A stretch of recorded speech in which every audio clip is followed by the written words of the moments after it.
Hello hello हाँ sir hello hello hello mike testing hello hello hello mike testing hello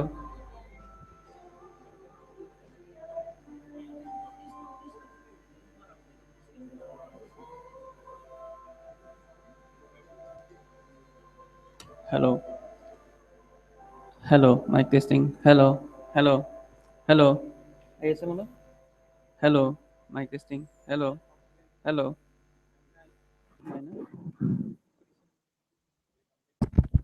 hello mike testing hello hello hello hello hello hello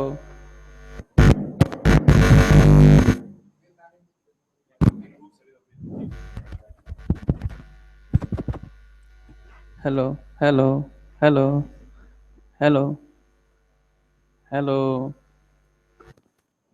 hello mike testing hello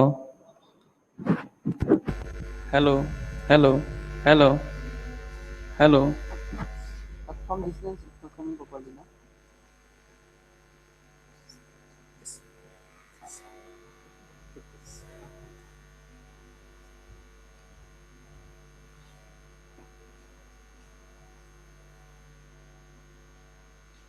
अच्छा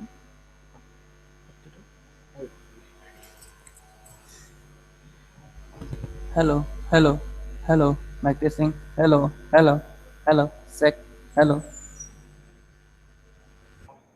hello hello mike testing hello hello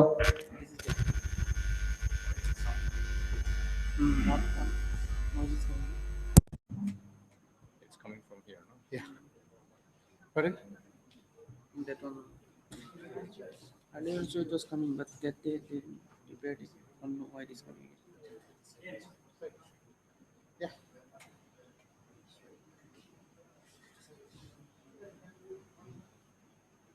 We have this one more pen drive opening is there.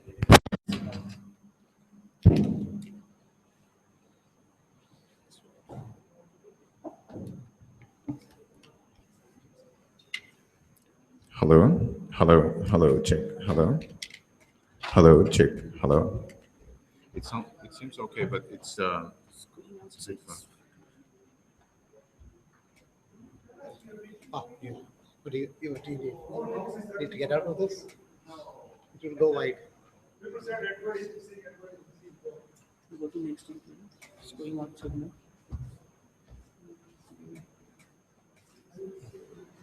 Everyone there? Yeah. Going outside now. Okay, you prepared already. Okay. Okay, I had prepared something else. Why is it going out now? Okay, let me take You this just out. have a Is it look. because of If the you slide think or that it's that not is better, supposed you to do That's that. okay. No, let us do that. This is a Buddhist prayer. That's okay. Let's do that. Today, Regina, Whatever. Huh? Wait, let me just cut it out. Okay. Yeah, you put it there. No, Hello. that side. How is that side? See, now it is okay. That see, Manoj. That is going. That is okay. No. That is not going to be used. No, that slide is not going to be used anyway.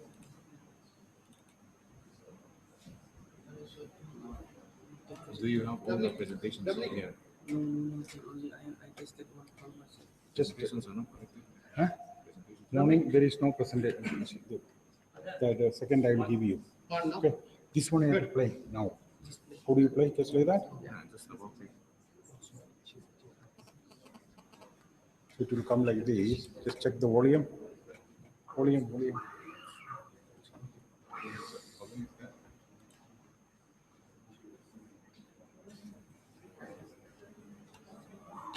Volume is not connected. Speaker. This is the thing, no? Yeah, it is connected. Just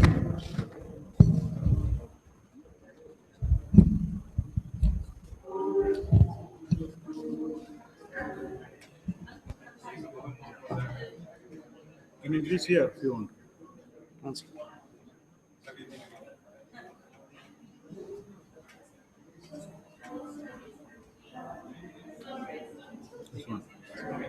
coming, it's coming, coming.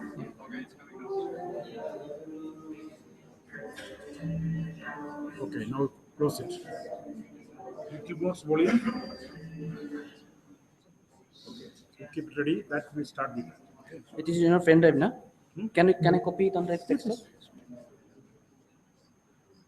This one, right? Yeah. Yeah. Keep it on the desktop copy. Father, you're going to play it or what? If you're going to play it, you need to know where it is. So you play. is here. I just announced and you start. So you'll have for a moment of prayer, moment of silence, beginning just prayer. You just give me hints, I will play.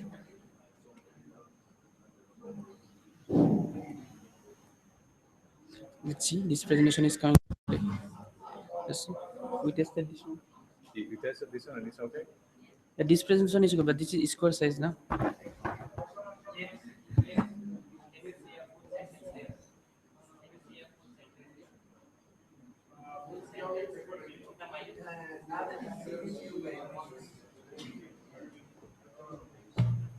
Yeah. Hello, checking. Hello, mic checking. Hello, mic checking.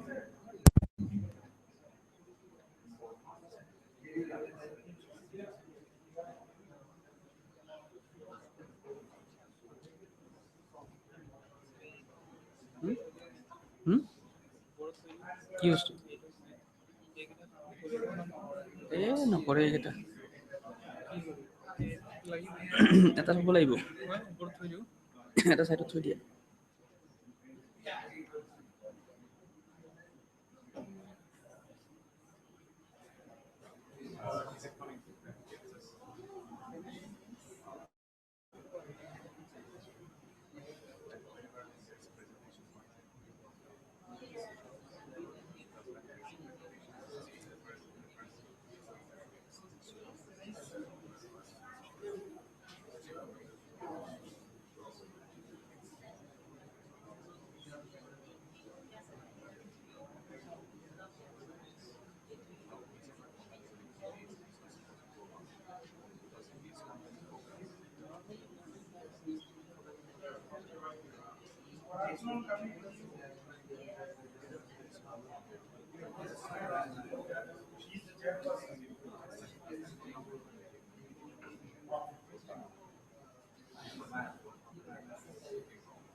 How do I switch off?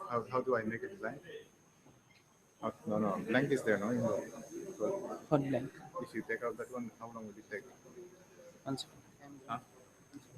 Just put blank.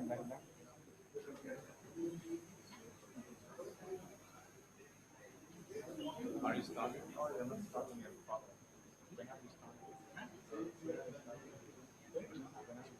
Now we start. Mobile, just I call mobile and we start.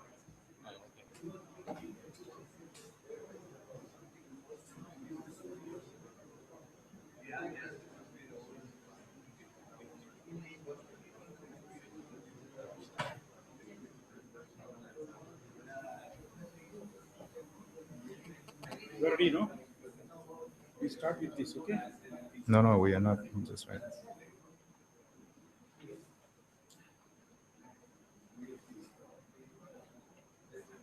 We are going to start. Can you come up? Yeah.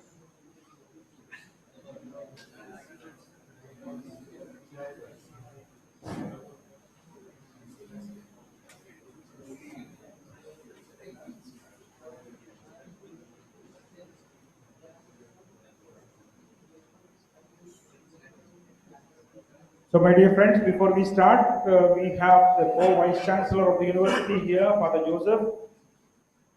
Those who are not met him, it's a chance just to get to know each other. And anybody else whom you do not know, we will 2 minutes just to get to know each other because we become familiar with one another so that when we start, we don't have to be wondering now what perspective he or she is speaking. That's the reason. So just get to know each other. And we have good news from China. 3 have already arrived. So slowly we are getting some good news. By this evening, we hope the whole delegation will be here.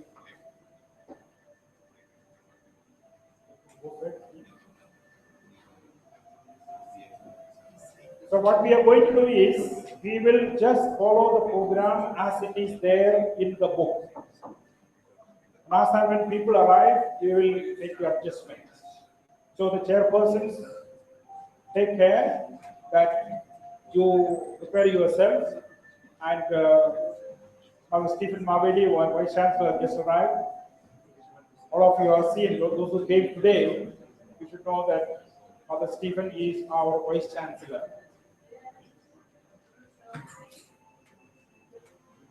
Can you request the Pro-Vice Chancellor also to come to the front?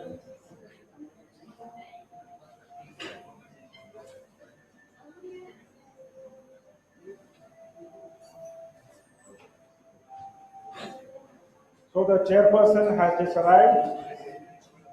It's Corazon.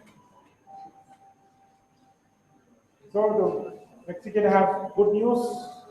Valencia, there is the Koreans have already arrived. So they are going to stay with you in the hotel. Can you come forward, both of you, from Mexico? Here. Chairs are kept for you right at the front. Please come forward. Corazon also, please come forward. Yes.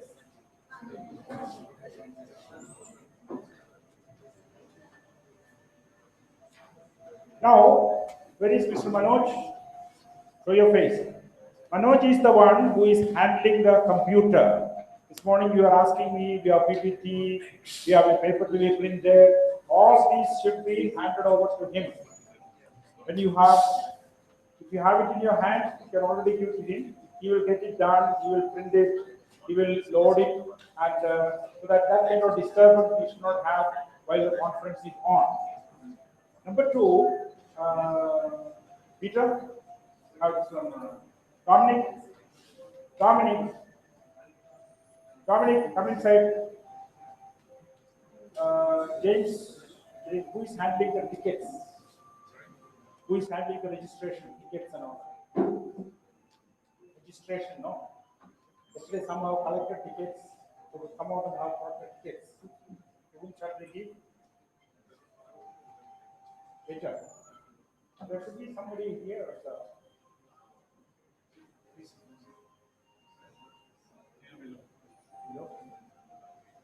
Dominic, can you take care of the tickets, those who are brought today, and the boarding passes, so that we in between they don't run around and do that. So Dominic, come in. This is Professor Dominic.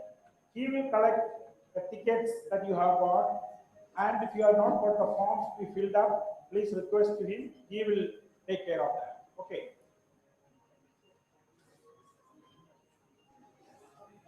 So professors, academicians, and ladies and gentlemen, in order to start anything substantially, seriously, and to prepare our hearts and minds, we need a moment of silence. And that's what we are going to create through this short prayer service or short presentation. So over to you. Are you ready? We start? Plena? So we just sit down, relax, we just listen to this program, and when you are asked to sing, you just join singing. Okay. This one? This one?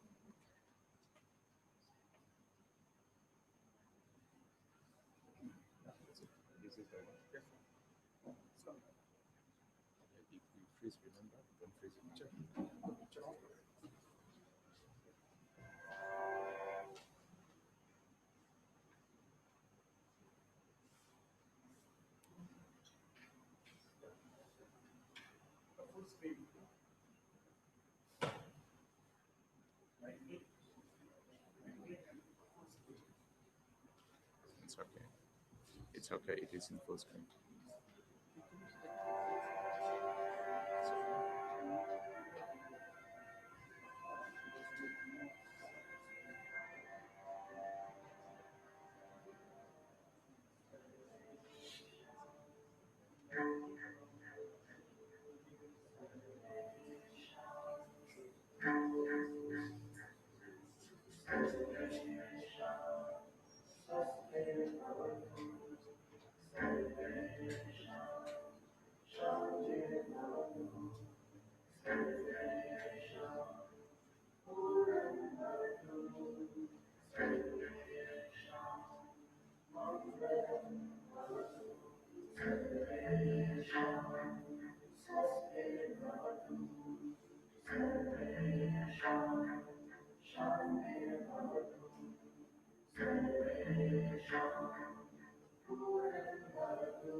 Therefore, please join in and we shall sing together.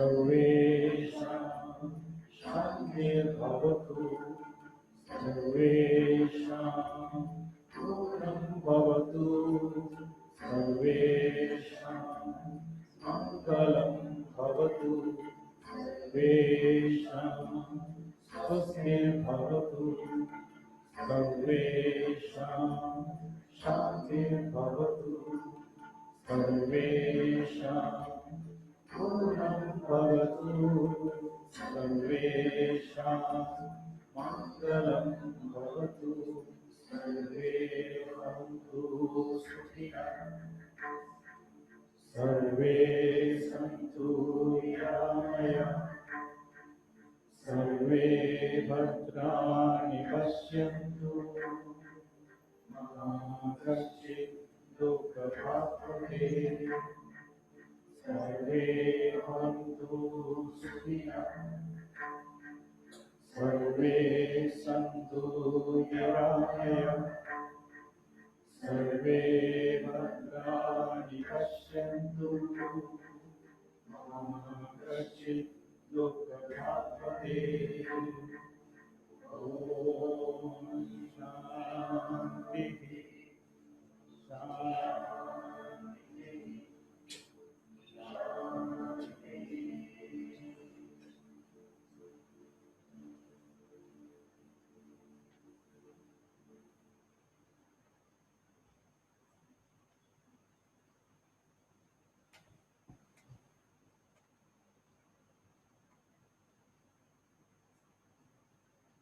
So now we are ready to start with this peace that we have experienced in our hearts, the peace that we have sent to the group members and to the world. Now we have the program that is with you in the folders in that book of abstracts. We are strictly following that. And we know that the chairperson who was supposed to be yesterday, and then we had Professor Parason who replaced him, and she herself was volunteered to do his job. And she is an outstanding personality. She has been with this movement, with this group, and therefore we thought she is the right person to chair the first session. She's a professor from the University of Asia and Pacific. And so she has all these experiences. So she is able to guide us into this. And the person behind the whole program is Professor Thomas Menam-Parampil, and that he is the one going to be the keynote address. So to set the tone going, we will have that paper, followed by the Edward Alam's paper. After that, we will have about 20 minutes for discussion. So over to Parason. So please come and invite your speakers.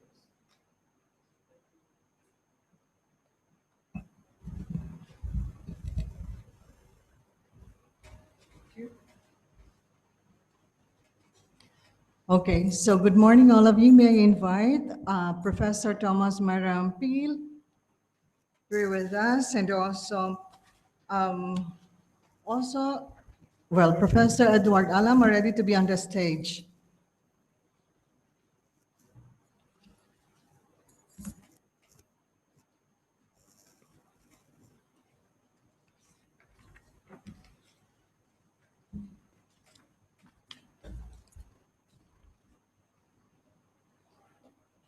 Okay, so as already explained by Father Joy Thomas, the proceeding will be that Professor Thomas Menam-Parampil will be the one to give his address, followed by Professor Edward Alam. Then after their two speeches, we will open the door or the floor for discussion. Then after that, I'll give you the mechanics on how the open forum or the discussion will be conducted. For the meantime, let us welcome Professor Thomas Menam-Parampil to give us a lecture on encouraging values to ensure a future Asian values for the future of the world. Father, Professor Thomas, you have the floor.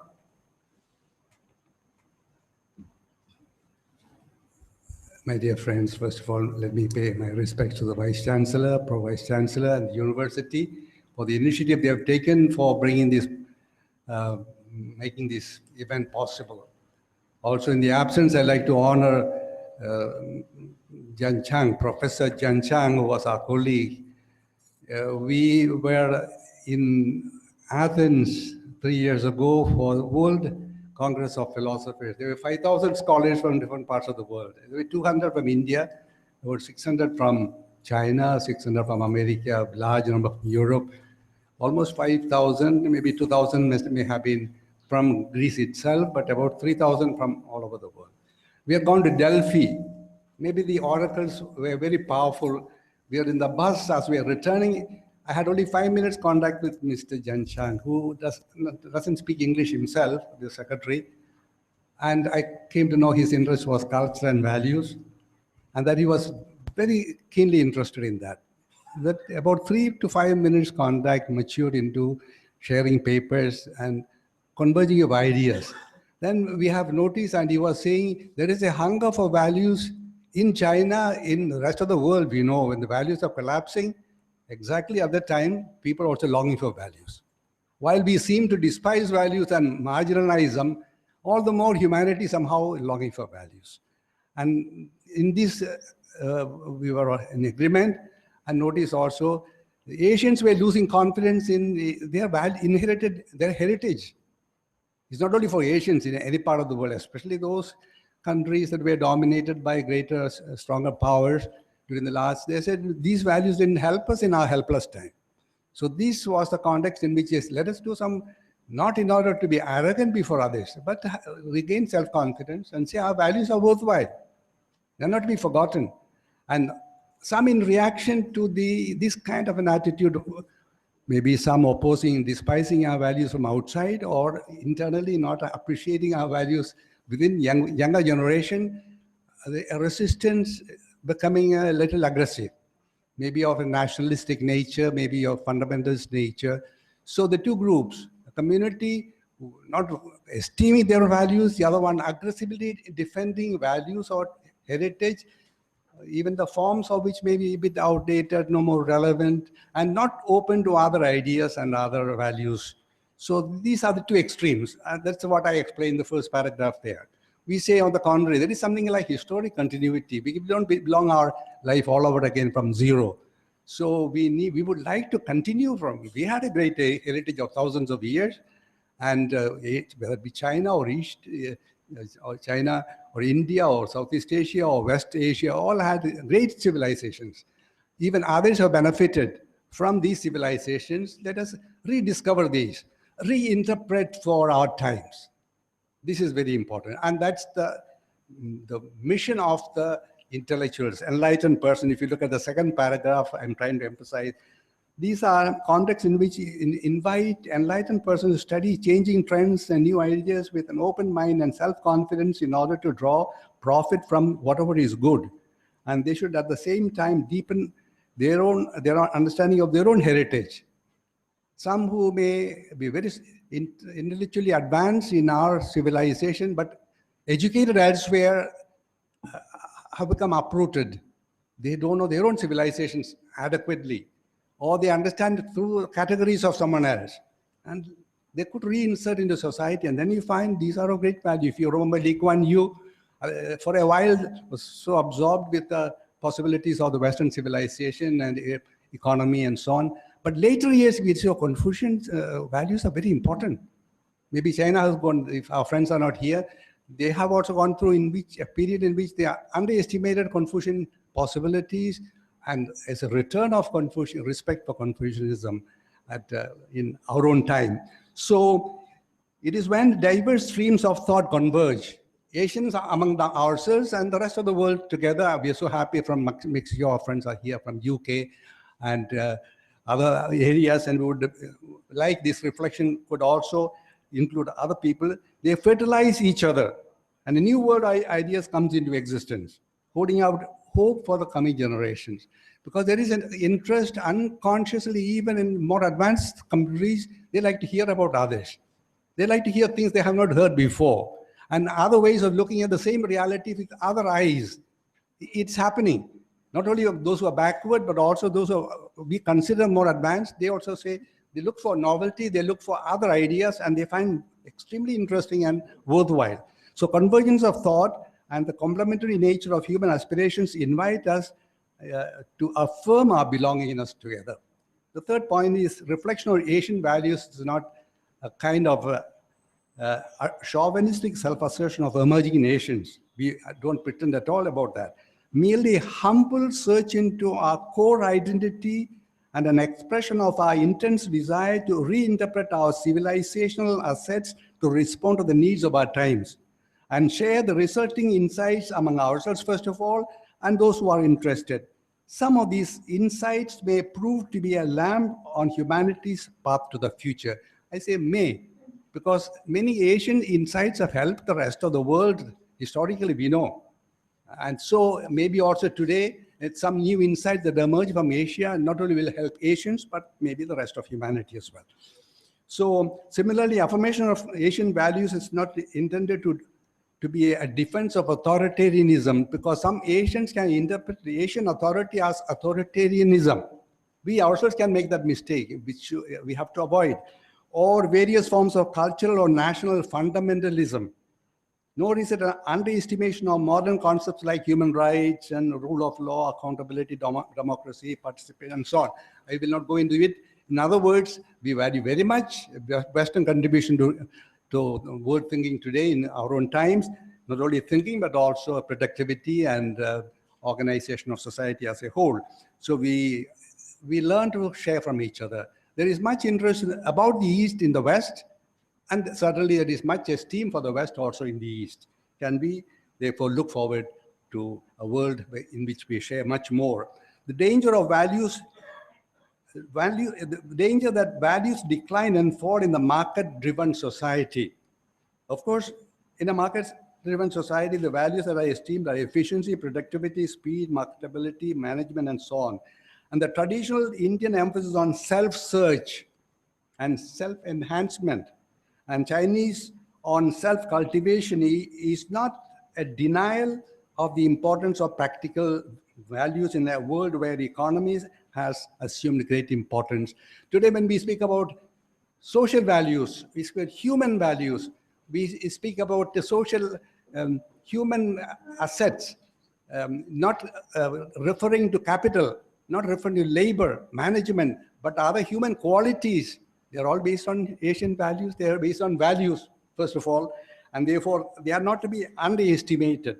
But a period in which people are described as labor, market, management, not in human terms, people are degraded. And in this context, values lose their importance in human life. And that's a pity.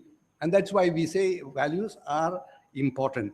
Dangers when profit-making becomes a sole goal of a society. Number 5, when mighty enterprises like big corporations or government departments make profit-making as a sole ethical norm, they become less and less accountable to anybody.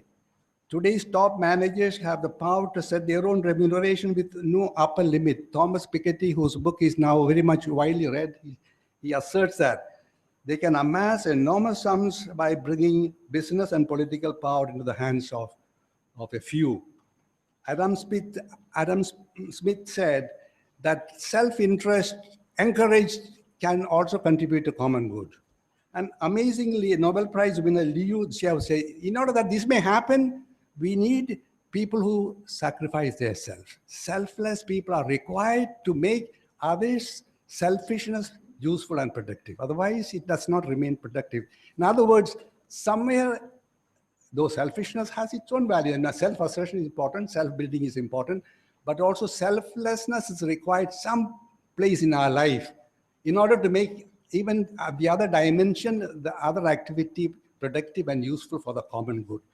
And Mahatma Gandhi was proposed by him, Professor Liu, as a model who renounced himself and how he stirred the hearts of millions of people, motivated them. Corrupt practices have risen to the world stage. I will not go into the sections of it because but I say, corrupt people are not they. If they are corrupt, we are also corrupt because we are allied. Our society is interlinked. Somewhere I took part also in this corruption. That is why all of us must hold ourselves responsible for if there is corruption in society, if there is violence in society. And it is in this context that will be too far from the, okay. Values acquire importance. Now, Buddha said, let no one deceive anyone else. Page 3, number 7, nor despise anyone anywhere. May no one do harm to another in anger or in ill will. Taoist teachings. When rulers live in splendor and speculators prosper, while farmers lose their land and granaries are emptied, when governments spend money on ostentation and on weapons, we can beat our breast and say something is about us also is here. when upper class is extravagant and irresponsible, indulging themselves in possessing more than they can use, while the poor have nowhere to turn, all this is robbery and chaos. It is not in keeping with Tao. This is a reflection of Asian value in a particular context. Many passages brought to life in different contexts, you say how relevant they are even after centuries. A Confucian tradition says a gentleman is concerned with what is right, an inferior man with profit, with material welfare. Imbalance in economy. I try to tell how economy of a vast scale runs a risk of doing a lot of injustice to people. And again, we have to say, companies are competing against countries, not against other countries. There is some imbalance somewhere. When companies are competing and even crushing countries, we say, we have to be careful. When giants fall, as when the economy collapsed recently, the ordinary people are taxed. The ordinary taxpayer supports or subsidizes the government of the bureaucracy to function, so that average taxpayer is running to the rescue of the well-to-do and the big people. Post-colonial complexes, there are other problems. I list here post-colonial complexes. You may not agree with me on details. I'm not worried about whether you agree with me about detail. The global orientation, whether it is helpful, you might begin to think. Interethnic trouble and chronic hunger, illiteracy, and so on. So these are times where we are looking at not only pre-colonial or colonial time kind of anxiety, but post-colonial complexes in which we gave trouble to each other also. Nations and ethnic groups, not only colonial masters whom we keep blaming, maybe out of proportion to what is required, especially after half a century is passed, but we have given trouble to each other, nation to nation, ethnic group to ethnic group, and we may have to do a little bit of reflection on this and bring our Asian values to the context and say, this cannot be done. This is not with keeping with our values. These are values that are precious in our heritage. Unfortunately, violence has become a general way of protest. When moral values don't hold, force has to be applied by the administration. And once force takes over, violence comes as a consequence. And violence in one direction invites violence in another direction. And if I don't go into violence, if I keep prejudice that fosters violence, or if I keep threatening even vocabulary or in scholarship, I am fostering the same violence that comes against someone else and it comes against me as well. More or less, that is what I try to say. One exaggeration leads to another. I am fighting for justice, as Amartya Sen said, and fighting for justice, I do a lot of injustice.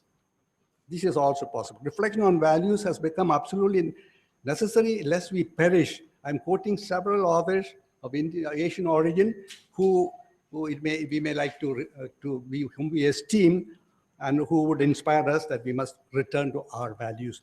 And 13 is a reflection on Chinese value, Confucian values. I'm not an expert, I wish they were here, but about Li, righteousness, the concept of righteousness, humanness, propriety, and so on. I will not go into it, but we know similar values are in Indian tradition, to which also I shall refer in a short time. Mahatma Gandhi brought the word ahimsa, the concept of ahimsa, to life-related issues, social issues, to Indian independence, to suit a new need when he courageously brought to the political field.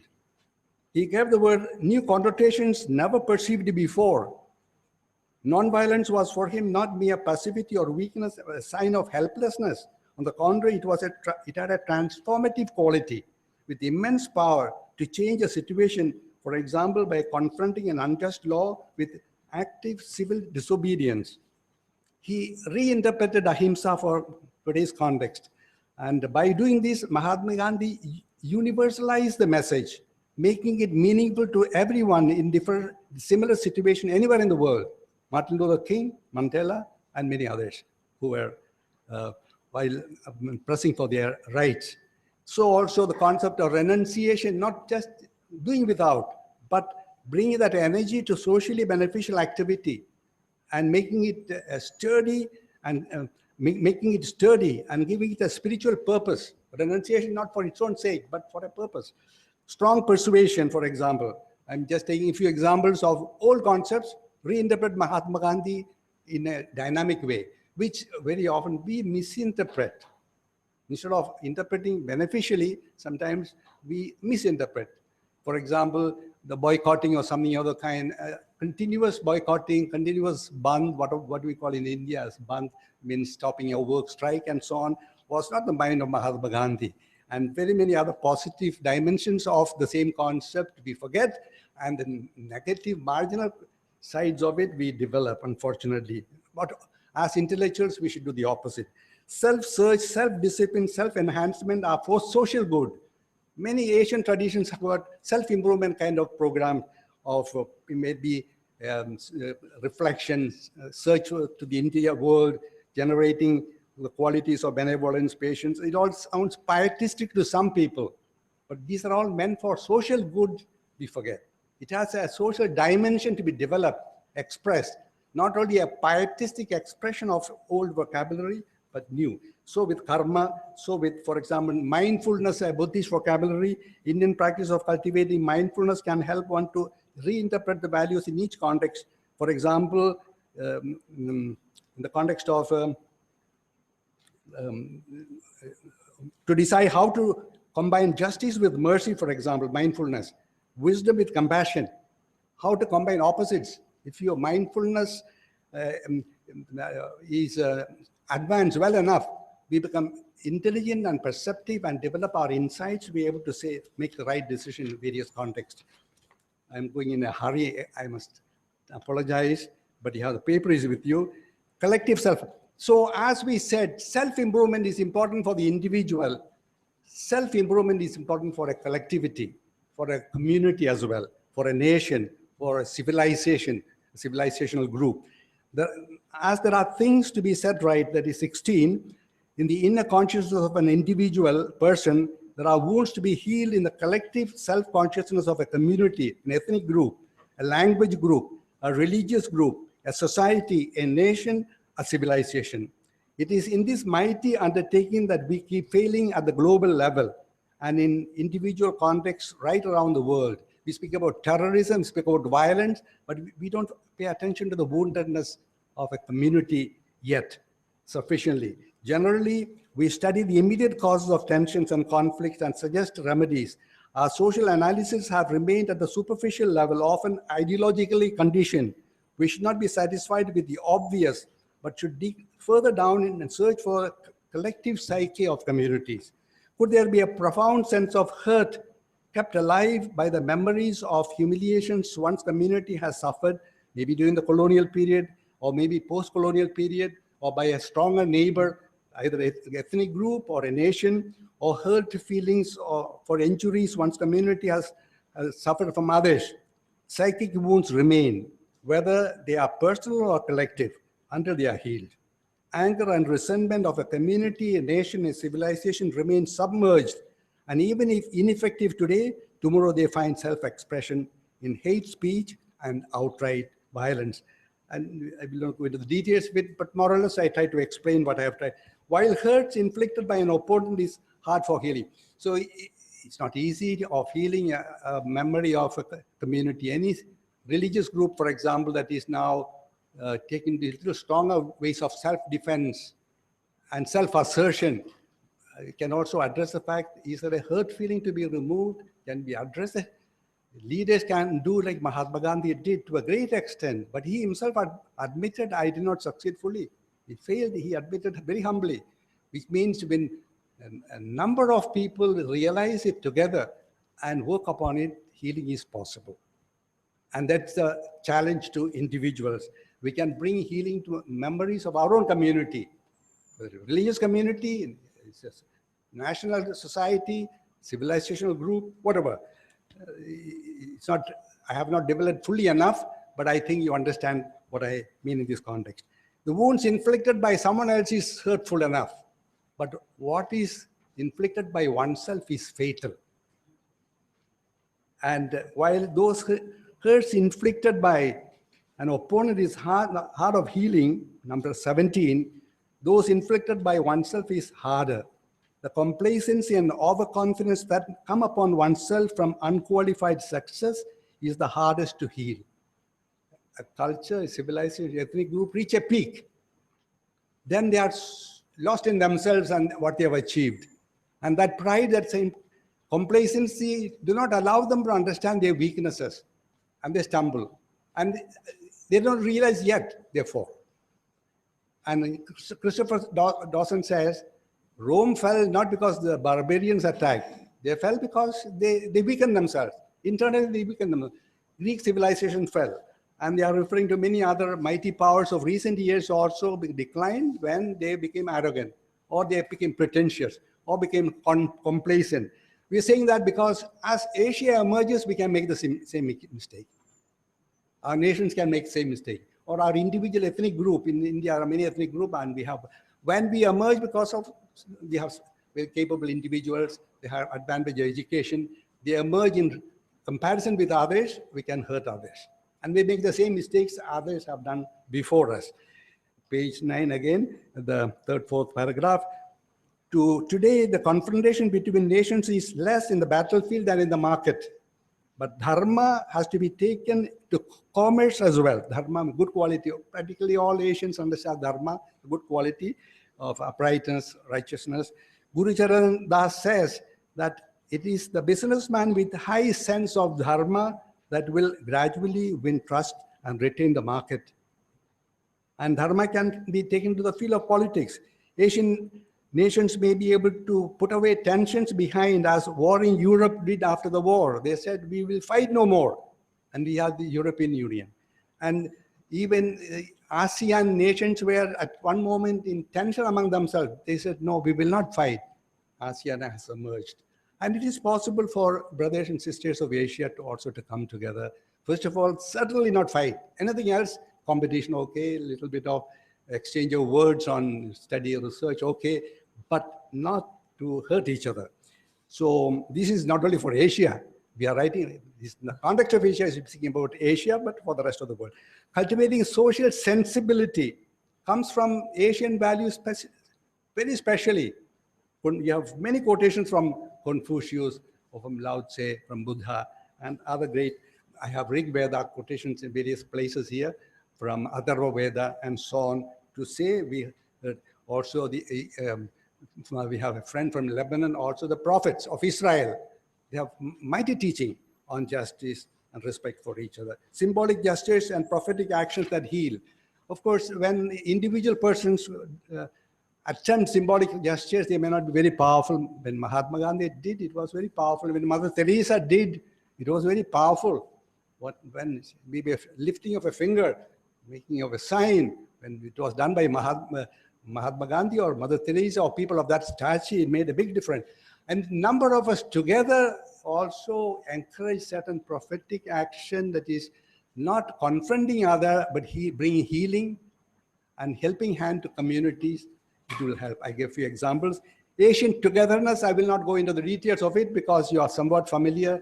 I just quote Tagore because I had some resources on him, how much he longed for Asian togetherness, how much Nehru longed for Asian togetherness, whether it be Sukarno and other very many, Ho Chi Minh was a good friend of of Nehru as well. They longed for Asian togetherness because they were struggling at that time against a common force from outside.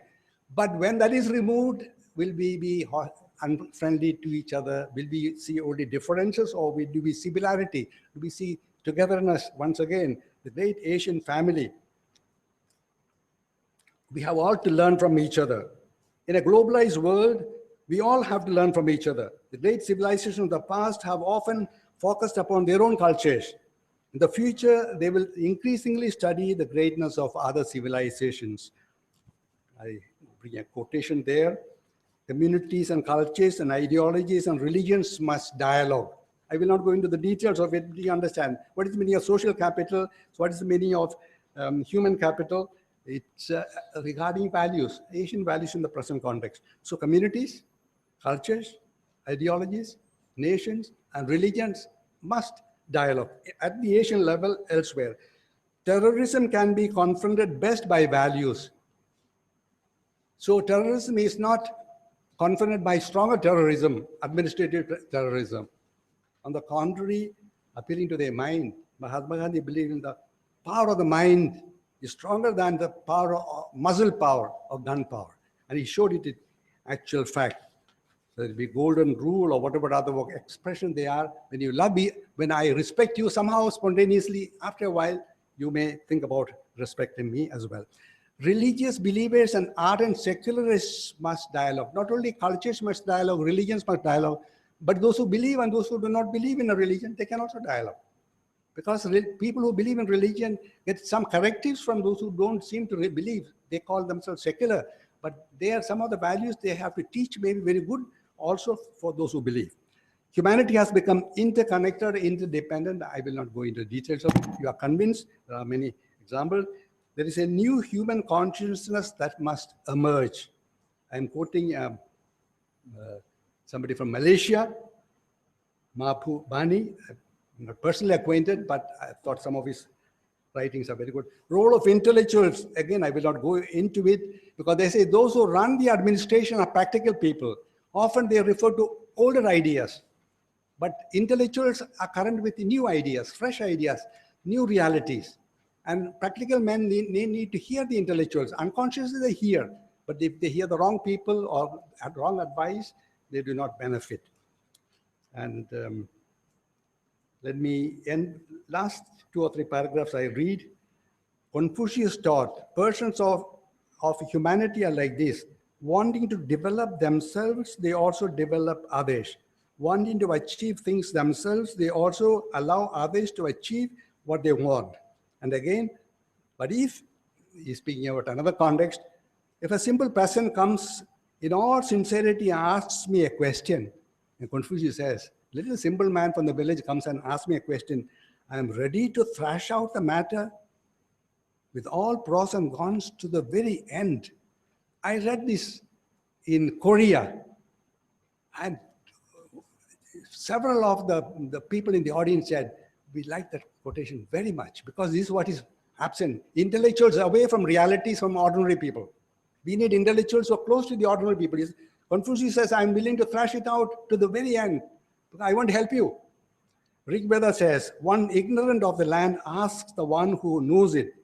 He travels forward instructed by the knowing one. If we are the knowing one, intellectuals are a little better, had a better chance in society, we should help the others. And last of all, in times of trouble, we need new motivations to urge society on.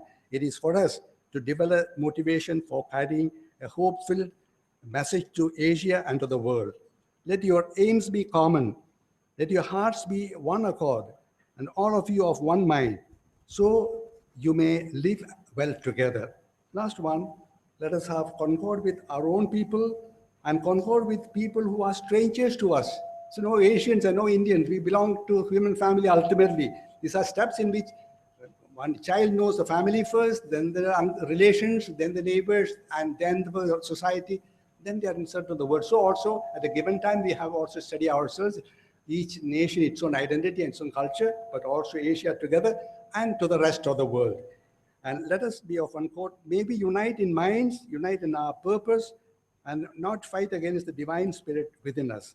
Consider the family of humankind as one. As I end, I'd like once again to think about Professor Jian Chang, who is in spirit with us. It was his initiative. He offered to come to Guwahati. And this is the place where a great pilgrim from China visited. He spent about 18 to 20 years in India at Nalanda University, went all around India, but he came also to Kamrup. Whether Guwahati, I do not know, but Yuan Sang. Maybe spelling is different. I visited his place where he stayed. He took 90 volumes, I think, of Indian writings. And he said, this is the dialogue between civilizations. That should go on. And similar things have happened also in various other ways. Thoughts of one country, one nation were shared by other neighboring countries and the rest of the world. That's how we are able to communicate with each other. But we have also failed, let us be honest in admitting, we have failed in various ways in the area of thought, in the area of commerce, in the area of politics. We have been unkind to each other, but we can get over it. We can get over it. With all the pros and cons, we are willing to thrash out things to the end. If things have happened negatively, energy for positive is also here. As I refer to the World Congress of Philosophers in Athens 3 years ago, in another 2 years, I forget which year, there will be one in Beijing. I wish many of you will be also present there, or some of us will be present there, because this kind of an effort that we launched, this what we were eager was not only for this event itself, but a network of contact that can help towards bringing values back into life and togetherness among communities, nations, and the whole of humanity. Thank you for your attention.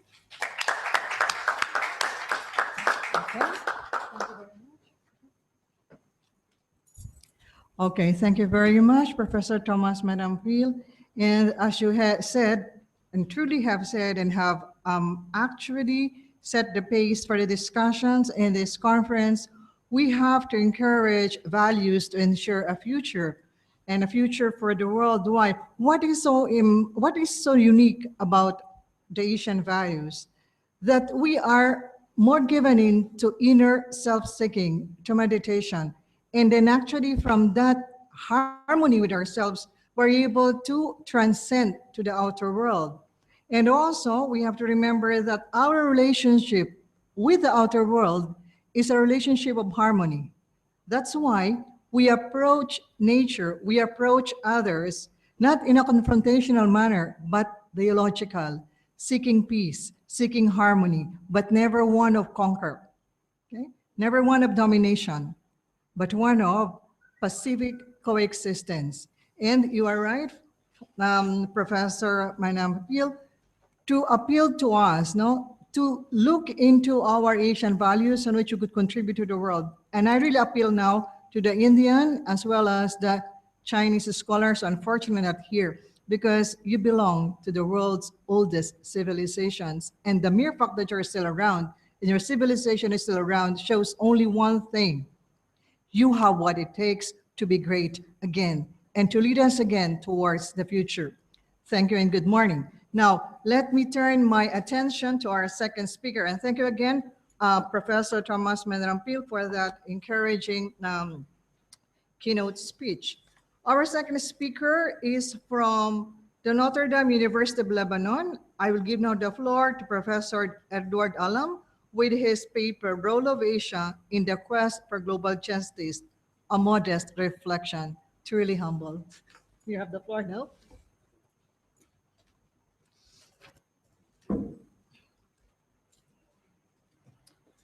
Actually, I've changed the word modest to existential in the actual paper, but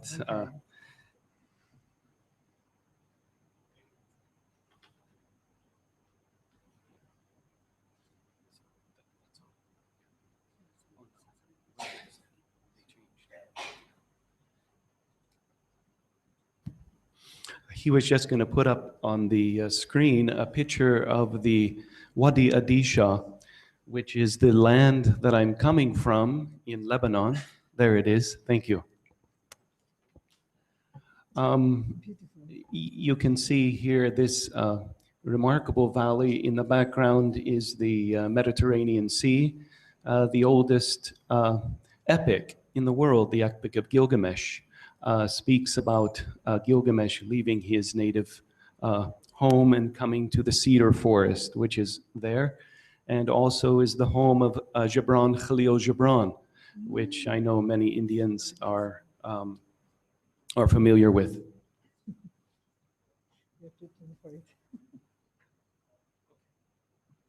Okay, that's better.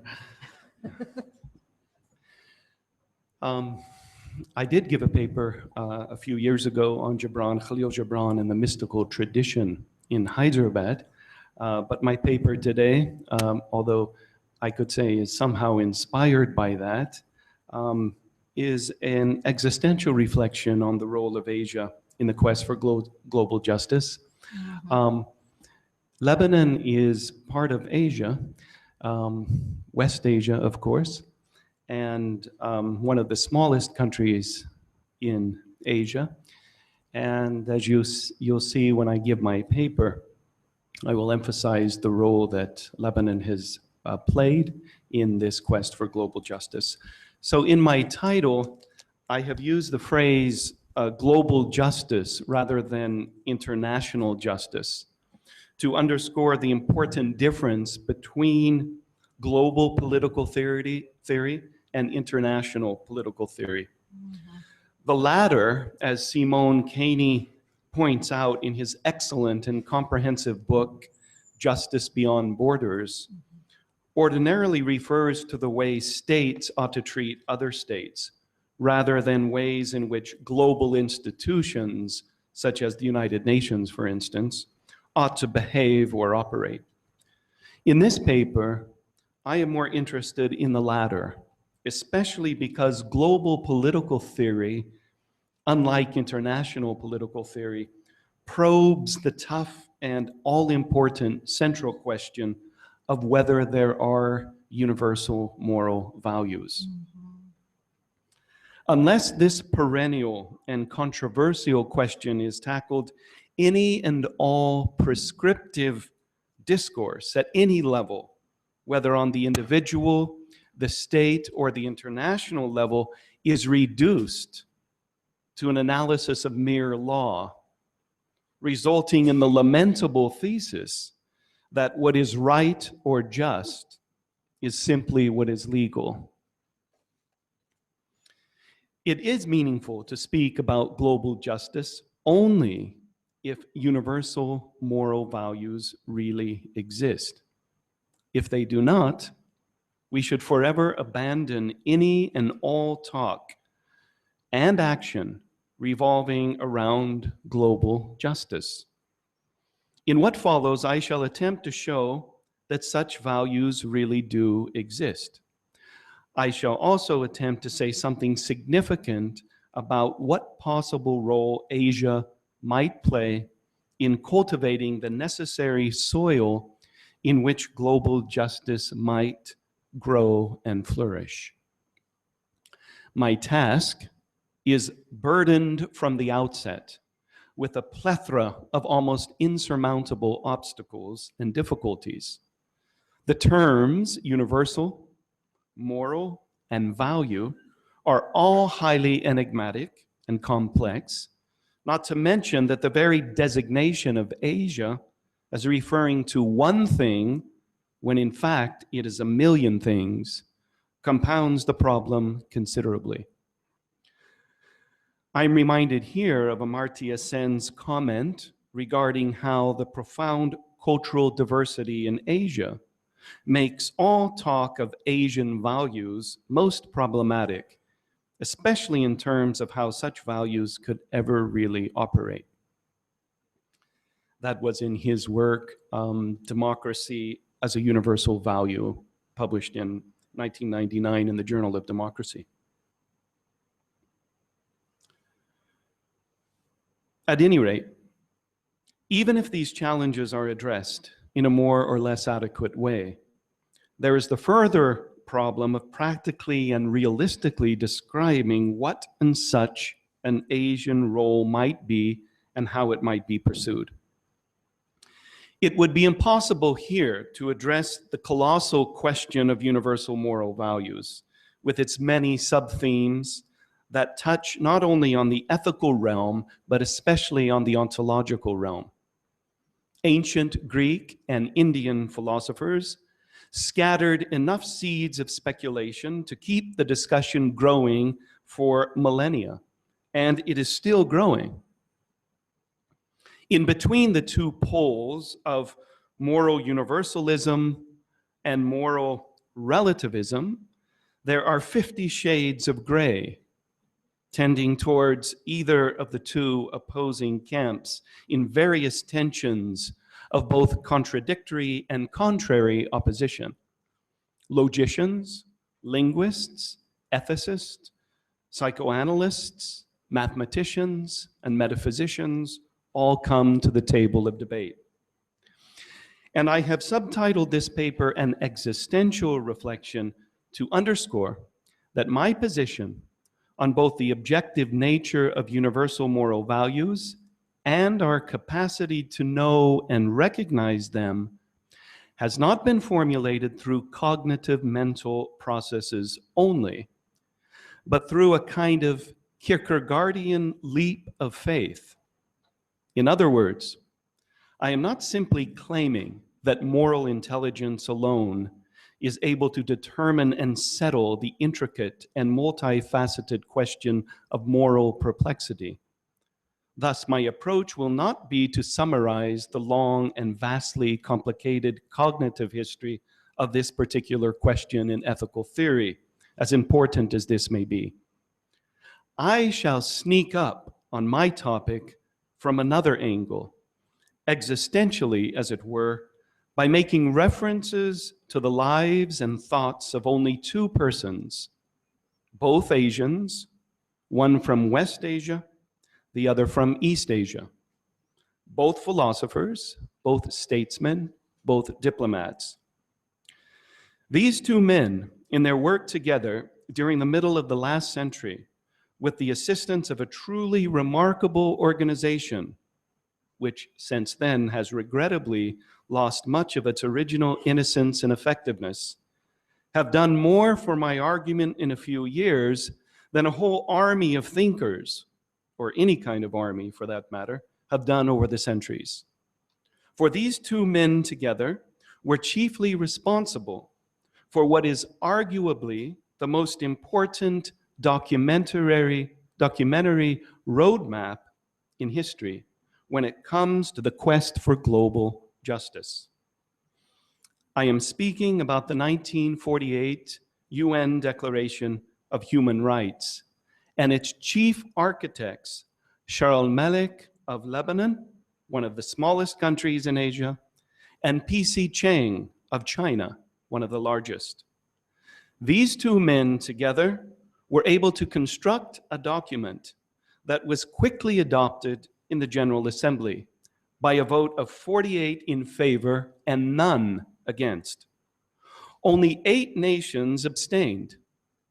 6 Soviet bloc nations abstained because of Article 13, which stipulated the right of citizens to leave their countries, and the other 2, the Union of South Africa, to protect its system of apartheid, and the Kingdom of Saudi Arabia, because of Articles 16 and 18, which stipulated respectively equal marriage rights and the right to change one's religion.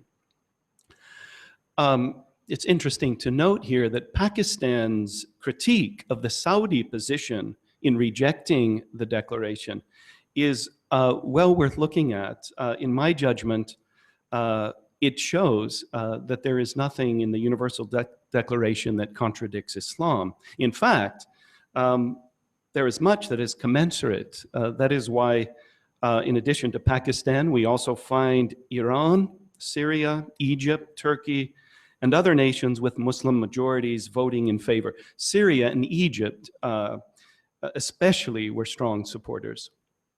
Only 2 nations, Honduras and Yemen, failed either to vote or to abstain. I believe that its universal appeal may be accounted for in that it was indeed authentically universal and not simply a Western document that enshrined Western values as opposed to some other set of values, say Asian values, for instance. In fact, the very phrase Asian values in the title of our conference demands some clarification now, since the phrase has undergone substantial evolution since it first became popular as a political ideology in the last decade of the last century, and because it could be used even now to undermine the claim of this paper. At that time, as far as I can tell, it was tied to a quest for some sort of pan-Asian identity, the impetus being primarily socioeconomic and quite overtly contrasted with the so-called Western or European standards of universal rights.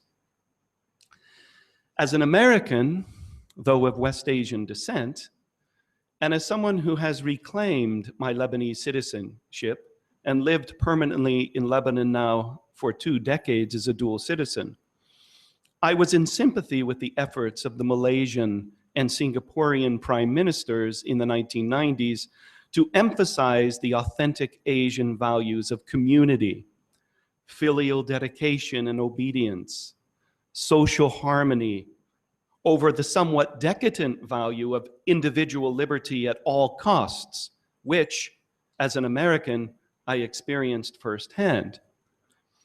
And I also thought that the 1993 Bangkok Declaration made an important contribution to the philosophical discussion revolving around the question of universal moral values, when it pointed out that rights as such are not really values in Asian cultures, at least not in the same way as they are considered values in the West. Even if we look at this linguistically, I was speaking with one of my colleagues before this talk, the very word right in Semitic languages is problematic. Of course, many Asians themselves disputed this claim, which brings us back to the question of what Asia is and who speaks for Asia. Here I again could appeal to the thoughtful comments made by Amartya Sen. At any rate, what I did find problematic with both the political ideology, however, in the 1990s and with the Bangkok Declaration was the way in which these were politicized to reject the genuine universal nature of the UN Declaration. What is precisely universal, I believe, about the UN Declaration, as so many nations and major world religious traditions immediately recognized, is the emphasis not on rights per se, but on the moral values underlying these rights. Now, whether these values are expressed in rights or laws or duties is a matter of emphasis, and clear constructive disagreement is not only healthy here, but necessary. The Islamic Declaration of Human Rights, for instance, emphasized duties over rights. But we also find Western thinkers like Newman saying we only have rights because we have duties. Nonetheless, for some inexplicable reason, we have forgotten about P.C. Chang's irreplaceable role in the formulation of the UN Declaration and the profound way in which his philosophy and life were intensely rooted in the teachings of Confucius. And both P.C. Chang and Charles Malik were deeply steeped in Islamic philosophy. Charles Malik especially seems to have had a significant grasp of the substantial influence of Ibn Sina on St. Thomas Aquinas' interpretation of Aristotle. It is certainly true in any case that since 1948, the entire language of human rights has been torn apart from its original connection to the language of universal moral value, both in the East and in the West, springing from very different, sometimes opposing motivations. And the very institution of the United Nations, in my judgment, at first so promising and hopeful, has been manipulated in such a way as to ironically undermine at times, and in the name of human rights, the very universal moral values underpinning them.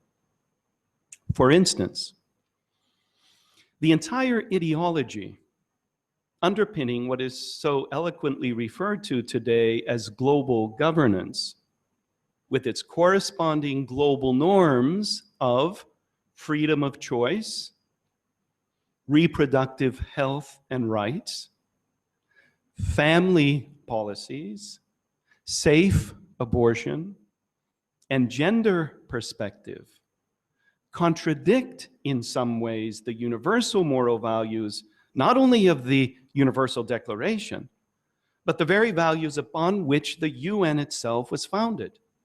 For instance, at the United Nations Fourth International Conference on Women in Beijing in 1995, one of these corresponding global norms, gender perspective, which ought not to be confused automatically with gender equality, was given top priority and has ever since been one of global governance's transversal priorities worldwide. According to an expert on this gender perspective. Professor Marguerite Peters, director of the International Institute in Belgium, whom I was just with in Rome a few months ago, has written extensively about the deceptive nature of this global governance, and in particular, the philosophical anthropology of the gender perspective, which, she states, can be summed up as follows: masculinity and femininity, the complementarity of the sexes, fatherhood and motherhood, our spousal identity, marriage between a man and a woman, the family founded on marriage, our filial identity, the specific educational vocation of the father and the mother, are all mere social constructs that are directly contrary to civic equality, liberty, and rights. That was a quote from Marag Peters. Once again, it is clear that these values are directly opposed to the universal moral values operative in the Universal Declaration. They seem rather to be commensurate with the agenda of global international capitalism, which tries to reduce everything, even human beings, to material atoms in the vast cog of an efficient capital-generating machine, which forever needs more and more consumers as fuel.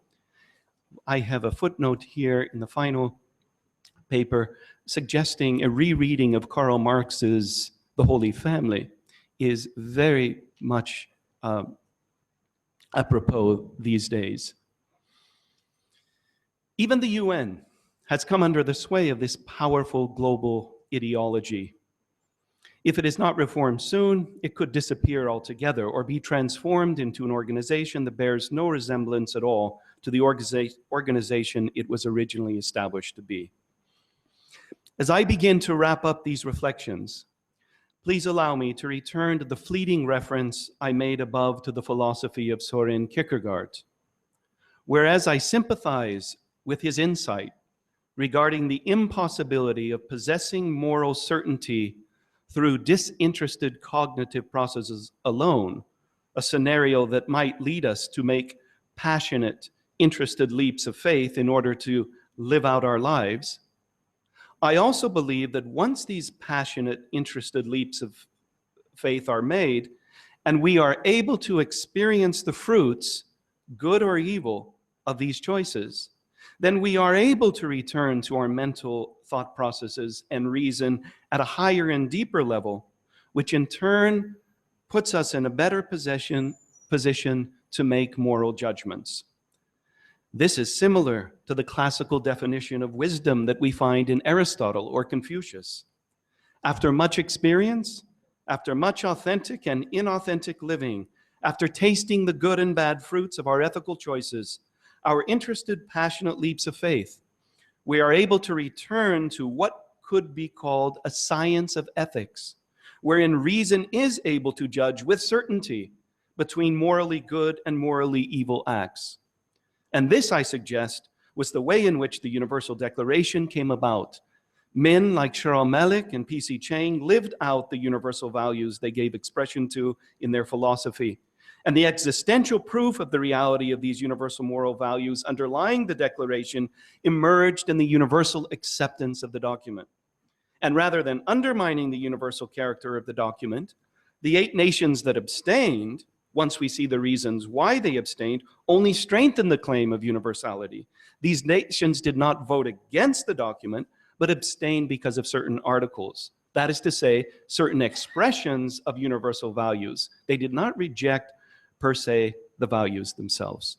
In conclusion, then, and considering that we are here in the great nation of India, a founding member of the United Nations, and a country that played a key role in supporting and drafting the Universal Declaration, particularly through the efforts of a very dynamic Indian woman writer, social activist, and educator, Dr. Hansa Shivraj Mehta, I would like to stress the obvious in terms of how important India is as the world's largest democracy for upholding and defending the universal moral values upon which global justice must be established. In spite of the rich diversity of language and culture, India is also a unity. And its unity is all the more dynamic precisely because of her vast diversity. Analogously, universal moral values in no way downplay or dismiss the tremendous complexity and difference when it comes to how these values are played out, realized, discovered, and expressed in individual moral choices and ethical dilemmas. Simply because they are universal does not mean they are standard in a static sort of way, just as India's unity, for instance, does not or should not mean standardization and elimination of difference and dynamism. Given the reality of what India is and has been since ancient times, India must not only play a leading role, but the key role in the discourse of Asian values if the much needed reform of global institutions like the UN is going to be successful, and if global justice is even going to stand a chance. Thank you.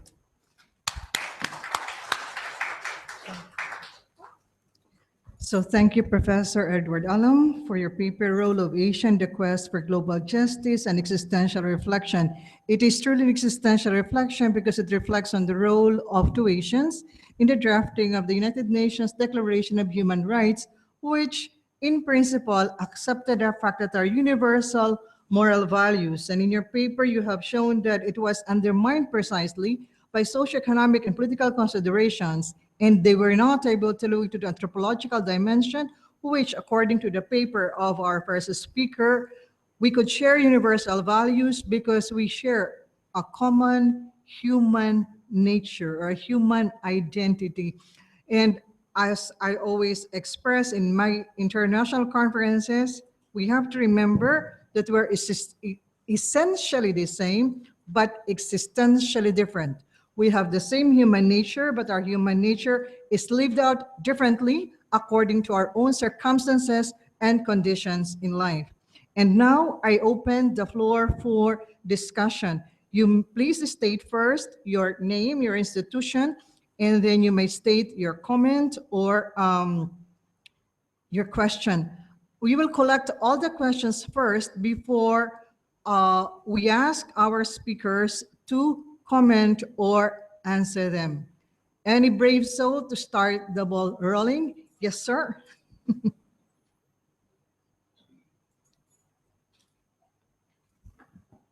Thank you so much, you both.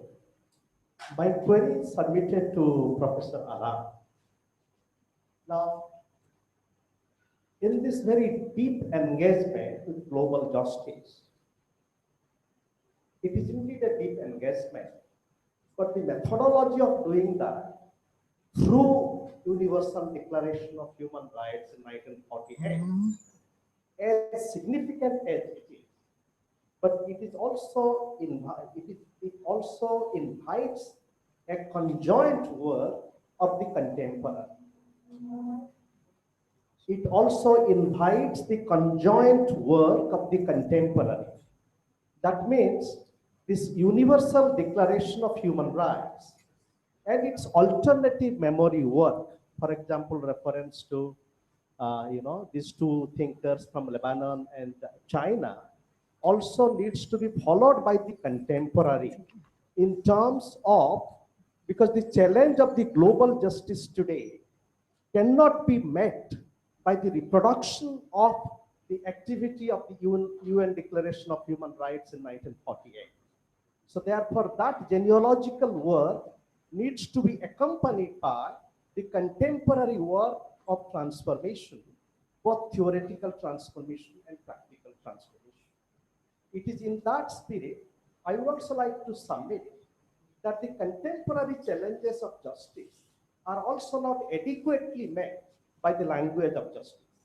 It is in that context we must invite the foundational limitation of the language of justice, including practice of justice, and address the challenge of responsibility.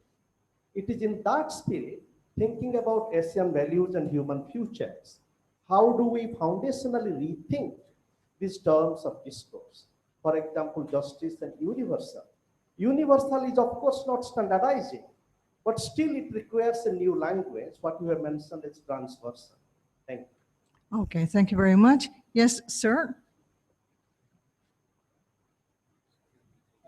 This is Yes. Yeah.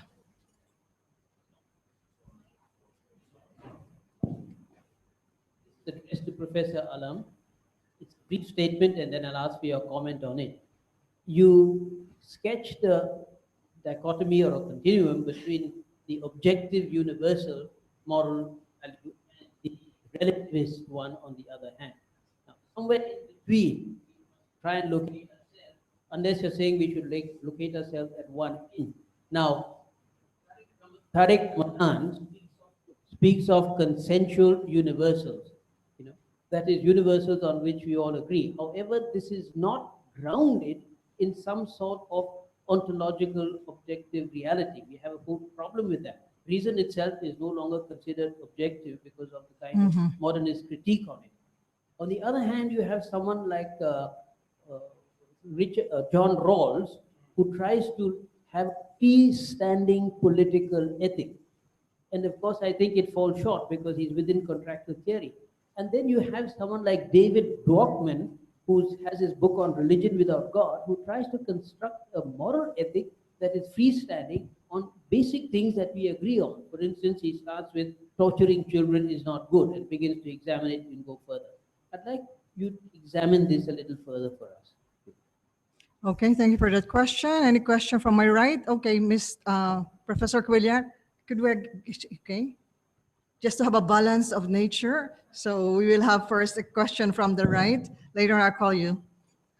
Thank you very much. Congratulations for both speakers, firstly. And secondly, I think it's necessary to have a real bridge between values of the East and on the West.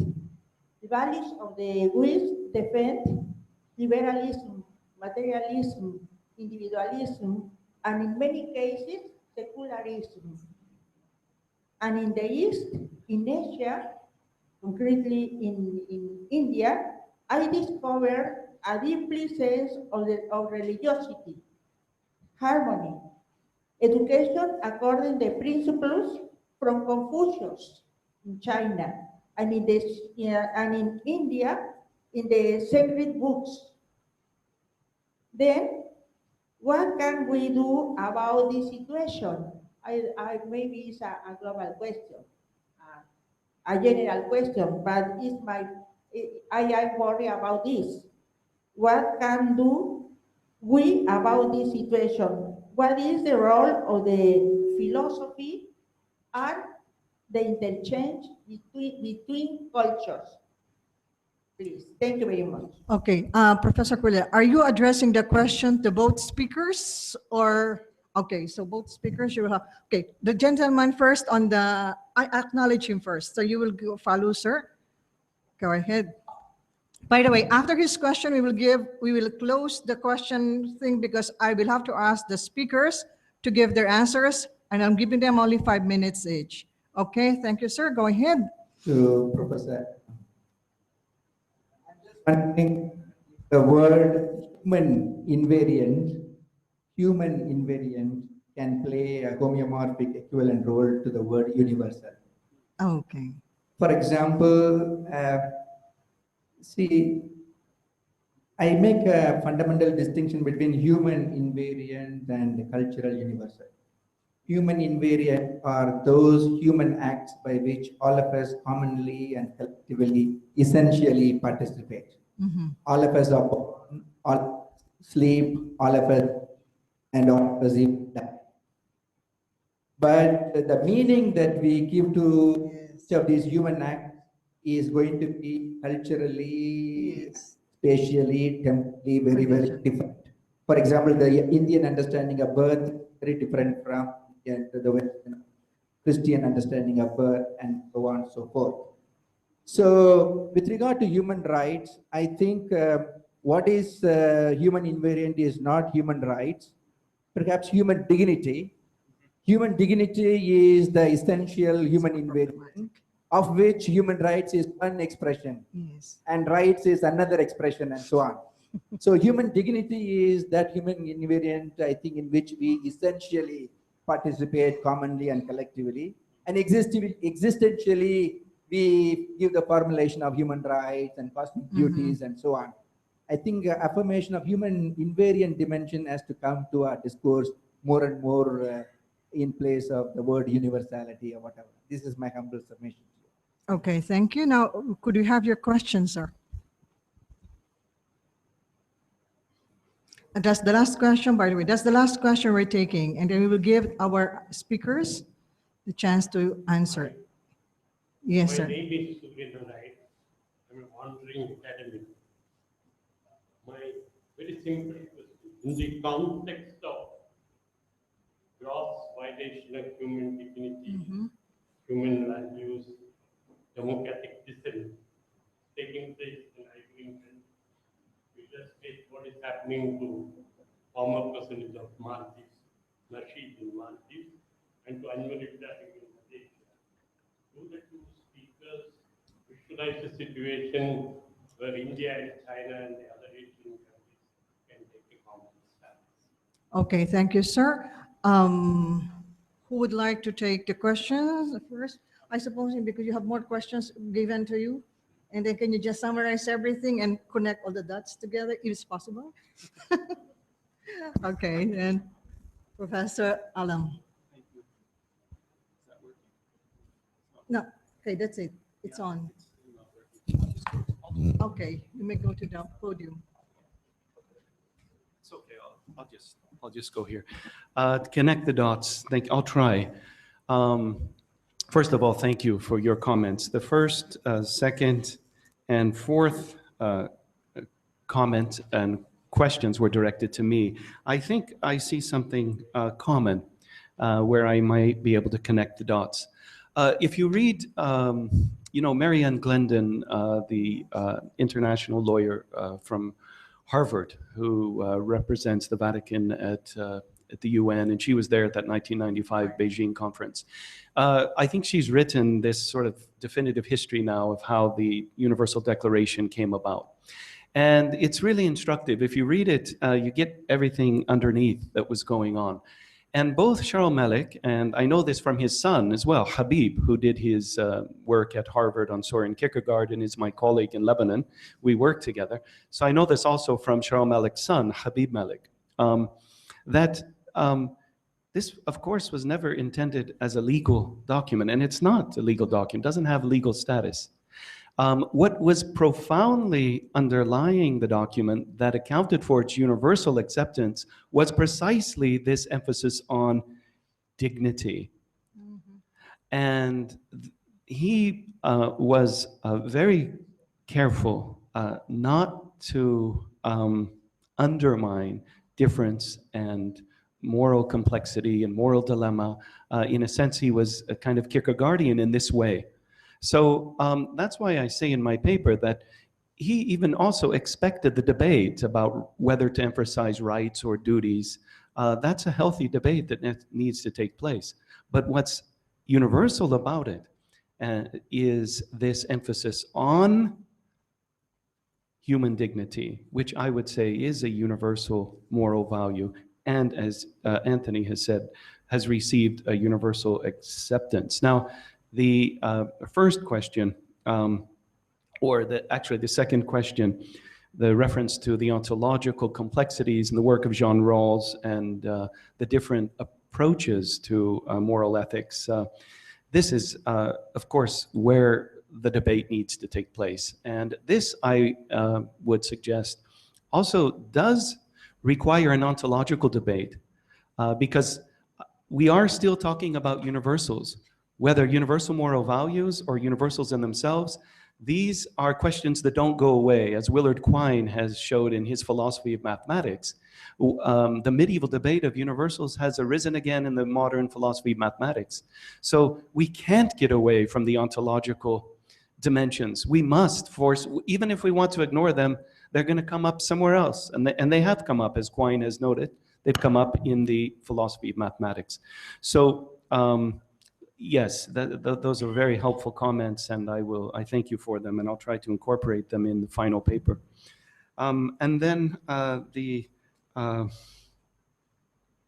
well, the very first statement, I agree with you 100%. The terms of discourse, right? Justice and rights themselves. Yeah, it only was the beginning. 1948 was just the beginning. But it acts as a foundation because of the philosophical presuppositions that are universally accepted and were universally accepted in 1948. So again, it's I think this ability on the part of Malik and Chang to really draw from the world's religious and philosophical traditions, Confucianism, Islam, of course, Judaism and Christianity, and really not abstract something minimal, but actually touch on something that is very deep. So it's not a reductionist. It's not John Rawls's, what we can all agree on. It's not any sort of reductionist or minimalization. It's actually a profound, I think, grasp of what is deepest and most universal about human beings, which is human dignity. Thank you. Okay. Professor? I'm not sure any question was addressed to me, so I don't know whether I need to answer, but this point came up several times, whether we should speak about Asian values at all, and we can keep on discussing till the end of the conference, but we will not reach a conclusion about this. All I can say is universal values also have the Indian incarnations. Indian values have got Khasi and Garo incarnations, Assamese and Marathi incarnation. Means, in other words, my respect for elders expressed each caste in a slightly different way. Values are same. The incarnations are, the expressions are different. And blessed are those who are able to see the difference, because you will deal with each one correctly. If you are not able to say all universal values and West studies are the same, I agree. But if you do the wrong way, you rub against the grain and you'll end in trouble, whether you are educationalist, whether you are a religious person, whatever you do, respect the genius of every community. So there are incarnations of the same value, same tradition, maybe exactly the same tradition, but still the children incarnations are different. So this is one point that I would like to raise here. And when it comes to organizational dimension about laws, declarations, statements, and so on, we are referring mostly to modern thinking. Our categories are different. Very difficult to discuss when you talk about that. Again, one about other dimensions, because Asian values remain as an inspiration. We have to define just like that. But I've had different parts of Asia, different personal experiences when somebody said, for example, I saw a seminar like this, someone was arguing about the ticket with the person who was helping arrange the ticket. And I saw the lady so patient in Indonesia. The shirt is from India. I saw the lady so patient. And again and again, the discussion, I saw her steadily patient. So afterwards I said, I must congratulate you, madam. You're so patient. Father, we must be Asians, no? It's not a classical definition of being Asian. I think West also is. But I was so happy to hear that kind of, we must be Asian, we must be patient in the Asian way, probably that's what she meant. And the similar context in Korea, I've had similar examples in which this is, we are Asians, people are referring to us in this particular context. So there is something that goes beyond categories, laws that are immediate. These are at one level. There is something deeper in all of us that say you have something of a deeper heritage, which is a source. Not just quoting Confucius may not do, to which you return. You renounce it as you like, but you return ultimately. Lee Kuan Yew renounced.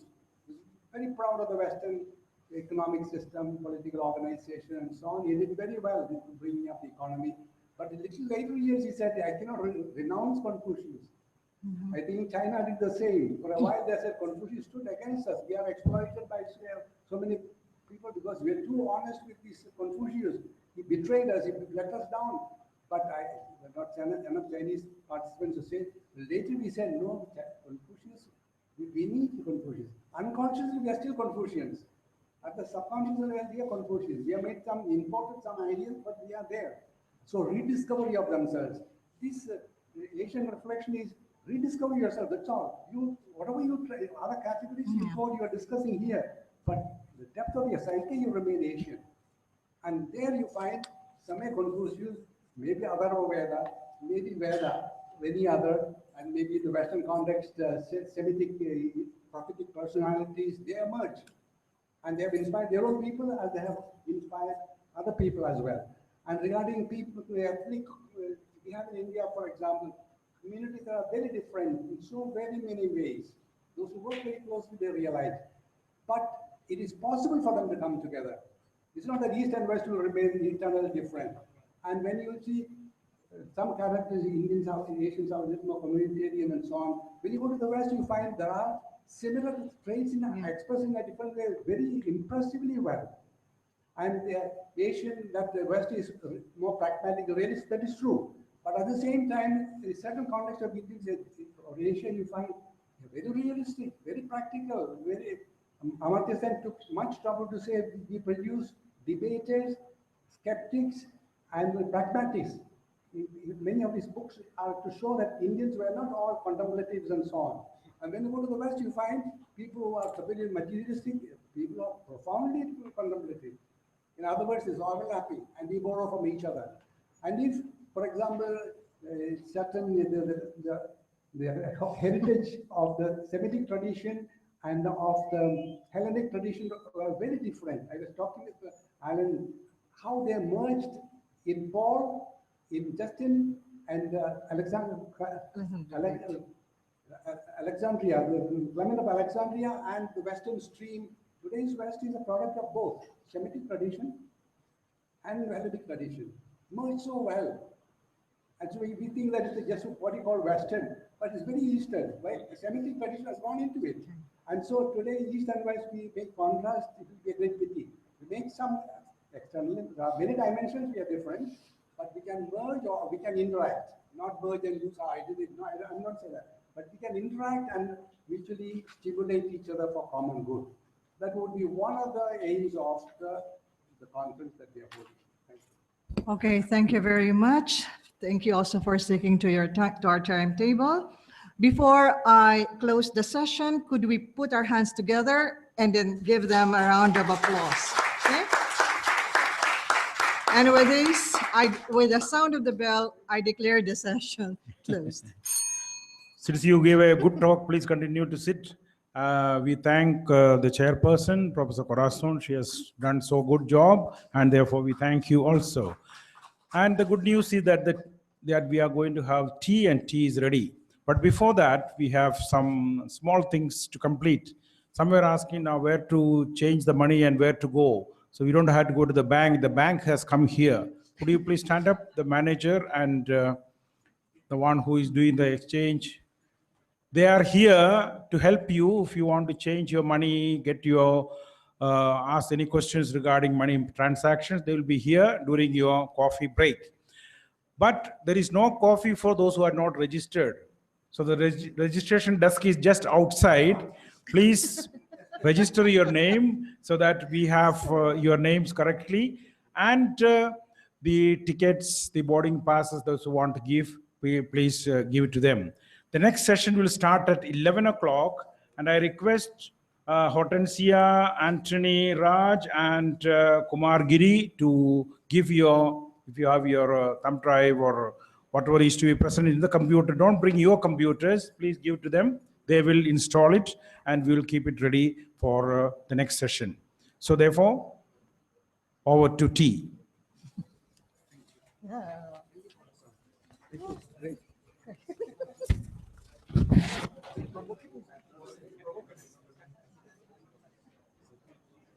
Thank you. Goodbye. I think we're reading the same books. That's why you're Every time I mention the book,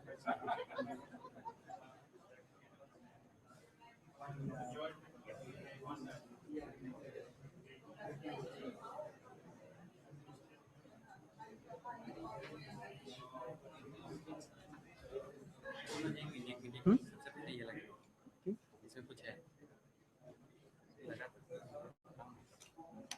सबसे ये करना इसमें एक photo है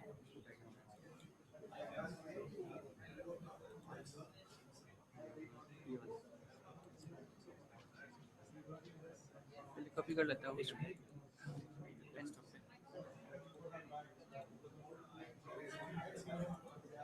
background बना के pen drive eject करके और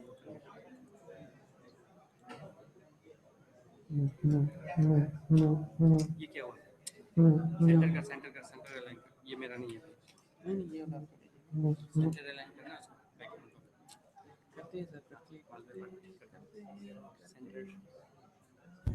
सेंटर इसमें विंडोज 7 में मुझे नहीं आता है लैपटॉप बैकग्राउंड क्लिक करना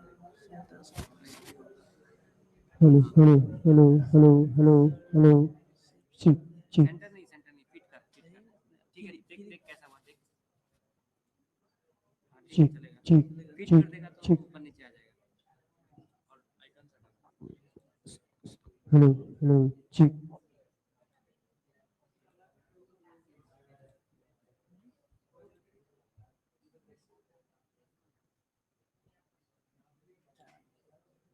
इनमें कैसा किया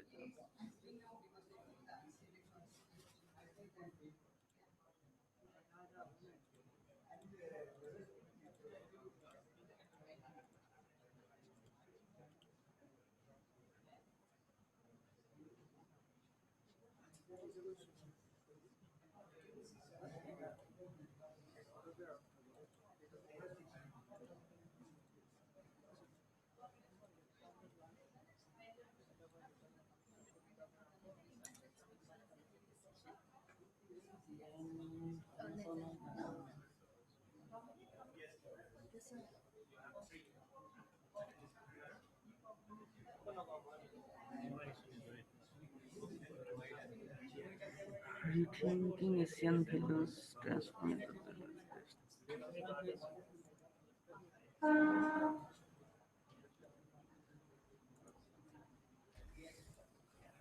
You don't have for the chairperson of the bus.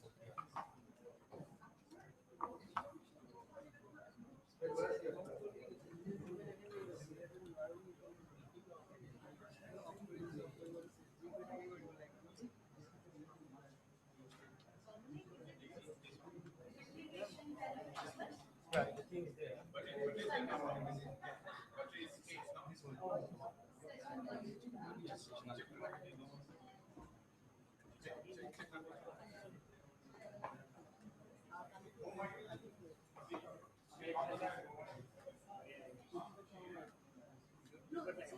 Sir, sir,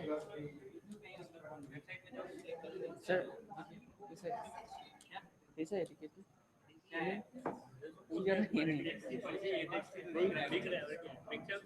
background white देने से एकदम लाइट Hello. Check. ग्रे देना चाहिए ग्रे देने से Hello.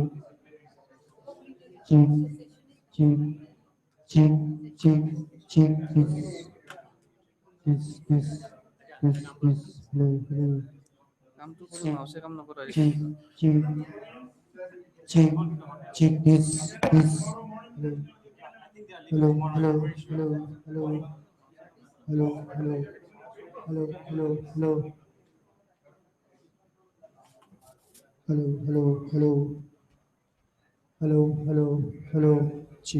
Check. Hello.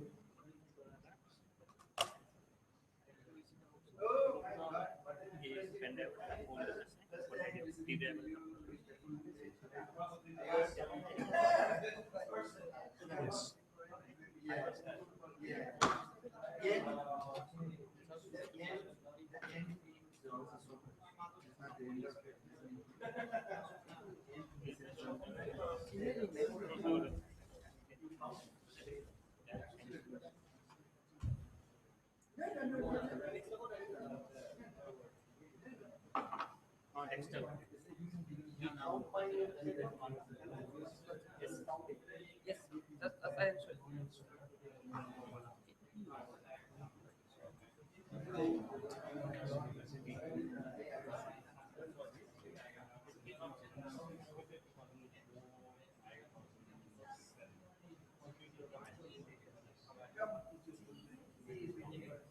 You deserve, you richly deserve.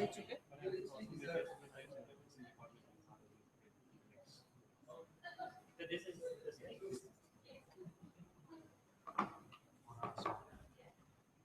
Potencia, corazón.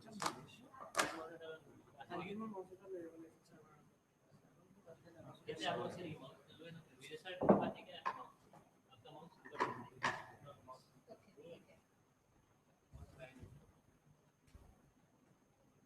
One more chair. Yes.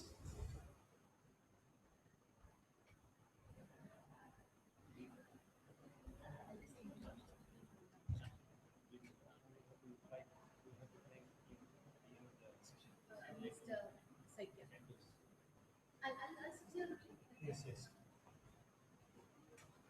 Two more. No, one more. One more is if you get this block. You got. Jim, come slowly.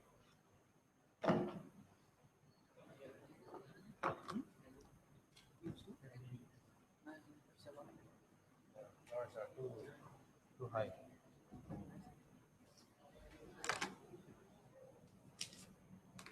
And this will be the order, no? How they will present now. Potencia first. You are presenting now?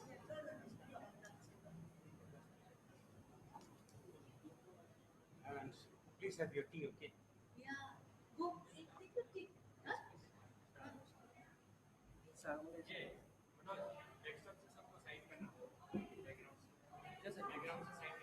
हाँ वही मैं बोल रहा हूँ blackout किया कहीं round के ऊपर जो रखा है ना ब्लैकआउट साइड पे ब्लैक स्क्रीन रख लो ब्लैक स्क्रीन ये दोनों रखा जा रहा है थोड़ा ठीक है राइट साइड पे रखो तो ऑडियो है उसको एक कोई फोल्डर में डाल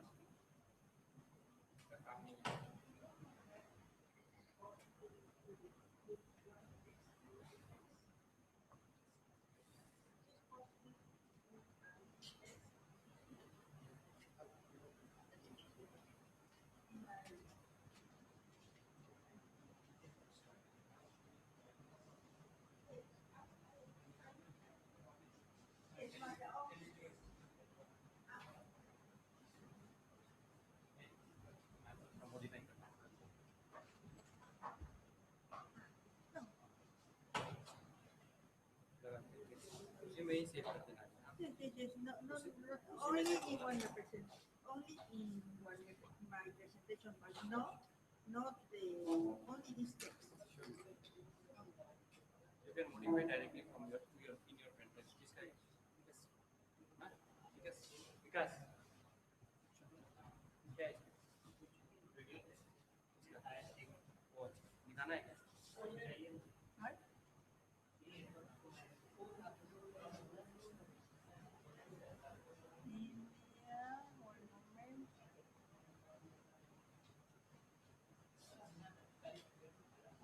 No.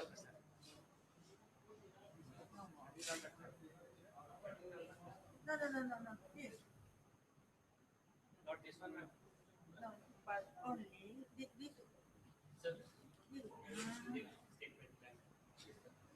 Oh, ठीक है मैं मेरे जरा प्रिंट आउट ठीक है वही प्रिंट आउट मैं दे दूँगा हाँ ma'am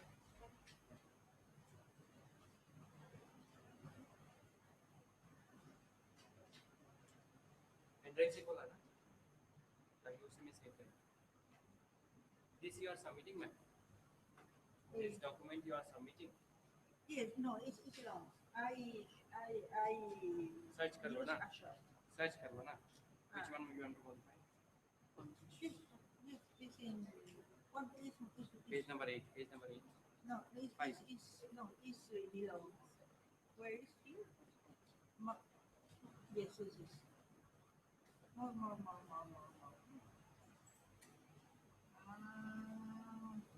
Features. Yes.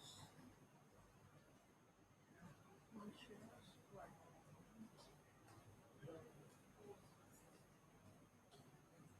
And maybe it's possible to I read it one moment.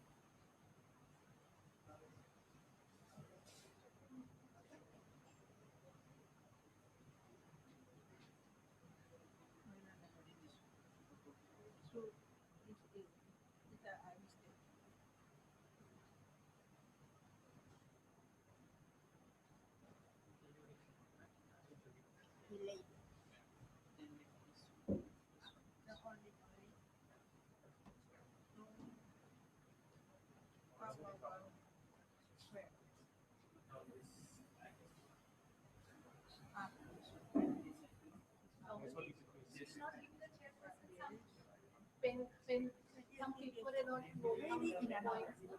Please, close this, because this is the long version.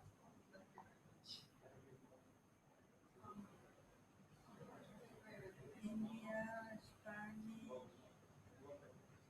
Reaching.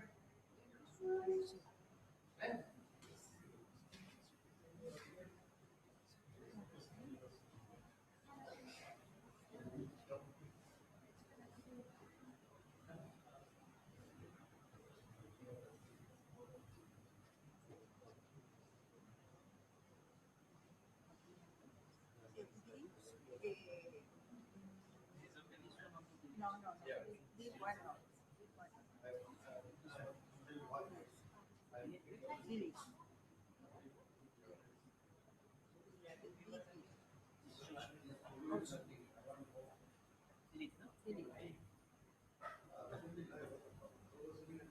Maybe, I don't know. Now, no.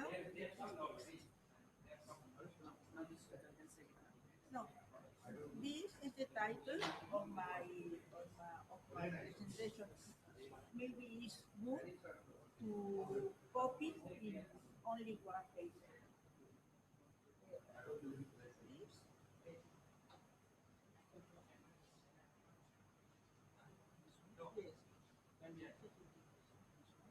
I don't think so. Copy, because it's the title. Paste.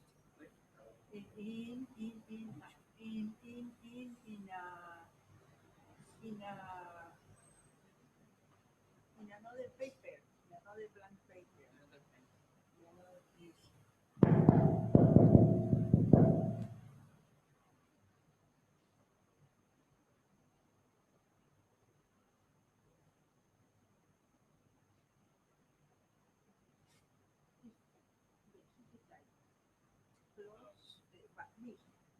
Just looking up. We want this up full screen. Full screen. Full screen.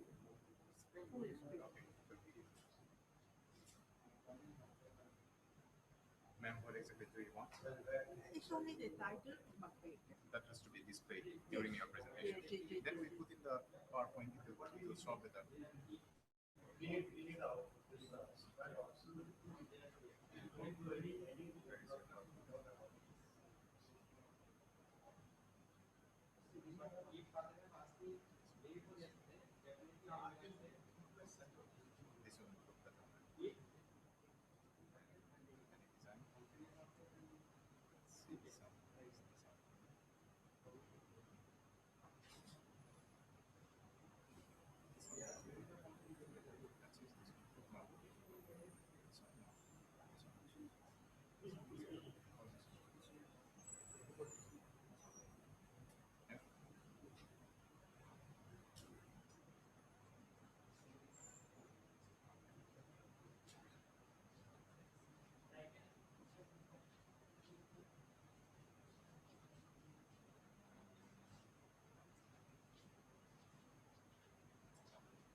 Any particular color that you want for this font? It's the same.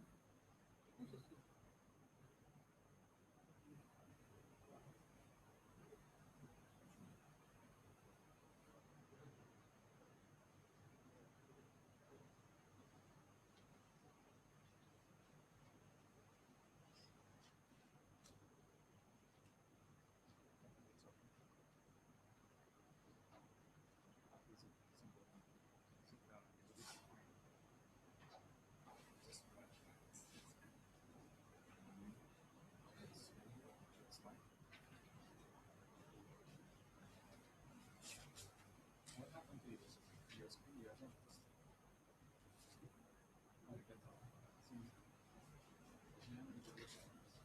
Yes, it's okay. And two more. In the same paper, Same page. In my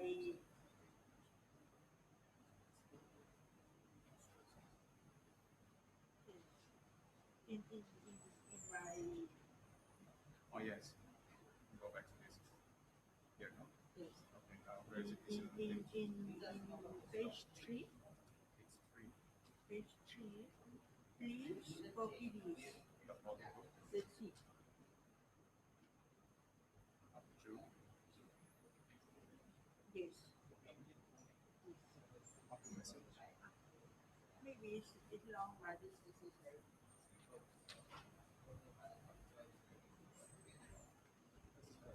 Up to believe in. Up to Exact address. My brain is not. Or you just say, do you want up to Gandhi? it is possible. It is possible. It's not it's long. It is possible, but you have to put in separate. Yes. So this So let me see if I can get just one table. I'll try to get it. If you have another issue, just started misbehaving since yesterday. Hopefully it will be okay.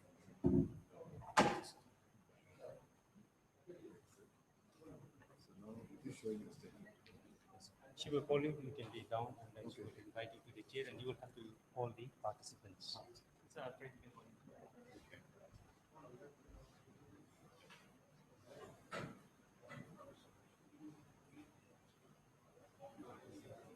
Not necessarily title, only alias.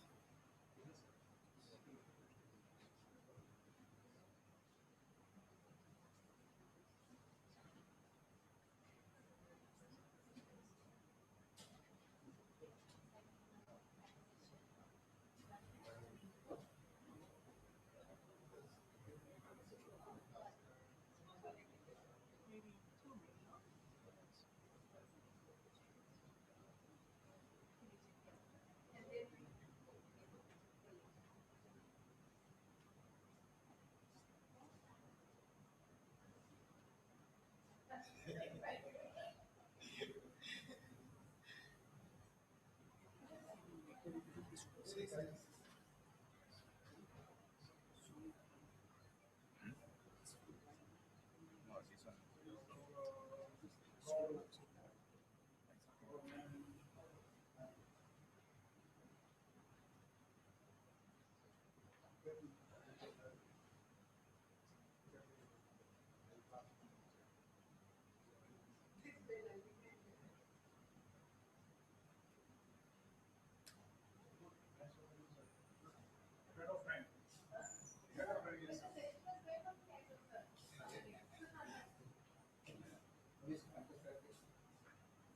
Another more, it is.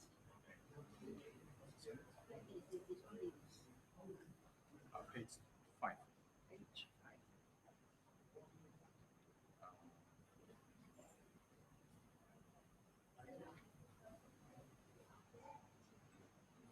Okay, page 5. This is shown. This is from the color this and this.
Okay, miss, it's going to be like this. So, anything more? The last one. The last one. This necessarily that you put maybe in the first, in the second, not in the This one, in the second one.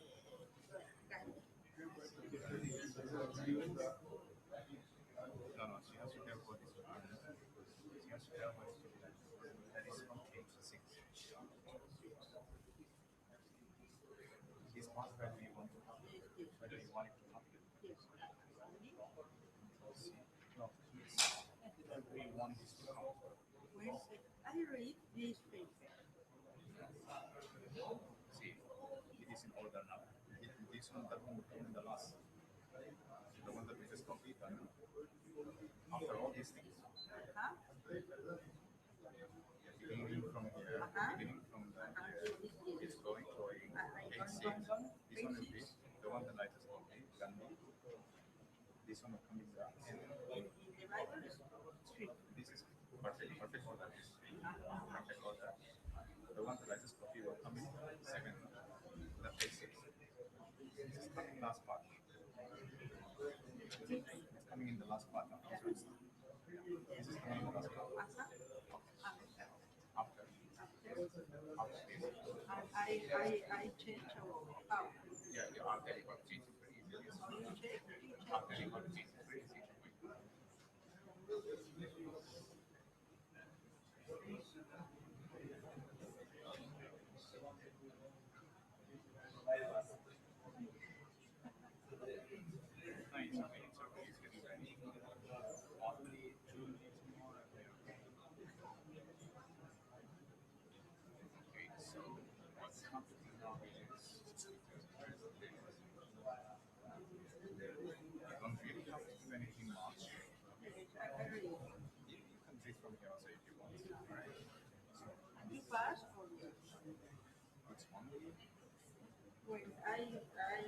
I was in this I put This one is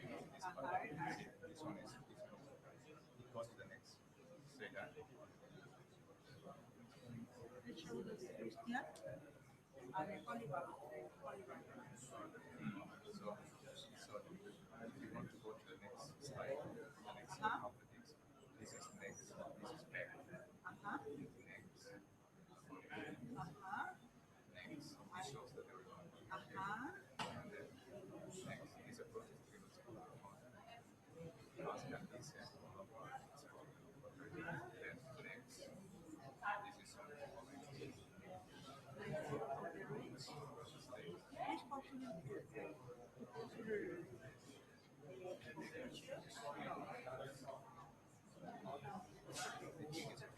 then this is coming next again. So the last one that you ask me is this one. And so this. So if you going back up to the beginning, this is the beginning. This is next. See, so these two arrows.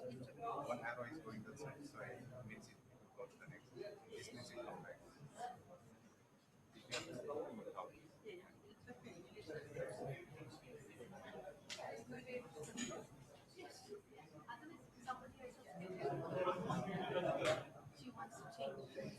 No, we just created a block.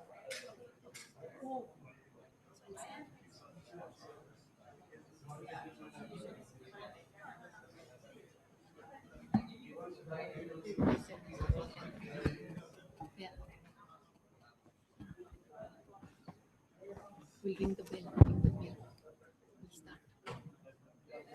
This side is not working. Yeah. Keep it all the time.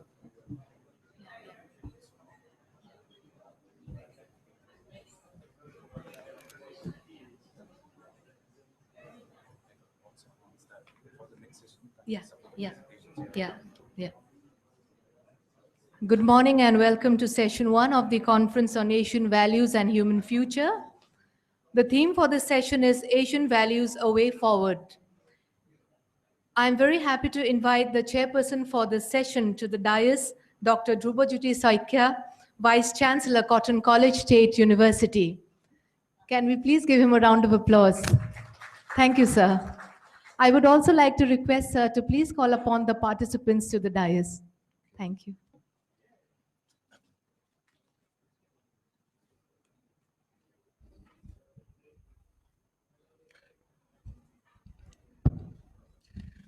Okay, good morning, everybody. So we are on to the next session, whose theme is Asian Values, A Way Forward for Human Future. Unfortunately, because of our Chinese friends not being able to make it, we have 3 speakers, and I would invite them to the dais. The first is Hortensia Cuellar Peret.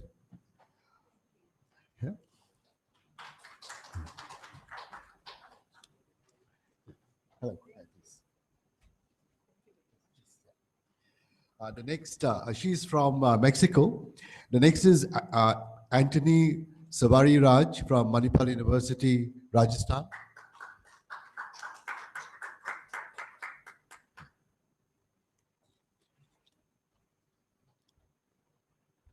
Yeah. Hello. And our third speaker of this morning is Professor Anant Giri from Madras Institute of Development Studies.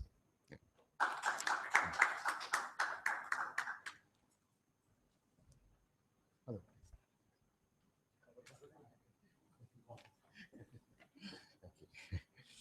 Okay.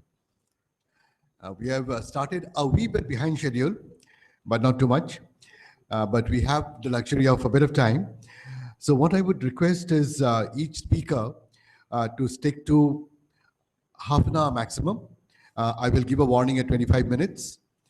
And we'll allow for 5 minutes of quick questions or comments.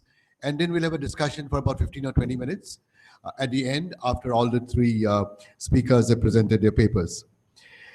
So first I would invite Hortensia Cuellar Peret to make a presentation on does wisdom of Eastern and Western cultures respond to the question, what is human dignity?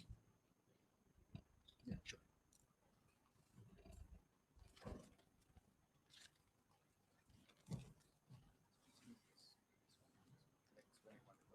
Thank you very much. Namaste. And again, thank you very much to the authorities of the Assam Don Bosco University and Dr. Stephen Mabely, Dr. Joy Thomas for your kind invitation to participate in this international conference in collaboration with the Institute for Advanced Humanistic Studies of Hubei University, whose director is Professor Dr. Yan Chang, to whom I also I am also grateful. I am glad to be here. When I read the title of the forum, Asian Values and Human Future, I recall the outstanding article by Professor Thomas Menamparampil with the title Asia's Future, Profiting from the Ethical Wisdom of the World.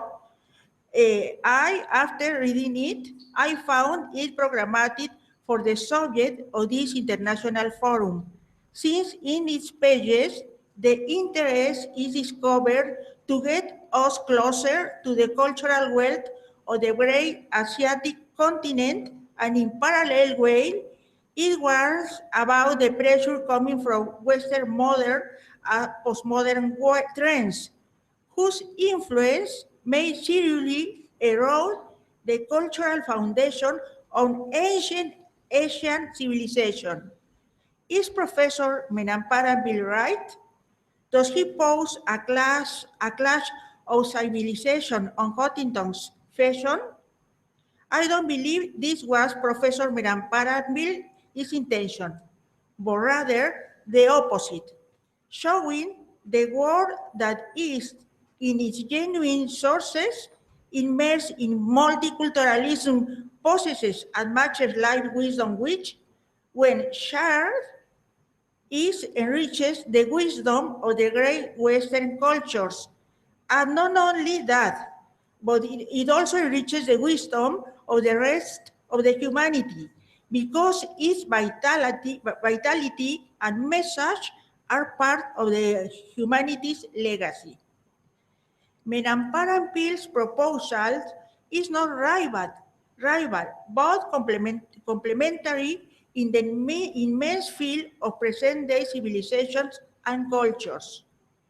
What he aims for, and I wholly adhere to it, is finding coincidental principles and values, universal values, enabling us to construct a more human world where, rather than confrontation, harmonious and free coexistence, sustainable development, justice and peace prevail.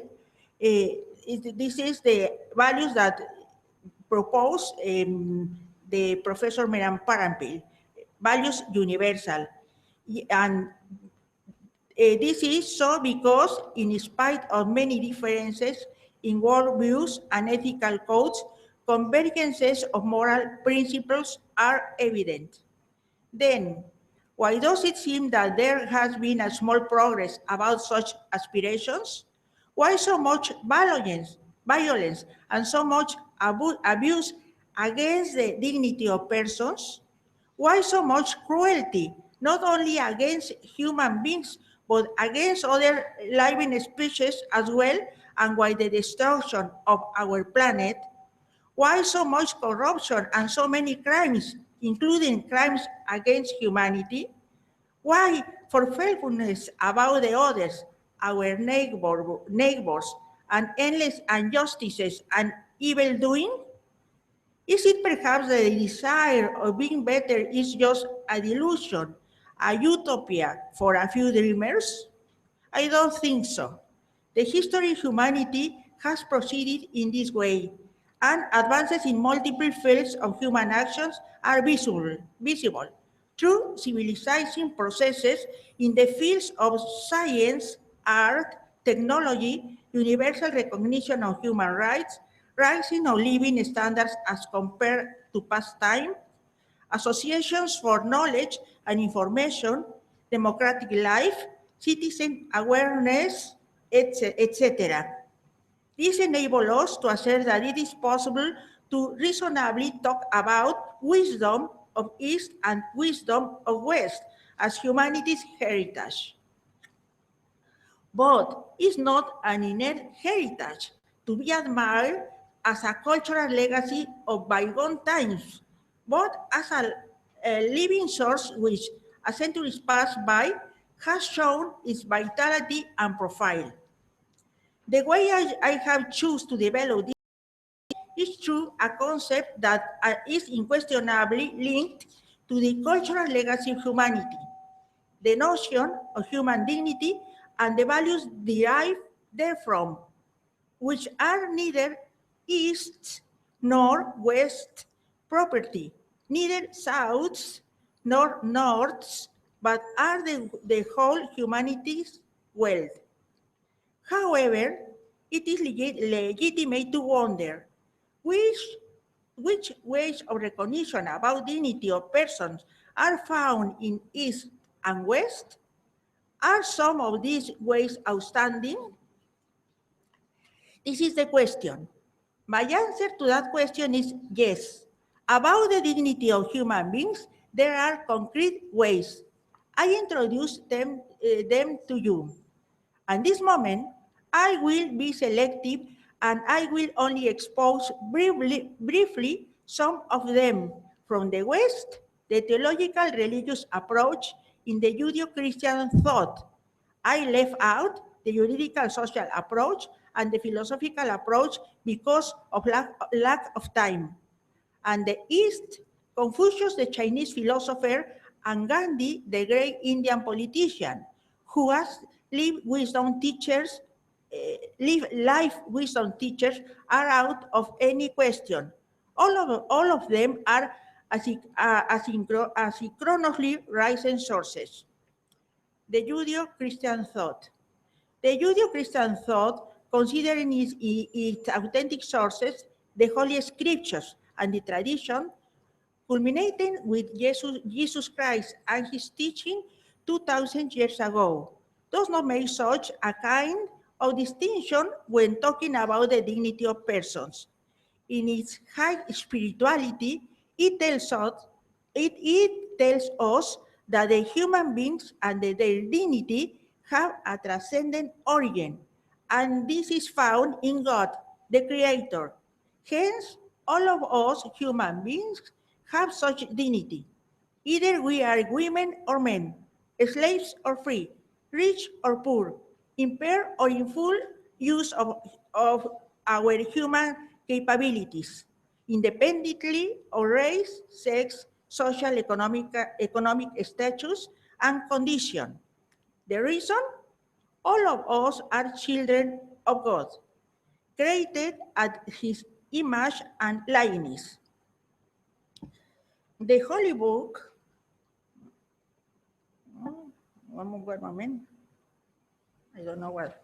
The Holy Book, the Bible, tells us as follows, and God said, let us make man in our image after our likeness. So God created man in his own image, in the image of God created him. Male and female created he them. And God blessed them, and God said unto them, be fruitful, and multiply, and replenish the earth, and subdue it. Genesis. This shows that the origin of our dignity, strongly expressed by Christianity, is in God. This is why it is possible to talk about the dignity of the children of God, where all of us, human beings, are included, believers or not believers, atheist or agnostic, of any race, origin, or condition, and at any time or place in history. This approach is theological and with an universal impact if its message is comprehended. All of us are children of God. Either we are aware of this fact or not. This is why it is possible to call God, in Jesus Christ's words, our Father, and not only creator of all that exists, and this independently of the religion we believe in. As Gandhi said, all of us are children of God. Harrigan in February 11, 1933. A different subject linked to what has been said is the question about the meaning of God making us in his own image and likeness. It does not mean that we are equal to God. It is divine beings, as Roman Caesars or gods in Greek mythology were believed to be. No. What it means is that by constitutively creating us as body and soul in the unity of our own being, matter and spirituality in our genetic and ontological dotation. Each human being is unique and original, but also originated and unoriginating. Of everything, the human being is capable of creating or recreating, as in the outstanding fields of culture, education, industry, philosophy, science, and arts, generated in a given space and in a given historical time, where what is looked for as a consequence, the social message, is not only evading ignorance, but achieving an integral education and the social, economic, and cultural progress and development of the different people and nations. All this is said without forgetting its deep message, with its salvation doctrine, true love and care for the others, whose original source is God. Because of this, the Judean Christian message states that we human beings are children of God, with an infinite, non-negotiable, non-transferable value due to our transcendent origin, the deepest foundation for the dignity of any woman or man anywhere in the world. The East. From Asia, I have selected the wisdom full of spirituality of two of these great representatives, Confucius and Gandhi, whose teaching and the impact of whose works are out of question. I present some minimal ideas from the enabling us to appreciate the wisdom of the East and its theoretical practical preoccupation about the dignity of persons. Confucius. As you know, the great philosopher and teacher of Chinese wisdom lived 2,500 years ago. His teaching and thought are not only influential at the East, but serve as model for humanity because of the wisdom of his words. It is regarded as the founder of an ethical system in force up to our days, where order, virtue, peace, and trust are the rules for living. These principles turn Confucius into a great social theoretician and are discovered in the millenary tradition of present day in its cultural values. Confucius, in his teaching, shows that mutual respect among all, love to family, care of children and old persons, veneration to wise persons and teachers are precepts for a spotless behavior, forming virtuous and worthy citizens to be elected to be public functions and be able of governing. Is this not perchance having in mind the dignity of persons? This is shown in the excellent text from the Record of Rights, Book 9, the Commonwealth State. I don't read it. In such an orderly, peaceful, and idealist state, all work for common good, with effort, discipline, and wisdom, perseverance and honesty, kindness and politeness. In this regard, education coming from home and that given in schools must have a high quality, where all are taught how to live well, how to be a good citizen, who loves and respects her family and friends, but always directs his action towards the good of the community. This is the source of her conviction about the need to educate persons in solid values and principles where tradition, Chinese wisdom, and new things are contemplated. Gandhi. The figure of Mahatma Gandhi is that of the leader of non-violence and pacific resistance. His fight without weapons in favor of justice, non-oppression and freedom render him not only a holy man to Hindus, but a model of integrity for all, centered in truth, purity, human dignity, and national independence. For him, a different behavior was deeply unjust and contrary to the dignity of persons, and war is the law of the jungle. Gandhi was a deeply spiritual man, capable of leading a whole nation to independence from England in 1947, avoiding violence and promoting peace. This is shown not only by his intense political activity and his life, but also the numerous confessions made through his books. It is shown, among others, in his peerless and autobiography, The Story of My Experiments with Truth, and one of the most celebrated books, Wars for Peace. Regarding his autobiography, he tells how he was reluctant to write it, but he was gradually convinced about the fact that could simply narrate the story of his numerous experiments with truth, but not any kind of truth, but above all the link to his spiritual, particularly moral experiences.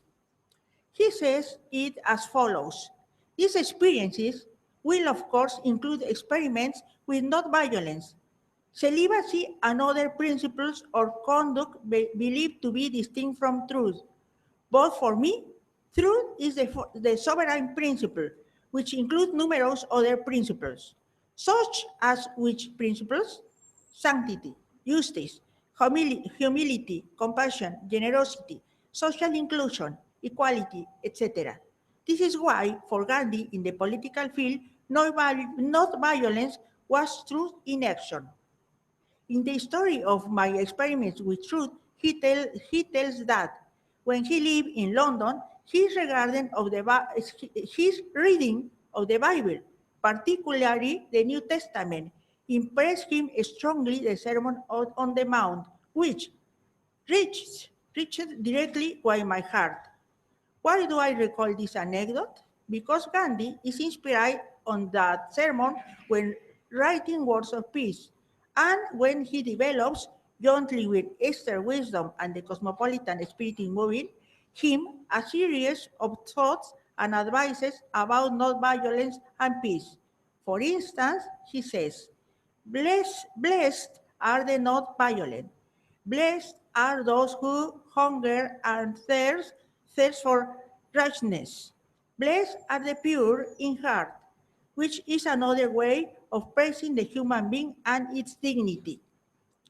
He nurtured his spirit as well from the other books of the Eastern wisdom. He expresses this as follows: they have instruction to arrest me, I to give me a bridge, 2 blankets and 5 books, the Gita, the Song Book, the Ramayana, the Chorals translation by Rodwell, and an edition of the Sermon on the Mount, quoted from prison. Final comments. We now connect with the great subject debate of this international conference: how values from Asia can contribute to the future of humanity? In many ways. We only have to get close to know and to admire the contribution of their millenary cultures, full of spirituality, cultural, artistic, and religious richness, love for nature, and the wisdom of known or unknown women and men who have forged with their lives and example the profile of what we know as the East, where the intermingling and the same time mutual distinction takes place of histories of people and nation, varied tradition, races, values, and principles, political affiliations, beliefs leading to the search or love of God, science and art, technological advances making out that immense culturally plural mosaic which, in what it has of worthy and universal, becomes transcultural. It means universal, and this is a legacy of humanity. Dhanyavad. Thank you very much.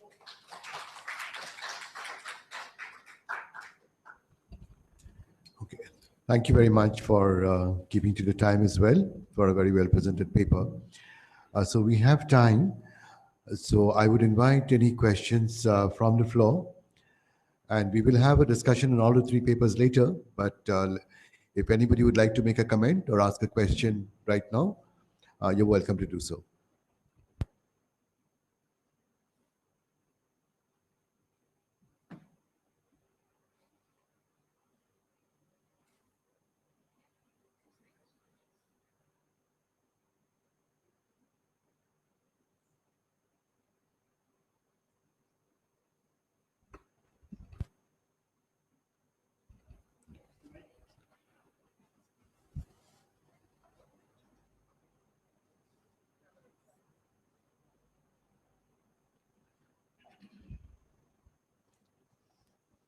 Okay, it's working. Professor Korea, okay? I didn't know, perhaps I was distracted, but I don't know how did you define human dignity in your paper? Because if you still remember in our conference last June, human dignity is a problematic expression because even in the last conferences, we could only take note of the attributes or what are those features that we will call part of human dignity.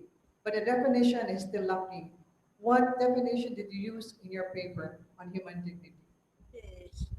Yes, it's true, it's a problematic question, but I think the human dignity is a value per se of the man or the woman, value per se. In another, this is an ideological definition, and we can, the human being has is end in himself, and this is one approach to the dignity of persons. I know I part of the ontological definition, ontological interpretation of human being about our own being. For this reason,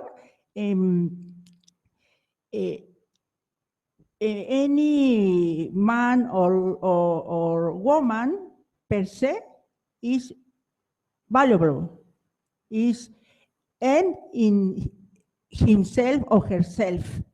I prefer that if you wish, you can read my paper, my long paper, because in this moment the time is briefly to answer you. But when you defend the dignity of persons, consider with value per se, any human being is valuable with full capabilities or not, poor or rich, of any condition, race, religion, because you see only the person. I don't know how do you say.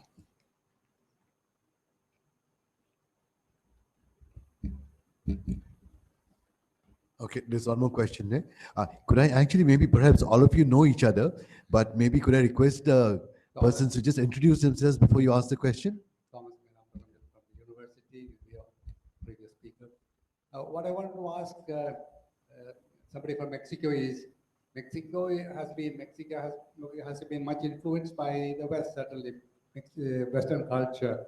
But Mexican society is a little composite society. There are also indigenous communities of ancient days. Do they feel a little closer to Asia, or do they feel very Western?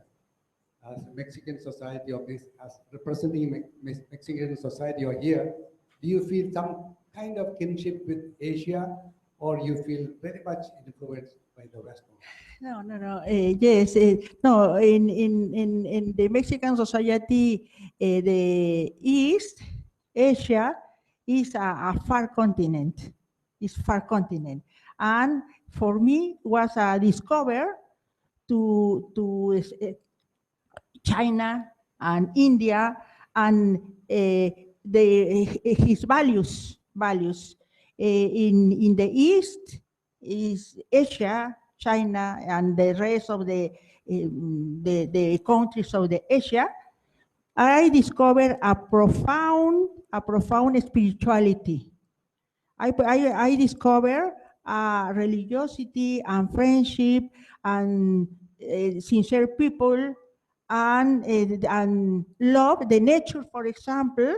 And in Mexico, of course, there are many groups, but we are many influential with the USA and the European culture, in the sense the materialism, the hedonism,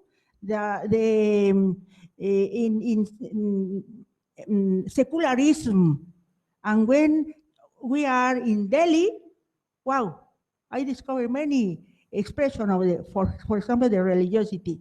And this is a profound sense of the spirituality.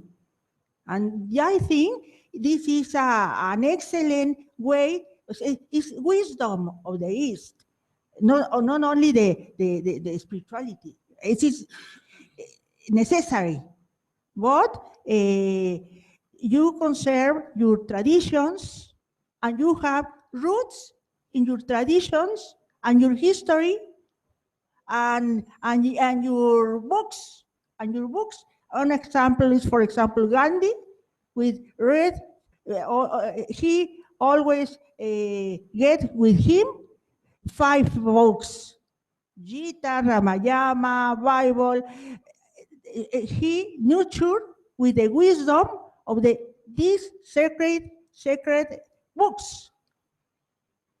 And in your paper, I read some interesting idea that the ordinary people can teach always. Can teach always. This is an excellent idea because always the philosophers, almost always we are in the heaven, and it's not. It's a mistake, because the real wisdom it can discover in any place. Yes, that don't means that in my country is it has also a big spirituality, but receive the influence that I mentioned. I don't know, Professor Mesamparil, if I answer your question. Okay. Were you happy with the answer? That's fine. Okay. We can perhaps take one last question or comment. A quick one, short one. No? There's one from... Mahatma Gandhi and Asian spiritual leaders. I was wondering, in Mexico, podemos hablar algo. Somebody in Mexico, is there an ideal person like that? Since you are coming from Mexico, I was wondering, is there a person like Gandhi who stood for values? Because we are talking about values, no? Yes, a little favor. Could you speak in Spanish? I don't understand very well. Please. Estaba hablando sobre Mahatma Gandhi, ¿no? En India hay una persona.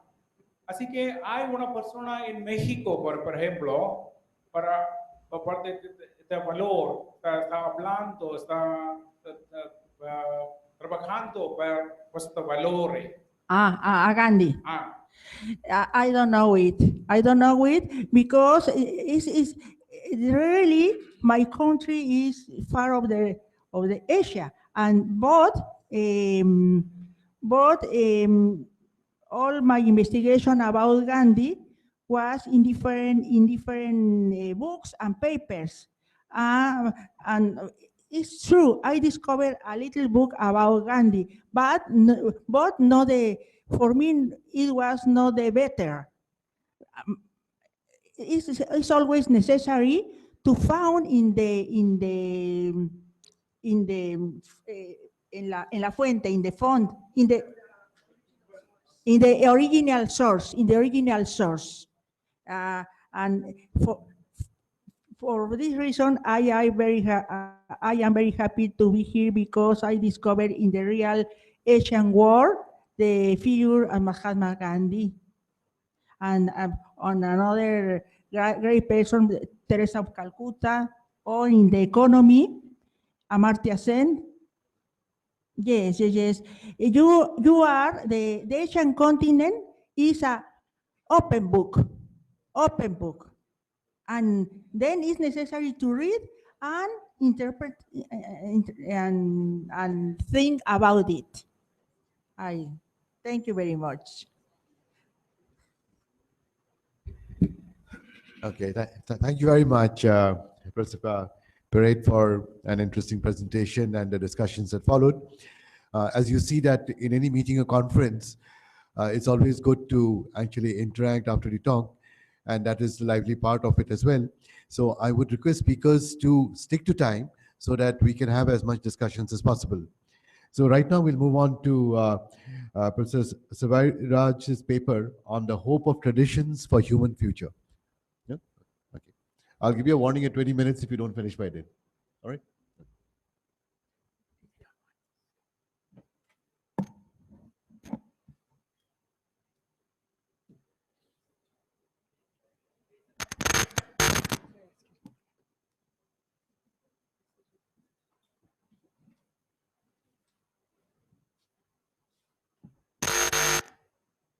It is okay.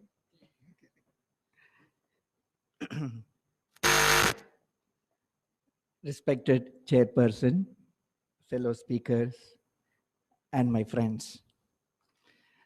Coming to a Salesian institute like this has always been a homecoming experience given my past.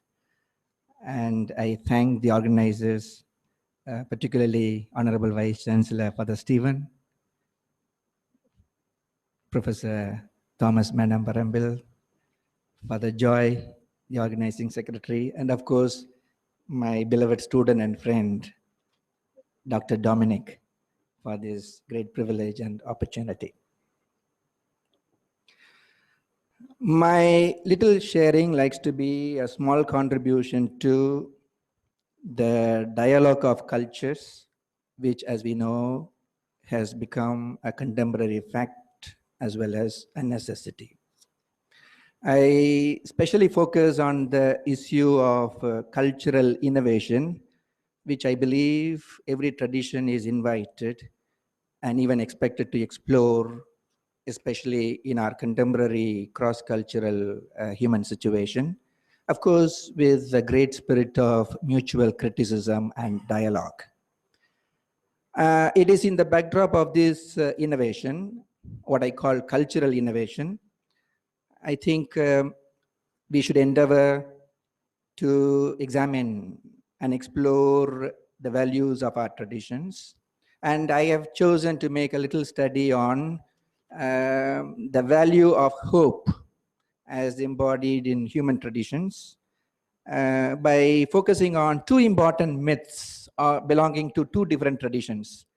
The myth of development, which is peculiar and important to the modern Western technological worldview, and the myth of destiny, which is deeply rooted and even generally diffused in the general Indian psyche, which has also been well represented in my own Tamil tradition and Tamil literature, the classical text, for example, Tirukkural.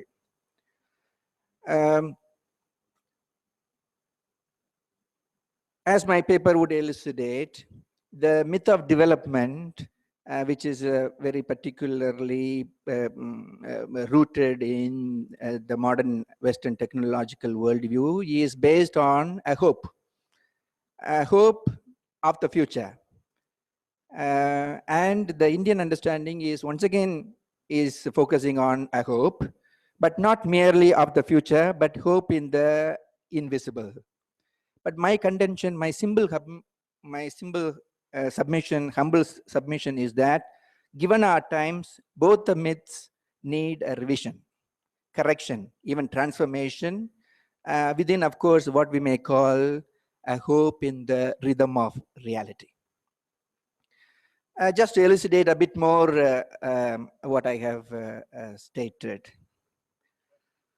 Scholars, in resonance with our contemporary experience, tell us that we presently live in a second mutation period, an age in which cultures, religions, worldviews, disciplines, and people are meeting and mingling on a scale which we have never experienced before. The boundaries and barriers are breaking and a cross-cultural wind is blowing. In this new contemporary cross-cultural situation, I submit, cultures are invited and even expected to perform a double task. First, to universalize their truth experiences, and second, to overcome their blind spots in mutual criticism and dialogue. Universalizing truth experience does not mean proclaiming one's truth to be universally valid or absolute for everybody, but it implies making an effort to present one's heritage and wealth to a wider universe in such a way that a person belonging to another time, another clime, another tradition might be able to have some kind of resonance in his own tradition or in her own tradition of what is being presented from outside. On the other hand, overcoming the blind spots boils down to realizing that no tradition, however ancient, modern, glorious, or divine it may claim itself to be, is sufficient in constructing the entire picture of reality by all itself. It signals a growing conviction that no culture, no tradition, no religion, no discipline, or even person is sufficient even to face, let alone solve, any of our human predicaments single-handedly. It ultimately boils down to a humbling belief and fact that nobody can claim to possess a 360-degree view of the world. The perspectives of our tradition, therefore, need to be challenged, stimulated, provoked, corrected, relativized, and complemented by a tradition other than our own. It is in this context I introduce the notion of cultural innovation, and by this I understand that each tradition, in as much as it is not stagnant, has to innovate, transform, and regenerate itself, not only from within, but also from without. That is, by accepting inspiration, provocation, and even correction from outside. But this external stimulus will become effective, however, only when a tradition is able to find resonance and acceptance in its very heart of what comes from outside. It is in the backdrop of this cultural innovation I would like to explore and examine very briefly the value of hope as embodied in human traditions by focusing in a spirit of dialogue on two myths belonging to two different traditions, the myth of development and the myth of destiny, and I work out their consequences, cross-cultural consequences. Just to report to you very briefly,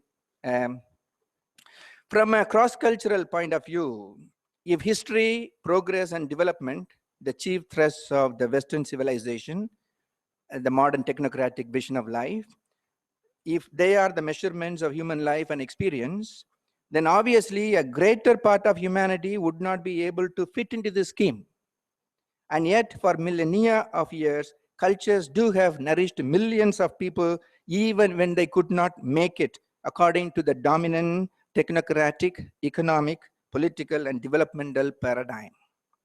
We may wonder what is the meaning of life for that immense majority, the aboriginals, the slaves, the outcasts, the starving, the sick, the hungry, the oppressed, the women who have not made it. Even in the hardest time and in the face of greatest survival struggles, people could face life with joy and dignity precisely because they have been sustained by some kind of hope. This hope, however, is not merely of the future, but hope in the invisible dimension of life and reality.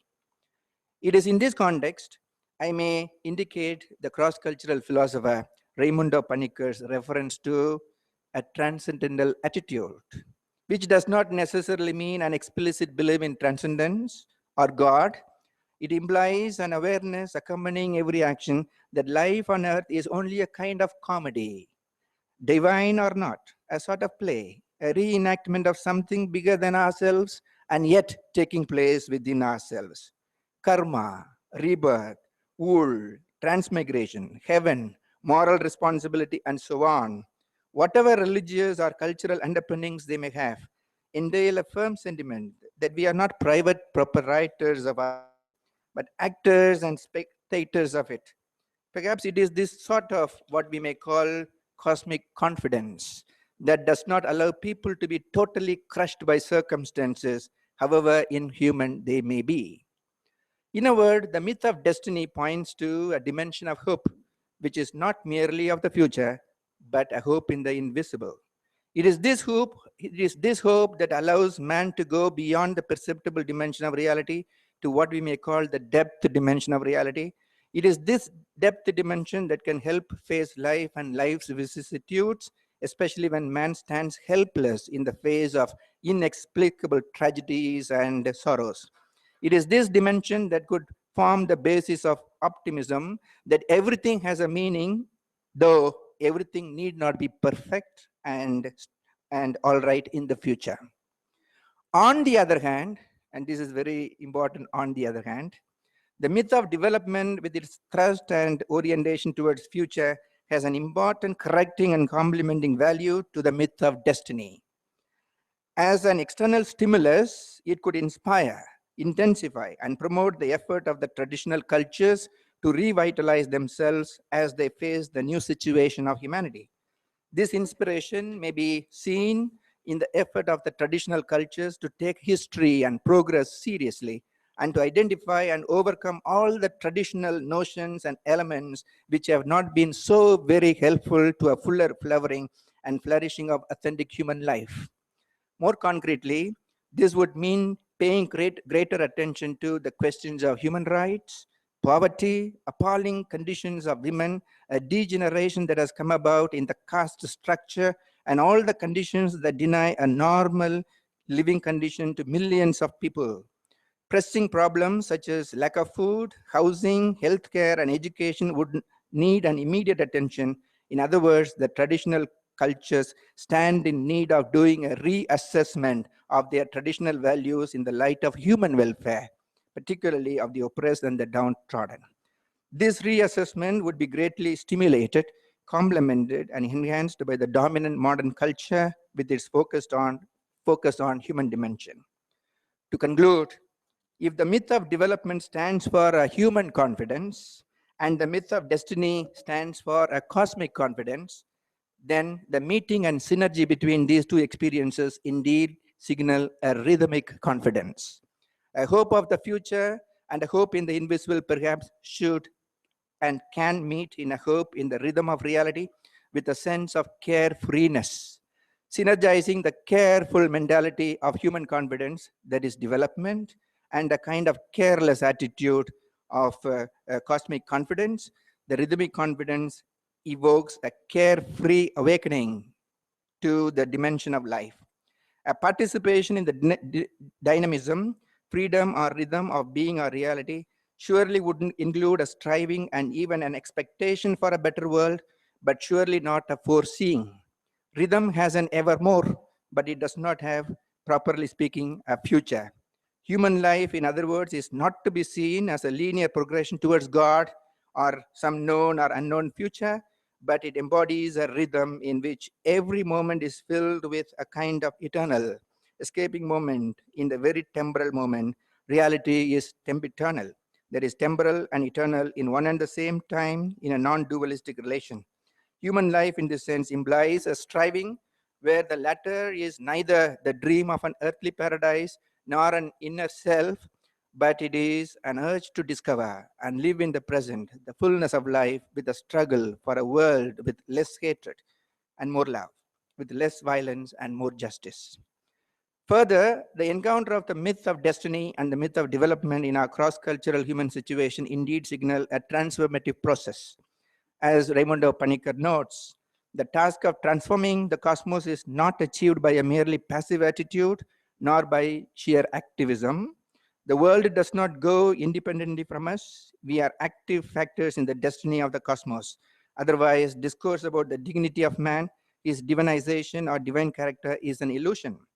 What is needed is a synergy in which human beings are seen neither as designing engineers of development nor victims of helpless destiny.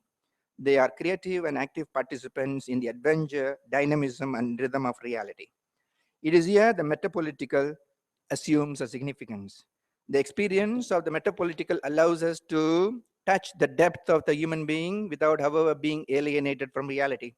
It does not deny transcendence, but only awakens our consciousness by making us see that to be fully human, we must fully insert ourselves into political or developmental activity, but must neither drown in it nor escape to some beyond or even interiority.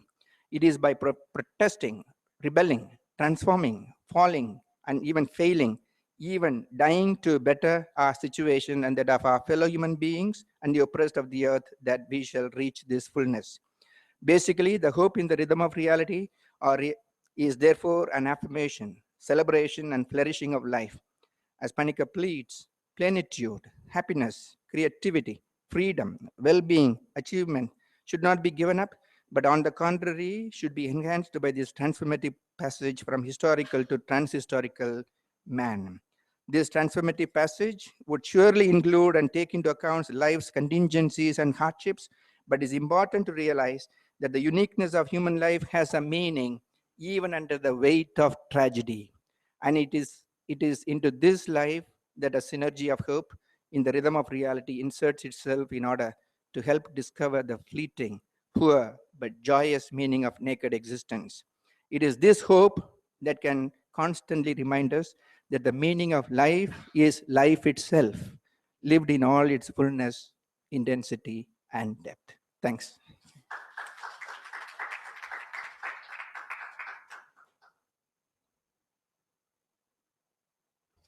Thank you very much.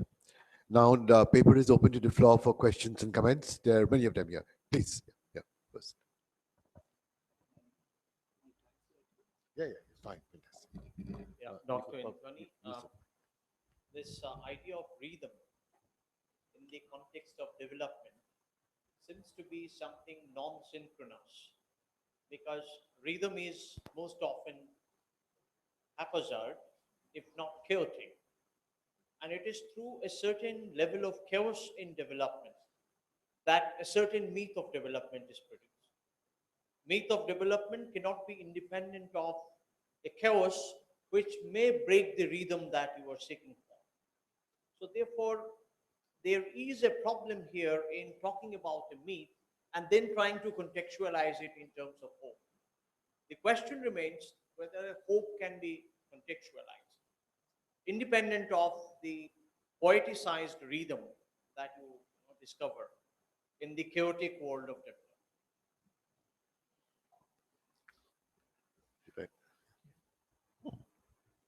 As you know, I have not painted a glorious picture about rhythm or something like that. I'm only trying to say that human life has meaning even under the weight of tragedy. And that is very, very important for us to affirm in order to go ahead in life. And that sense has accompanied our Indian psyche for millennia of years, which may need correction and complementarity from the actor side of things. But the spectatorship which this rhythm implies movement, rest.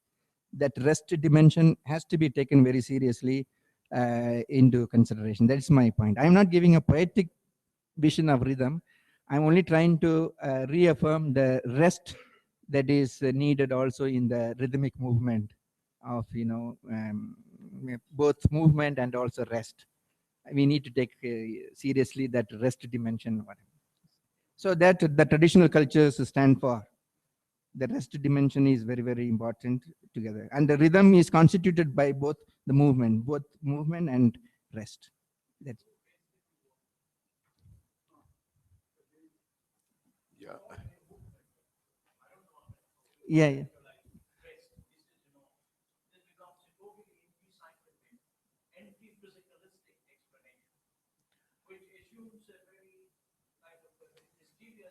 It is not mysterious. For example, in English, clocks run.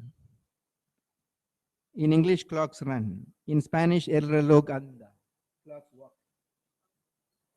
El reloj anda. Yeah, clocks walk. And if you come to Tamil tradition, the rest movement that I am speaking about is very clearly seen. We don't even ask a person. We ask when we ask somebody time and nudge. Professor Surya Narayana would be able to say, because what has happened to that fellow called time. Means we are not travelers in a vehicle called time reaching New Jerusalem or a future destination or something, but another sense of time I am saying. But what I am saying is, in our cross-cultural situation, both notions need revision, and that is the task of our times. The movement has to inspire rest, and the rest has to inspire movement. And rhythm is all about this mutual fecundation, or mutual correction, or mutual help. Okay, I think we move on. Perhaps you can discuss it offline, because I'm sure the issues you have raised are complex, and there's a question.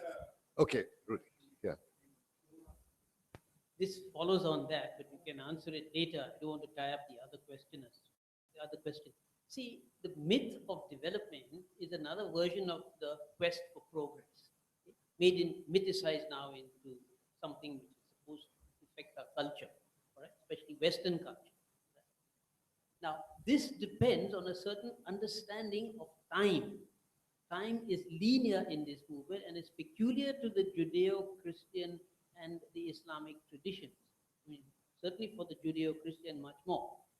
In the Eastern traditions, particularly for the Indic ones, time is cyclical. And in this context, hope for the first one is at the end of this process, or during the process, for a quest for a utopia, not fully yet, but already now. And this is dangerous. The downside of this myth is that it can become violent in the haste to reach that place. The second myth, the one of the cyclic time, ends up with moksha, which is salvation or freedom outside this cycle. And at the most, there is individual salvation. The cycle is left to run itself into exhaustion. So where is the hope in both these cases? Yeah, I think you only reformulated all that I wanted to say. The first one stands a hope of the future destination. The other one, the time is what you call left outside the sense there. But I am saying that both have to inspire each other. Both have to inspire each other. Both have to correct each other, inspire each other.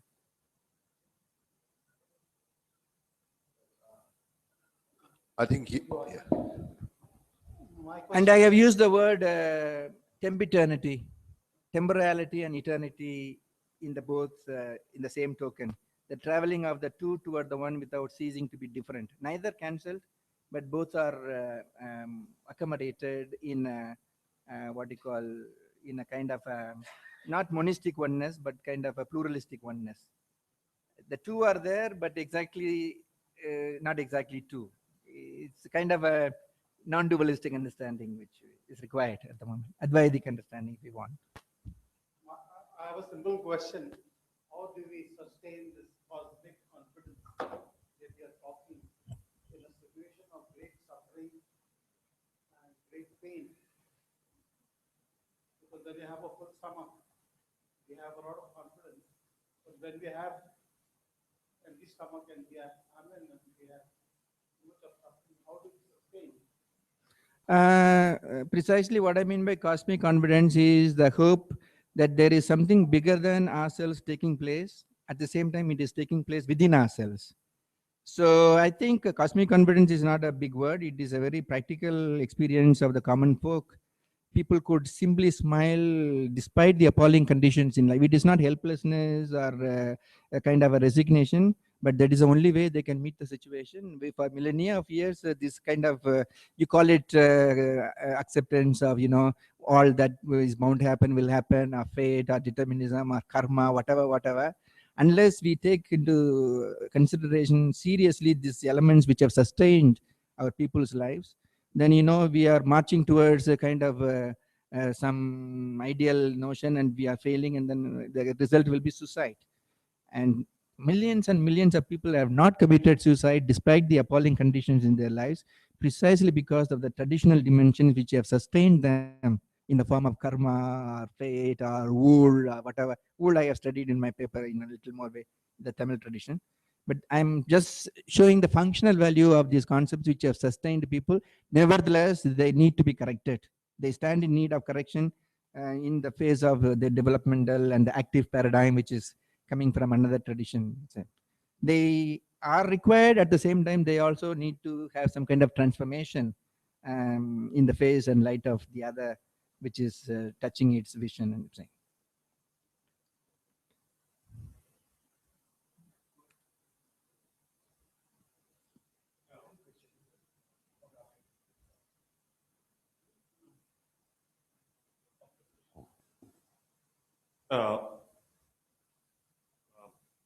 I congratulate Dr. Anthony for your wonderful presentation.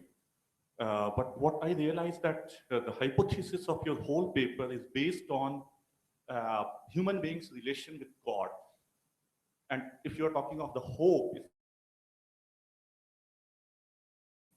for the third largest population of the world who are called atheists. So if you are talking of the atheists, what kind of hope do you see because they are not believers in the God? So can you define that in what sense Yeah. you understand their position? Because in the countries like Japan, 70% are like the people are mushukyo. They are non-religious. So I would like to take your point on that. I don't know if I brought in the element of God at all in my paper. It's not merely hope in God as something, hope of the future, and future, one symbol of that future may be God or eternity. But I didn't exclusively say, I didn't mention the symbol of God in this. And secondly, the whole vision that I'm speaking about is kind of a sacred secularity. That reality is both secular and sacred at the same time. They are not dichotomized. Our Father in heaven, that scheme is what is questioned in this scheme. One in the other. The entire secular reality is sacred, and the sacred reality is not without. In the very heart of sacred dimension, there is a craving for matter, and then materiality and secular and so on. The sacred secularity is the vision which I have not focused in my paper. But if at all I speak about God, if at all, I speak about that dimension which integrates both the material and the spiritual in a non-dualistic relationship. One is not without the other. Both belong together. It is the traveling of the two toward the one without ceasing to be different. But I never brought the element of God in my paper at all. It is not hope towards God or hoping God. I just presented to you two paradigms. The dominant modern Western technological paradigm is based on a kind of a hope towards the future, marching towards the future. The very machine, for example, is very symbol of this aspiration towards hope towards the future, because it operates on a particular understanding of time. Time is limited, and then we have to do much, and the quickest time in the machine is helpful to the extent that it is helps you to achieve in the quickest time possible. So it all implies this marching towards the future. But I didn't explicitly mention the element of God in my paper, I think. I think you had a question, right? Or no, okay. Probably one last question or comment. No? Okay. Then let's thank the speaker, and we'll now move on to the last paper of this morning, which is by Professor Anand Giri from Madras Institute of Development Studies on rethinking Asian values and human future. Professor Giri.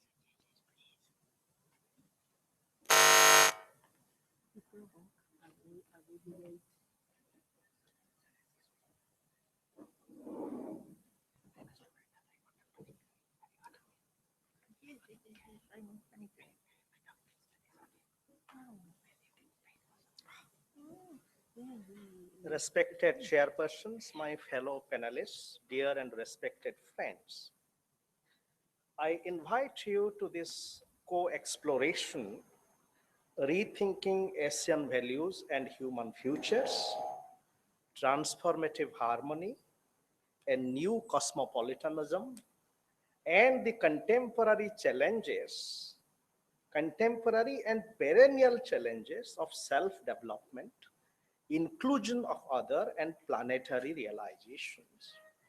With this paragraph of challenge, rethinking Asian values is a fundamental challenge as we talk about Asian values. Engagement with values invariably calls for acts of rethinking, reconstitution, and transformation, as values in any society can be imprisoned within a logic of status quo, and oppression. It calls for realizing values as not only inherently and integrally plural, but also emerging out of multiple strivings, which includes conflicts, confrontations, but also compassion. And also it requires what I would like to call meditative verbs of pluralization. Values are linked to the dynamics of value formation, which involves both actions and meditations, preservation and transformation, contestation and confrontations. Value formation is a multidimensional reality and possibility, which is linked to self, culture, society, state, and planetary dialogues and interactions, and it is integrally linked not only to their socio-cultural and socio-political spheres, but also, we must not forget, their soul spiritual spheres. Therefore, talking about value, we must transform the discourse of value to value formation. And here we can draw upon the work of many people, including Daisaku Ikeda, who has been the participant and now the leader of the Soka Gakkai movement, and very important movement of value formation from Asia. The engagement with values also, as it involves the dynamics of action, meditation, it also involves what I would like to call as the whole dynamics of transformative practice, for example, transformative socio-political movements, as I would illustrate, the discourse of Asian values as harmony without the accompanying socio-political movement of democratization is bound, it bounds values within a logic of authoritarianism. So therefore, value formation is linked to transformative practice and movements, but that transformative practice and movements is also linked to what I would like to call as collaborative imagination. That collaborative imagination at the contemporary juncture builds upon cross-cultural dialogues. For example, imagining the values and practice of harmony as we build upon, for example, Vedanta. Vedanta has a deep value of harmony, but the Vedantic engagement with harmony and its concern for oneness and the Confucian engagement with harmony, then it is an occasion for collaborative imagination, a collaborative imagination which is happening with concrete practices of cross-cultural dialogues that I would like to illustrate. Therefore, the whole discourse of value must be critically interrogated as a dynamics of value formation, where value is just not a noun, it is a verb, and it is in that context, in this process of dynamics of value formation, two other processes must be integrally linked. which has been hinted at in our discourse so far. For example, in the earlier presentation, there was reference to the ontological. So value formation is simultaneously a epistemic process, and in the contemporary context of value learning, it is an epistemic process. But in the context of cross-cultural value learning, for example, India and China, we must engage ourselves to the epistemic activity of co-learning without forgetting the challenge of what I would like to call as love and labor of learning. At the same time, it is an ontological process. But an ontological process which also touches what Sabari would call, building on Panikkar, as ontonomical. Because the idea of the ontological need not reproduce the elements of individualistic ontology of modernity. So it is with this then, what I would like to do is look at the value of harmony as a field of cross-cultural encounter, dialogues, and realization.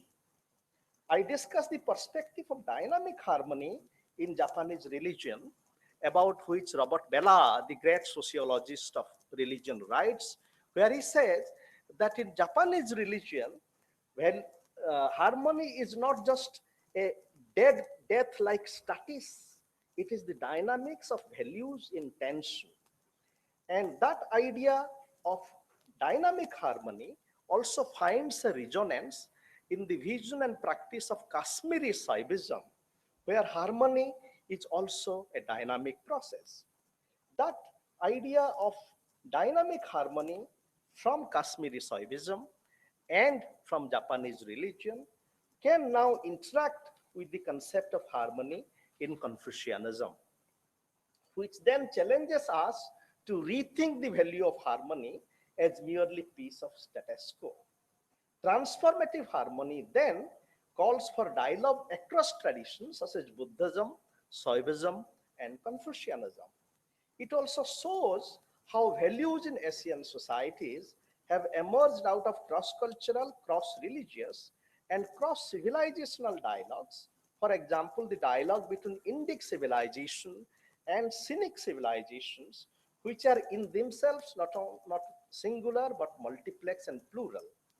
Indian civilizations are plural, consisting of multiple streams of values, imagination, and actions, as Chinese civilizations are, as Tu Weiming, the noted scholar and philosopher of Chinese Confucianism, tells us. China not only has one book, that is Confucianism, but 4 other books: Buddhism, Taoism, Christianity, and Islam. There have been some dialogues between Confucianism and Buddhism. As we know, in Chinese history, the whole movement of Neo-Confucianism was a profoundly liberatory and transformative movement, because it wanted to, later on I would show that how the dynamics of Neo-Confucianism was an effort to go beyond the limits of Confucian notion of social harmony and bring the dynamics of self, including self-emptiness, which is a deep concern in Buddhism. So I want to suggest that though in Chinese history, some dialogue has taken place between Confucianism and Buddhism, which has a global relevance. And today we need to really rework that dialogue, not only just a historical genealogical manner, but as a contemporary act of dialogue and the imagination. But what needs to be done in China is the dialogue between Confucianism and Christianity. A little bit of has been done, but also dialogue between Confucianism and Islam. Here I remember my visit to China in 2009, and while visiting a Muslim town in Yunnan province, I asked my interpreter that what is the dialogue between Confucianism and Islam? And she mentioned that in both there is a relativization of the primacy of the social world, that the socio-political world is not absolute. I think given the tendency of Confucianism to be imprisoned within socio-political authoritarianism, including the contemporary revival of Confucianism in contemporary China, is not free from this logic of socio-political authoritarianism. The real significance of Confucianism, the mandate of heaven, and in Islam, the primal significance of the heaven, it is in that sense. So, but actually not much work has been done, though we must remember that, Professor Suryanarayan was mentioning about Anwar Ibrahim. Now, in 1995, when Anwar Ibrahim was the Deputy Prime Minister of Malaysia, in the Center for Study of Civilizations, I think in University of Malaysia, he had initiated a dialogue between Confucianism and Islam.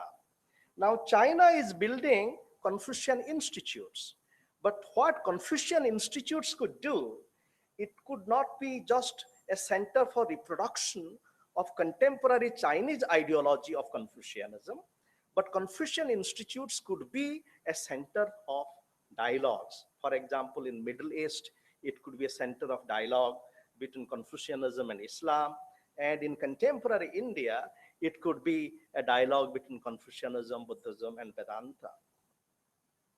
This particular journey then also invites another related journey, which has a history in Asian dialogues.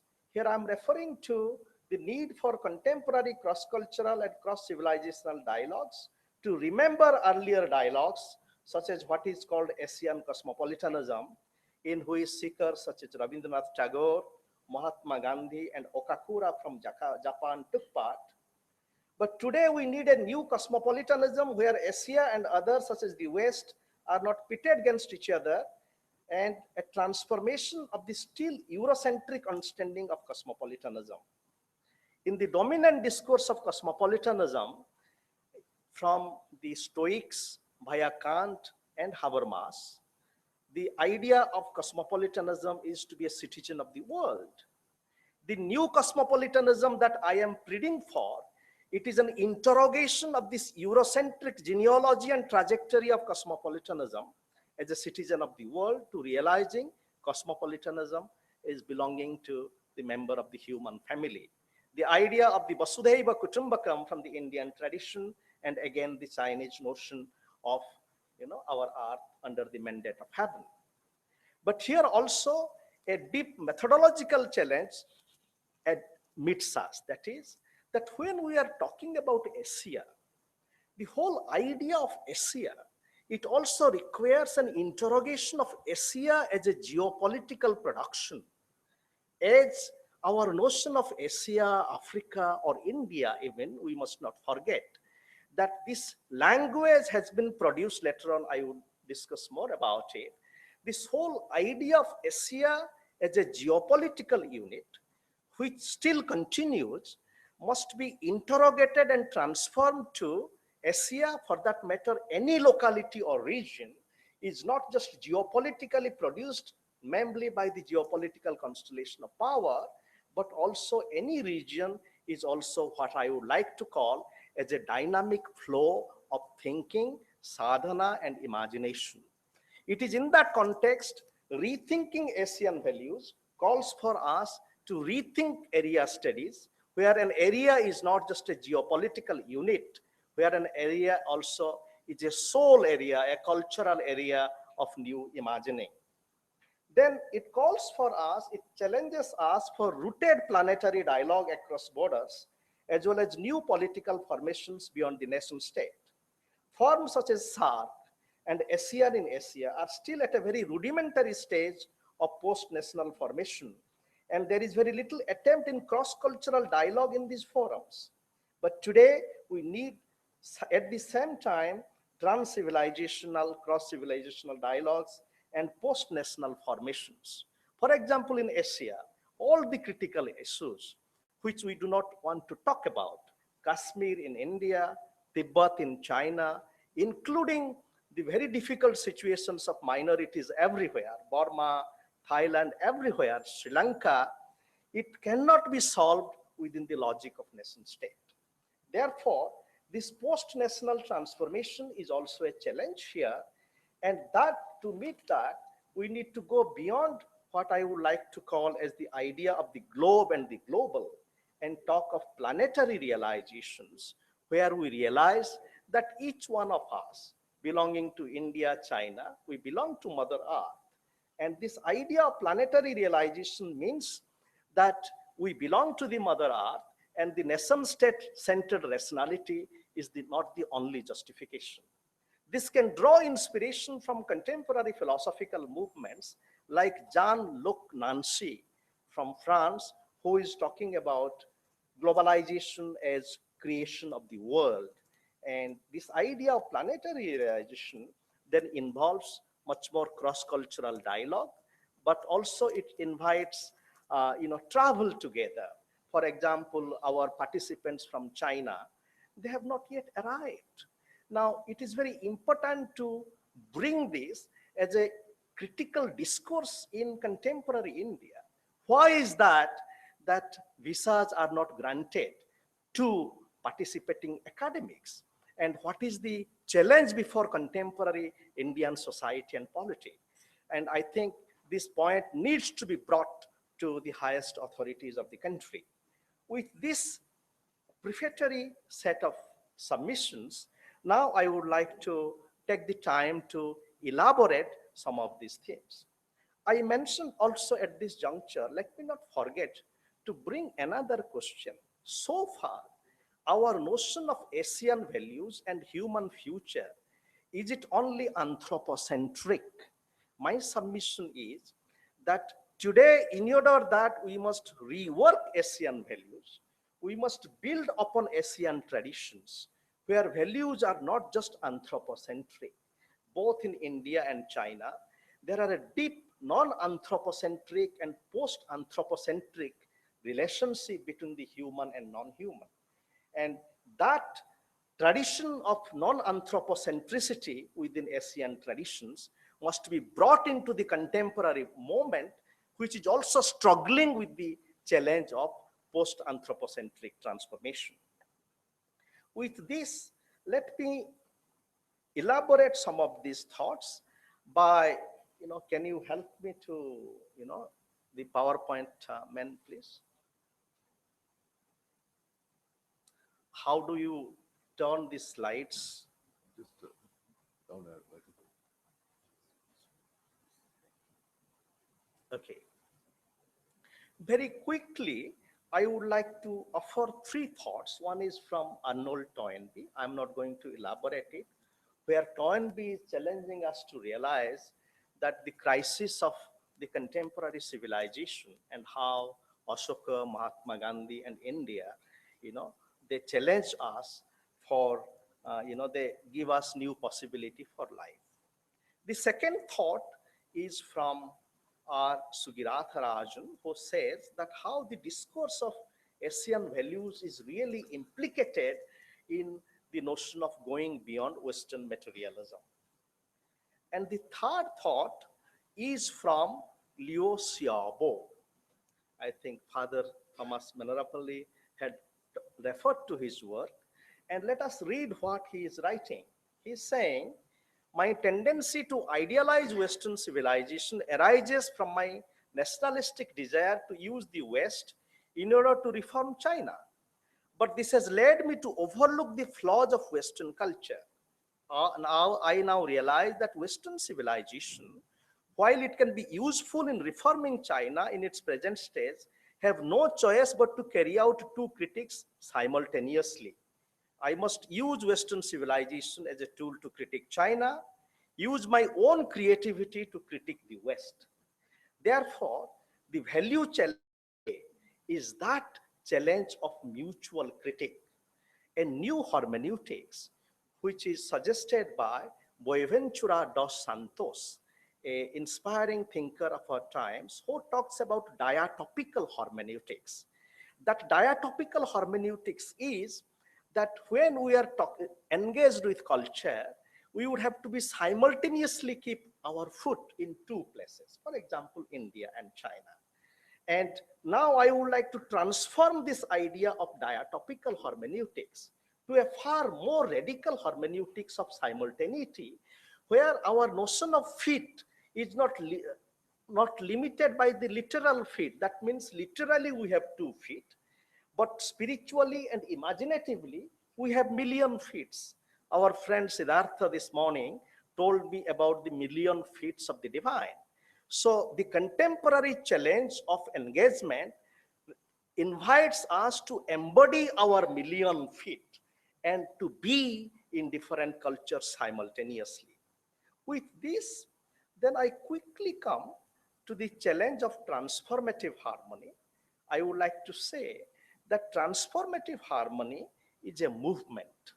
It is a movement which has a multiple dimension of transformation.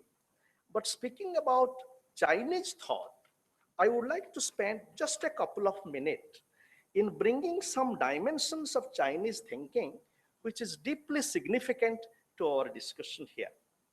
Now, much has been talked about Confucius and the idea of harmony. But here we need to bring this idea, as it is suggested in this paragraph of thinking, that chaos prevails in the world. I'm just paraphrasing this thought, because the Tao, which is the source of harmony, is not getting an opportunity to be expressed. Therefore, the challenge for realization of harmony is to uncover Tao, and that uncovering is a multidimensional work. It is a spiritual work as well as a socio-political work. In talking about harmony, then, we must realize that as we try to uncover Tao in our practices, we also need the work of Chong. Chong in Chinese means the whole idea of the equilibrium or centrality of the mind that is a necessary foundation for Ho, that is harmony. This Chong also, the state of the mind, is not just a static state. It is not just a noun. It is also a dynamic verb. I'm editing a book now on transformative harmony, in which my friend Julie Geradine from USA has a very deep paper called The Calling of Transformative Harmony, in which she is discussing some of these ideas, and I build on her work. As illustrated in this paragraph of thought, Chong has a dynamic process which has a spatial as well as a temporal implication. And then it leads us to the doctrine of mean, which is also a dynamic process. That doctrine of mean has very deep implication for human development. So I am not elaborating further on this, but moving ahead then, I would like to suggest that the movement of transformative harmony builds simultaneously on the idea of dynamic harmony as well as dynamic emptiness. Because the idea of the dynamic emptiness coming from the Buddhist tradition, when it interacts with the notion of harmony coming from the Chinese Confucianism, then it dynamizes the static concept of harmony, as it has happened in Neo-Confucianism to some extent. Therefore, transformative harmony now calls for the dialectic between dynamic emptiness and dynamic fullness. But cross-culturally and cross-philosophically, it calls for a set of meditation. That is, that in Confucianism, there is a primacy of the social. That primacy of the social is a primacy of what Dayakrishna, our philosopher, called as socio-centeredness. That socio-centeredness now needs to meet the Atman-centeredness or self-centricity. I would like to propose that this dialogue of values has to face this challenge of socio-centricity and its limitation. Modern sociology, modern organization of society also suffers from socio-centricity. One part of the Judeo-Christian tradition is also sometimes an uncritical bondage to socio-centricity, therefore the historical. Therefore, the socio-centricity and the self-centricity, Atman-centricity, has to dialogue together so that they can go beyond the state-centricity. What has happened to China is that when China dialogued with the modern world, the idea of individual dignity really didn't catch them because of their civilizational preoccupation with centricity and centrality. So they found at home with the centralizing aspect, for example, state dimension of modernity rather than the dimension of dignity. I would like to propose that we must now bring these three challenges, sociocentricity and state centricity and Atman centricity together as part of rethinking ASEAN values. Finally, a set of reflections. I have already referred to the need for a new cosmopolitanism that must be followed on. That idea of a new cosmopolitanism calls for concrete cross-cultural travel, for example, travel between India and China, among others. And also the intellectual work is, this new cosmopolitanism has to be accompanied by the work of love and labor. For instance, in Indian philosophy, how many scholars have worked on Chinese philosophy? In Indian sociology, how many scholars have worked on society and culture in China, even in an empirical manner, what to think of in a philosophical manner? So therefore, this idea of planetary conversations invites an alternative footwork. It also invites an alternative memory work. It also invites an alternative root work and root work. I would like to conclude with this poem.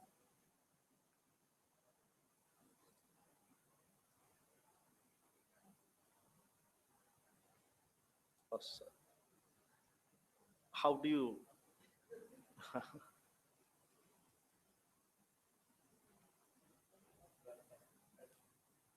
yeah, just to the last one. Just at this juncture, I would just like to paraphrase one point that I please go to the last one that I failed to mention, that this whole idea of values as values in society as a socio-cultural field that can also build upon ASEAN, no, just the before one, yes. It must also build on the ASEAN concept of self as a field.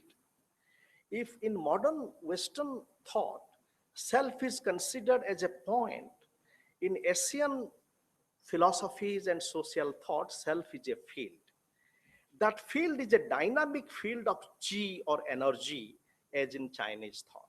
Therefore, this idea of self as a dynamic field, which is nurtured by such movements like the idea of the semiotic self from Charles Sanders Peirce, which is a deep contemporary significance. Therefore, what I'm submitting is that we can build upon ASEAN traditions like the idea of self as a dynamic energy and interact with some of the contemporary social and philosophical movements like Charles Peirce's notion of dynamic semiotic self. With this, I come to this last poem, and I would like to invite you to kindly join me in saying these poems together. It goes like this: roots and roots.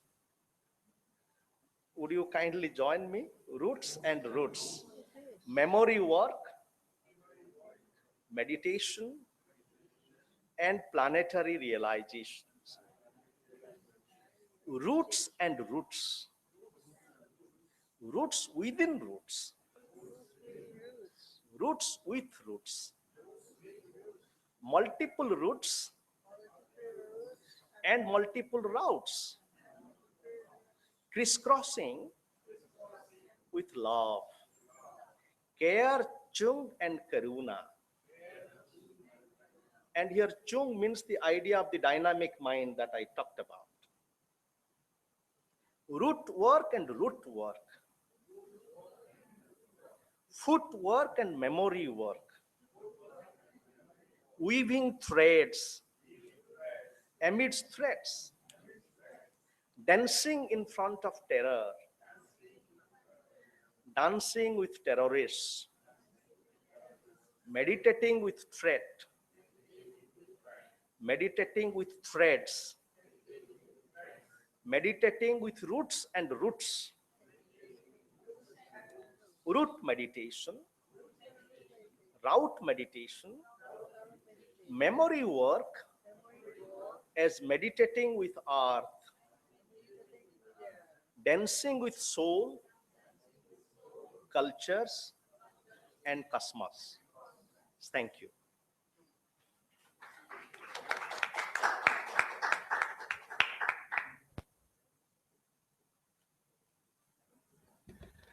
Okay, thank you very much, Professor Giri. The paper is open for discussions, comments.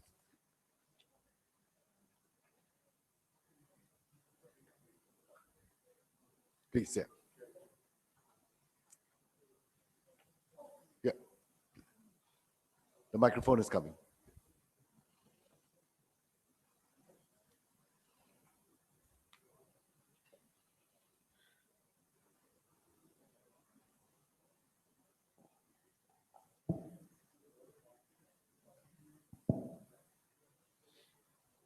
My name is Surya Narayan.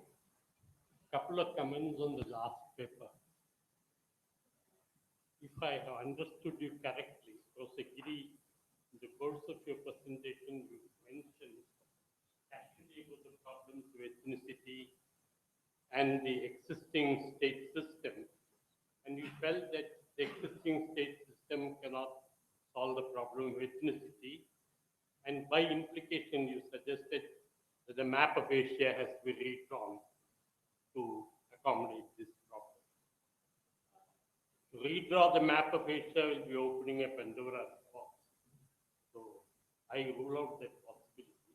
The second possibility is to distinguish between two concepts, namely citizenship and nationality.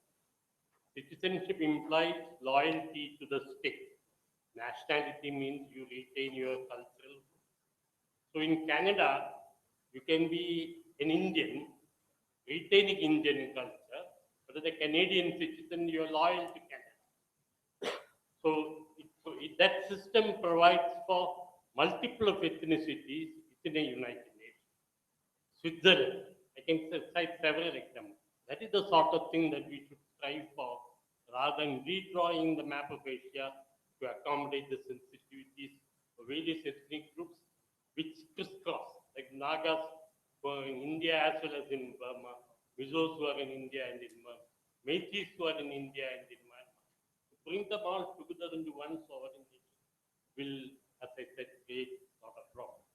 The second one you mentioned about Professor Arnold Toynbee, what we call the world of harmony. Now, there is a quotation, apt quotation from Professor Arnold Toynbee, which shows what is the likely scenario in Asia. In Southeast Asia between two worlds, written by Tiber Menke. He quotes Arnold Toynbee that the future of Asia will be one in which the current of Chinese expansion will submerge the people who are lying in between China and India, that is Southeast Asia. The current of Chinese expansion will submerge the people who lie between India and China. And it will finally lead to triumph of China over India. So that sort of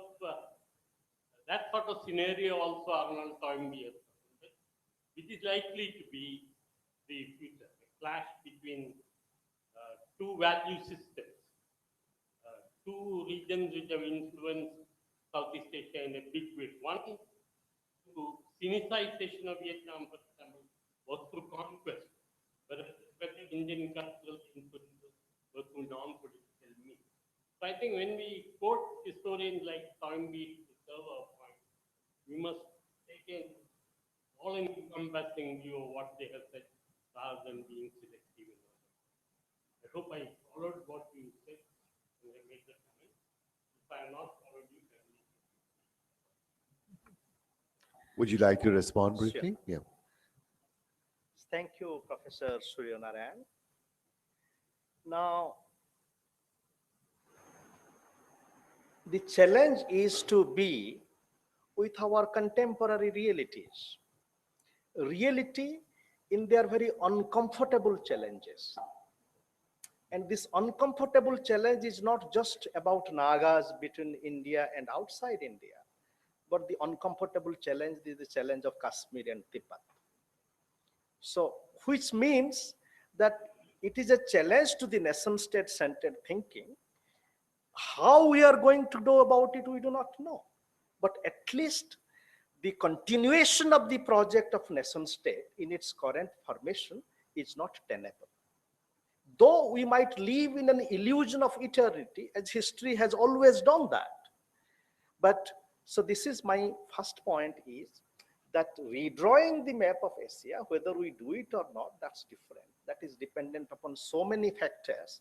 But the current reality is a reality of non-sustainability of the project of nation-state in its present form, which means transformation of both the vision and mechanics of nation-state. For example, introducing much more open travel, as it has been proposed, the idea of dual citizenship, and so on and so forth. And that has to be, that we at least think about. What is its possibility for practical realization also has to be explored. Because the point is, being with Asia, we must not imprisoned within the colonialist and the production of Asia in the last 100 years.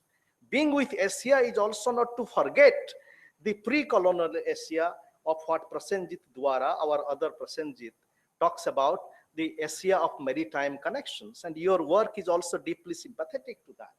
What Prasenjit Dwara is saying, that these maritime connections of Asia, it interacted not under the reign of the nation state.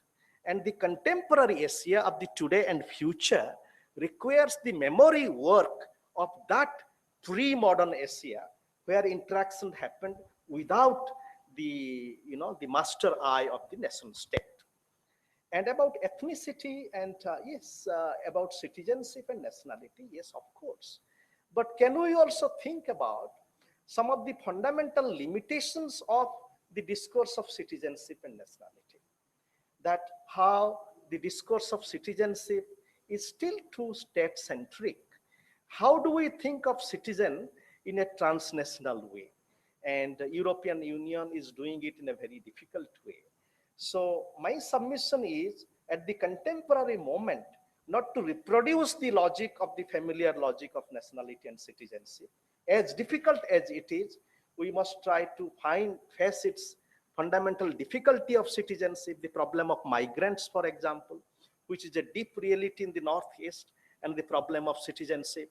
So how do we address the fundamental problem of citizenship in modernity?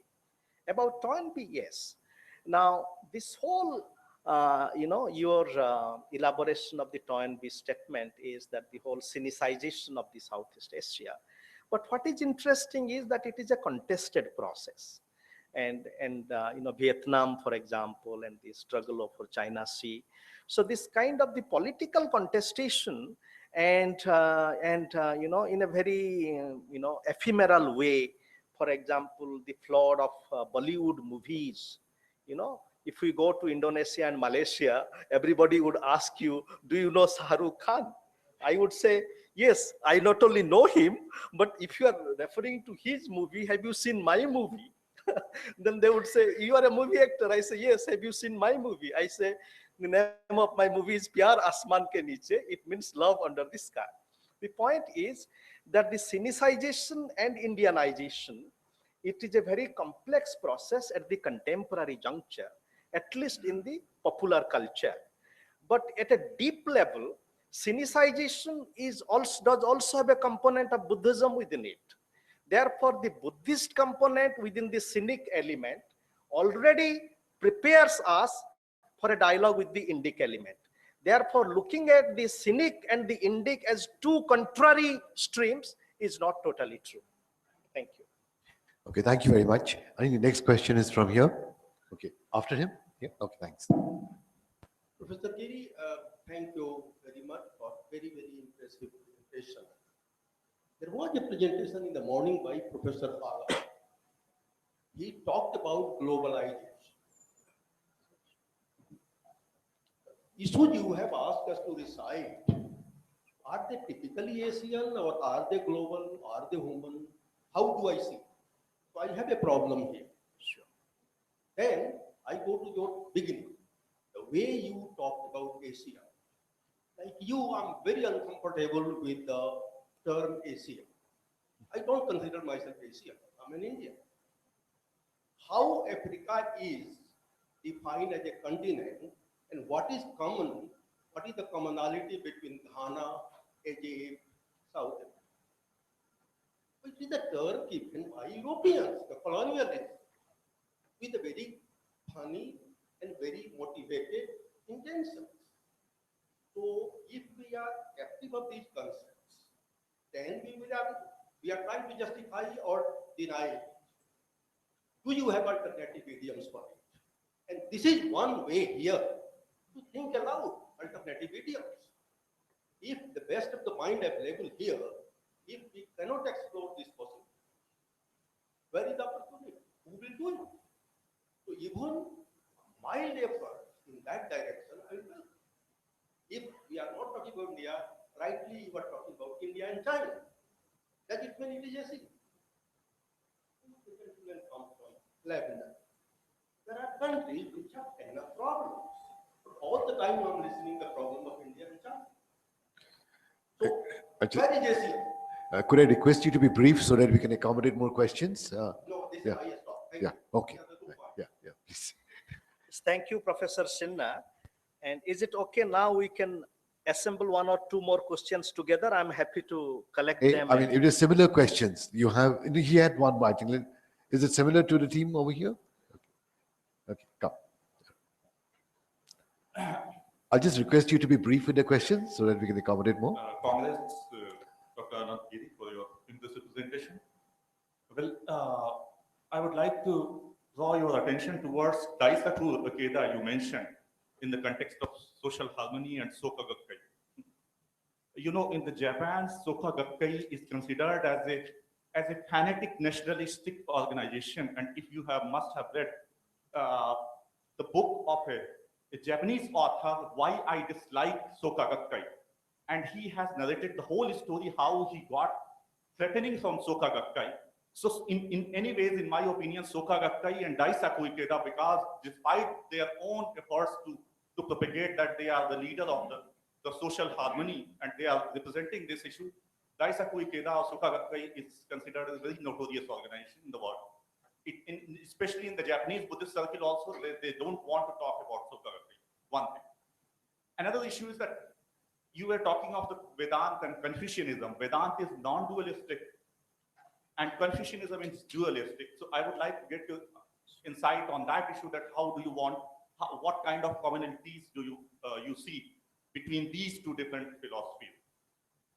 Thirdly, I just want to know what prompted you to make us recite these last lines of your presentation, because the very serious paper becomes a kind of Baba's teaching when you do these kind of things with the audience. Because it's a kind of Satyananda. Without understanding, people are chanting and after that, because just to tease you, people are following your instruction, but that should not have been done, in my opinion. Thank you. Okay, I think you had a question and then we'll request you to respond. Yeah. Yes, thank you. I just have three very quick questions with respect to historical sources that informed your paper.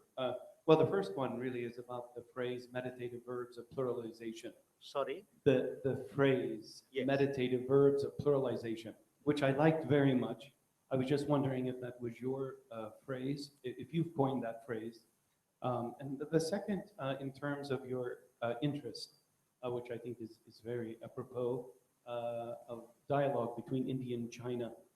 Did Tagore's talks in China during his historic visit there, did that inform you or your paper? I felt the same spirit actually in what you were saying. And then finally, also with respect to your interest in Chinese Islamic and Chinese Christian dialogue, I was just wondering if you were aware of the Chinese Christian dialogue that takes place during the Tang dynasty for 200 years, 1,000 years before the Jesuits are in China, which I think is very much embodies this kind of creative dialogue that you were talking about, since an entire linguistic apparatus was created, perhaps because of the Syriac Semitic language that was being used between Christianity, Buddhism, and Confucianism. So just those three quick questions. Thank you. Yeah. Could I request you to respond now? Because, Sure. yeah, please. Thank you. Beginning with Professor Sinha about finding a new language. Now, but as we are uncomfortable with our self-identity, whether as Indian or Asian, but this self-identity also has multiple genealogies. I think not to totally accept Asia as a product of West is also part of reality. Because Asia is not just, even if linguistically it might have emerged, but the linguistically production of Asia should not give us an illusion that Asia, the very discourse of Asia is produced by the West. Because the whole Asia and the histories of the millennia of interaction, Silk Road on the West and the maritime connection on the East, and that is a millennia long experience of Asia. Christianity, our being located in a Christian institute here, and the whole rise of Christianity, that how rise of Christianity has been deeply nurtured by two streams from Eastern Asia, that is the dynamics of love of the Krishna religion, Vaishnavism, and Buddhism.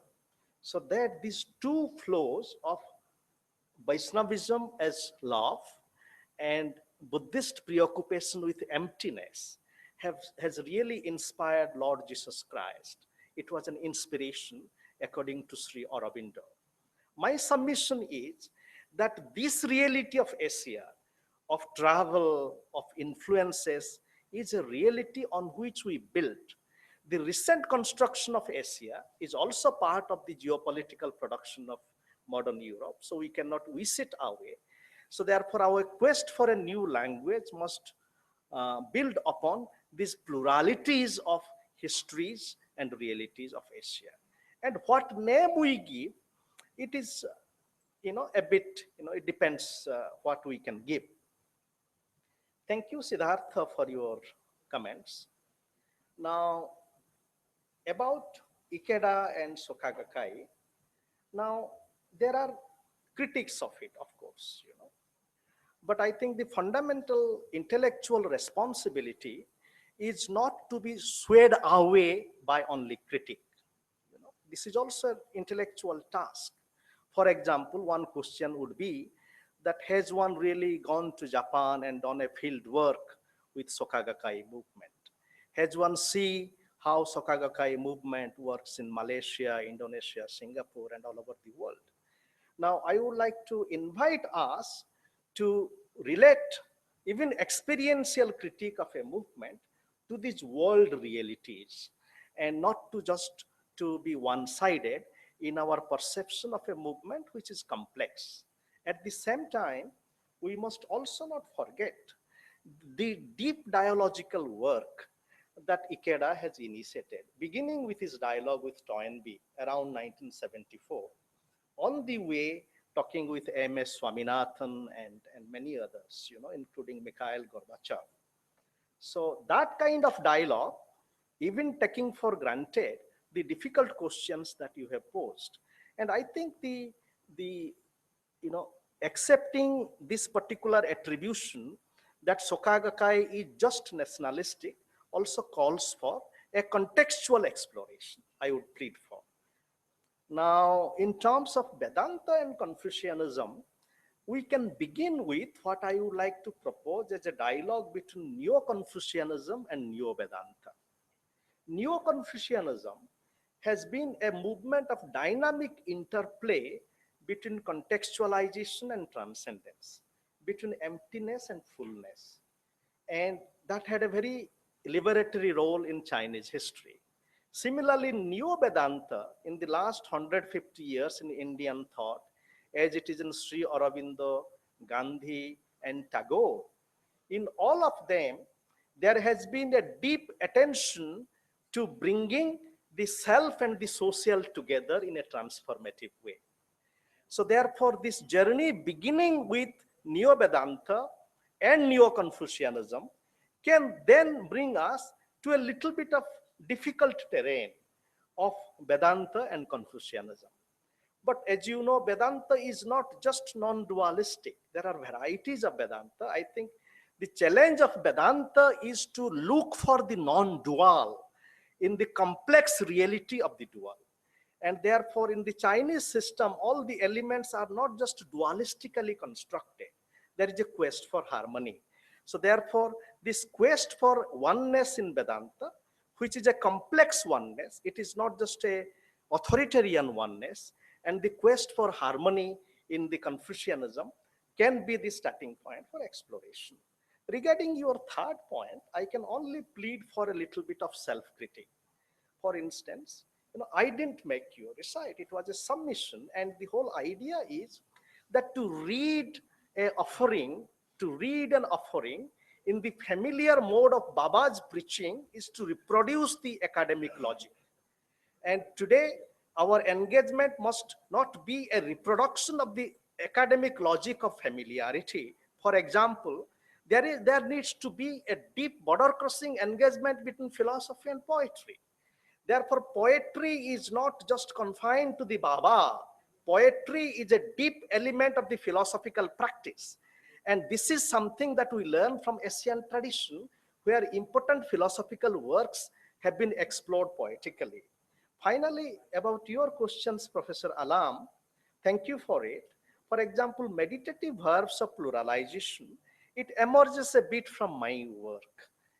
I have written 2 books. One is called Sociology and Beyond. The other is Knowledge and Human Liberation, in which I am looking at human condition through this way of meditative verbs of realization, of pluralization. About Chinese Christian dialogue, yes, there is a history to that, and there is some contemporary work. For example, Tu Weiming is doing it. But then the Christian, Chinese, and the Islamic dialogue, I think it requires more work. And I think given on the one hand, let us look at our contemporary world predicament. On the one hand, there is a discourse about the rise of China, but that discourse is a geopolitical discourse. On the other hand, there is the reality of terrorism, which is linked to Islam. So it is very crucial that there must be deep dialogue, not only between geopolitically emergent China, but also philosophical roots, spiritual roots of China, and the spiritual roots of Islam. Thank you. Thank you. Thank you very much. Actually, what I'll do now is that we started at 11:10 and it's a 2-hour session. We have about 9 minutes left. I will leave the floor open for questions to any of the panelists over here, the 3 previous speakers, for a few minutes. And then I'll probably take a few minutes just to make some closing remarks so that you can go for lunch and have a leisurely lunch and start again at 2. Okay. Questions or comments to any of the panelists right now?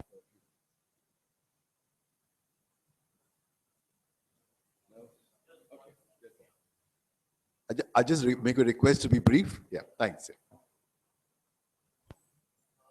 Actually, a genuine dialogue needs to be distinguished from a dialogue based on certain presuppositions and illusory presuppositions. Especially in the area of dialogue between religions, what is happening is that religious groups are taking over this dialogue. No longer enlightened spiritual personalities are available in the dialogue, but these dialogues are conducted in a more systematic, organized manner in such a way that religions are necessarily in clash without going into their philosophical understanding or anything. So therefore, this contemporary practice of dialogue needs to be really transformed. But that can be transformed provided one accepts a kind of a dispassionate internal secularization of every religion. which is not in the horizon very much. But the rise of neo-fascism in Europe, especially in Britain, you can see large number of attacks by the fascists. You can see rise of neo-fascism even in Africa, going back to apartheid. And you can see such a very fundamentalist, conservative, rightist tendencies that are brewing out in the name of some people are outing religion in order to support that kind of a movement. How do we distinguish genuine dialogue from this kind of a interloping by certain forces which are totally regressive? That is an important question. Okay, that's a comment which, if anybody wishes to respond, but it's a valid comment which he has made. You would like to respond? Okay. Immediately towards the end. Okay. Okay. Okay. Any other comment or? Okay. Time is short. Okay. So there is no other comment. So briefly, if you could respond, thanks.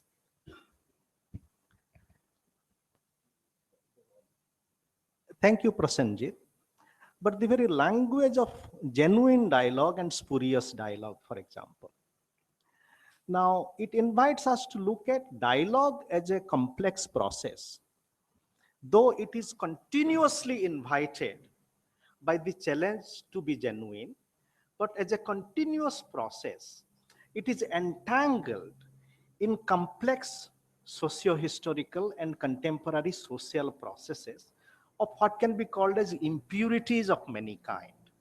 Therefore, this religious fundamentalist takeover of the contemporary religious domain, which must be acknowledged, it is not absolute. Even in the contemporary religious domain, though the fundamentalist takeover gets the maximum media coverage, the contemporary reality is not just the reality of the fundamentalist takeover in all religion, whether it is Buddhism, even in Islam. Islam today has varieties of transformative movements, what I would like to call as practical Islam, struggling with issues of gender justice. In fact, the battle within Islam today, as it is within IS, Now, who are fighting against IS? It is the people within Islam who are struggling against, fighting against this particular doctrine of Islamic absolutism. So therefore, contemporary condition is a condition of hybridity in a very complex sense. And this complex sense of different forces working together, then we must begin religious dialogue among religions in the context of the fundamentalist takeover of the religious space. But at the same time, all religions historically have, especially within modernity, have gone through a process of secularization to some extent. There is a history of secularization of all religion. So we must build upon that history of secularization of all religions and then move ahead. And in that moving ahead, we must invite, therefore, the spaces of interreligious dialogue must be much more plural. For example, in Indonesia, where I am coming from, in February, I was there, and this is just my last sentence, that in Indonesia, there is an institute called Persik, where they are conducting interreligious dialogue, not within the confines of the seminar halls, but in the villages, between Muslims and Christians, for example. Therefore, the dialogical work must move beyond the limits of dialogue, for example, just two, self and other, must move beyond the notion of the dialogue happening within the air-conditioned room, and it must move to the openness of the world under the roof of the sky. Thank you very much.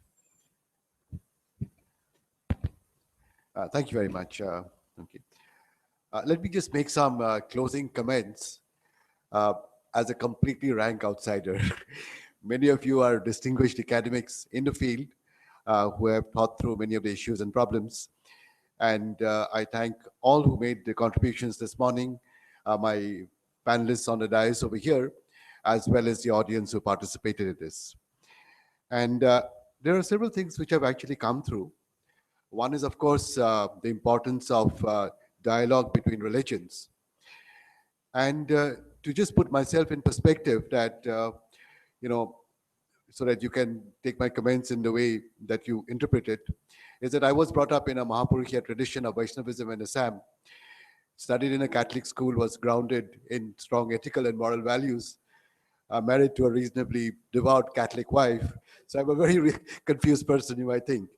And trained in science and, I'm basically from a physics background, and I spent all my life doing research in astronomy and astrophysics at the Tata Institute of Fundamental Research. So if you ask me what happens to me after I die, I have absolutely no idea. Do I have a soul? I have absolutely no idea. Okay, so that's the background. But I think my values are grounded, are very strongly grounded in what is, I believe, as the core of all religions. I've sort of labored through many of the religious texts. And when you talk about dialogue between religions, I was just scribbling points over here and hadn't done much thinking before. I was reminded of the writings of Diana Eck, a very devoutly Catholic who was a professor of theology in the US. She was at Harvard at that time. I don't know if she has moved on. And she has done a lot of work, spent a lot of time at Benares. And some of her books were Encountering God and From Bozeman to Benares. Bozeman is a Midwestern US town. And she was challenged by a completely different religion. She was Catholic, where there is one God, and you have gods which are male, female, black, white, 10 hands, elephant trunk, name it. And you can imagine her sort of challenges to her religious beliefs that she encountered. And if you haven't read these books, I would advise you to read it, because it's quite amazing that it has, in fact, strengthened her faith, she said. But she's also said that, today I come and meet these people who, worship all kinds of gods which I was unfamiliar with, and they live a life which is probably closer to the Sermon on the Mount than many of the persons I, meet in the church every Sunday.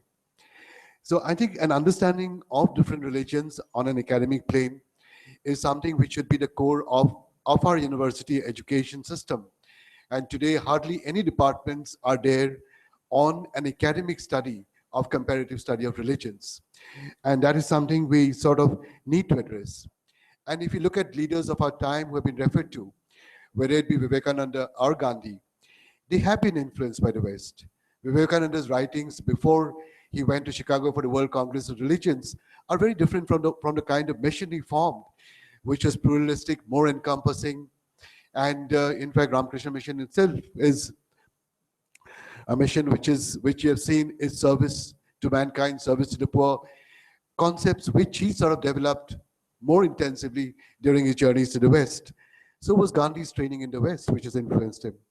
And if you look at our own nation, I mean, our constitution itself, which Gandhi, Nehru, Patel, Ambedkar, and many others put together, the concepts of equality, fraternity, there's a talk later in the session, secularism, which was put later, democracy, are concepts which are borrowed from the West.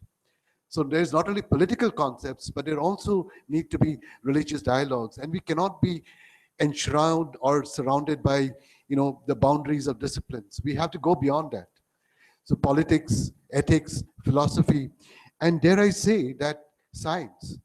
Today, I think if you talk about philosophy and ignore the developments that are taking place in science, you're actually much poorer today, because there are today profound developments in science which has affected the way we think, way we do things. And I think we have to get together people across disciplines to talk to one another. To some extent, this has happened here. But even in the issue of ethics, I think that is something which is very important. In spite of the strong religious traditions that we have, today we have a country which is rampant in corruption. Cheating has become a way of life in our institutions. Just a week ago or so, there was a middle page article in the Times of India about how rampant cheating has become to develop egalitarian or whatever, to get opportunities to rise in society, social mobility, etc. And why has it happened? Why has ethics gone out of our education system? There was this picture which was taken of a school of an institution in Bihar where parents and relatives were climbing up doors till the 4th floor to put in chits to cheat. Where have we come to? Why has ethics gone out? So one thing is on the academic debate, the other is the way that society has sort of progressed in terms of developing, sticking to values which enshrine equality of gender, opportunities, etc. Democracy, secularism, dignity, love, care, compassion. But there are various ways we have failed. And today, I mean, forgive me for saying it, we have a meeting over here on human ethics, but a number of men outnumbered a number of women by a factor of about 2.5. So these are issues which we have to encounter, which we have to challenge and look at ourselves. So I actually congratulate Father Marpley and all my friends at Don Bosco who have actually put this meeting together. I know they put a lot of hard work behind it. I wish you all the best in your deliberations. But what I would also like to say is that I hope that this dialogue continues, because many of our meetings and conferences end at the day of the valedictory function.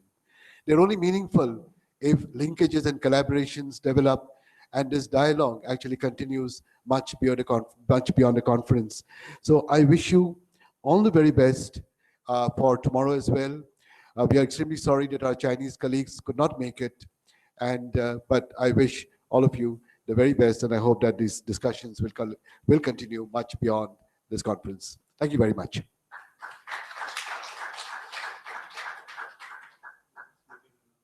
Okay, sure, please.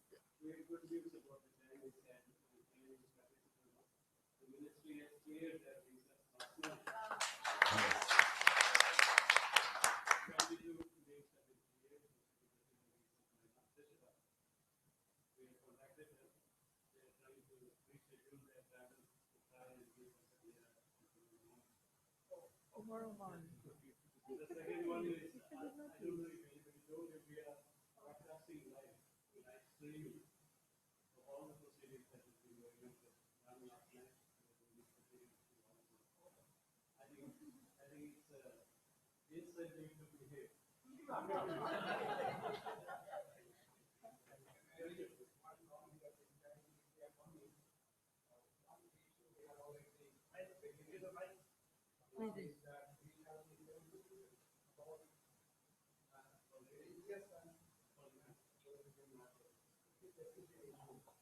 So we all actually know, particularly with India and China, other countries, I'm not perceiving any kind of sensitivity between India and China. There could be some sensitive issue.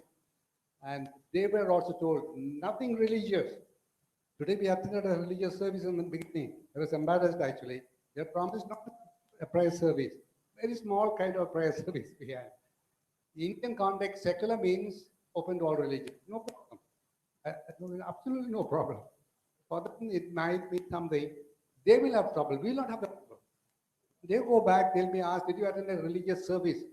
So I'm saying, among ourselves, there is a lot of understanding, there's no problem. But when friends are coming in another context, they are opening out slowly and with caution and with those who have perception of culture and civilization know graduality is better than abrupt.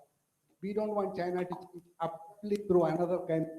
And so this gradual opening, this allow permission from their government to come is a great step. Our government also may have its own inhibition. They also took a long time, I do not know. It only says that, so anything like religious prayers and pamphlets, any of us having some literature you want to pass on, some Mithya religion based, I would say please be careful, because they have been warned as never before. They said their association was never given this warning, but they knowing maybe this Don Bosco institution, they said no pamphlets, no literature from any religious association as a group, and be sensitive over politics. So I think we know what we ought to do in case they come. We want to make them feel very good. They are not responsible for what the rest of their government may be doing and other, but we want the scholars to feel comfortable with us. Little bit of sensitivity will be very good. Thank you. It took us quite a while to get the visas for them. We had to get individual clearance from Ministry of Home Affairs, Ministry of Human Resource Development, Ministry of External Affairs. And once all that was done about 3 weeks ago, and individual letters had been sent to them, we were wondering why the visas were not granted. It's only recently, just the other day, we came to know that another clearance was required, name by name. That was done yesterday, and visas are being issued this morning. As Professor Thomas said, unprecedented. I think they were warned beforehand that you are applying for this seminar conference in India. Make sure that there is no religious or political discourse taking place. That is why the sensitivity. Thank you. Yeah. Well, it's been a very enriching and interesting session. And as we concluded, I would like to place on record our sincere sense of gratitude to Dr. Dhrubajyoti Saikia. Thank you, sir, for chairing this session. And it's always a pleasure to have you with us. And I would also like to thank all the three participants and congratulate them also for their presentations. And well, just a little announcement before you go for lunch. Well, we are breaking for lunch now, and we will meet at this conference hall at 2 o'clock. So 1 hour, please enjoy your lunch. And also, I would just like to let you know that in session 2, the chairperson will be Dr. Joshua Thomas, Deputy Director, ICSSR, NERC. And I would also like to request all the three participants of the next session to please get their PowerPoints into this laptop. And another small announcement, I think there are some guests who would like to get access to the internet service.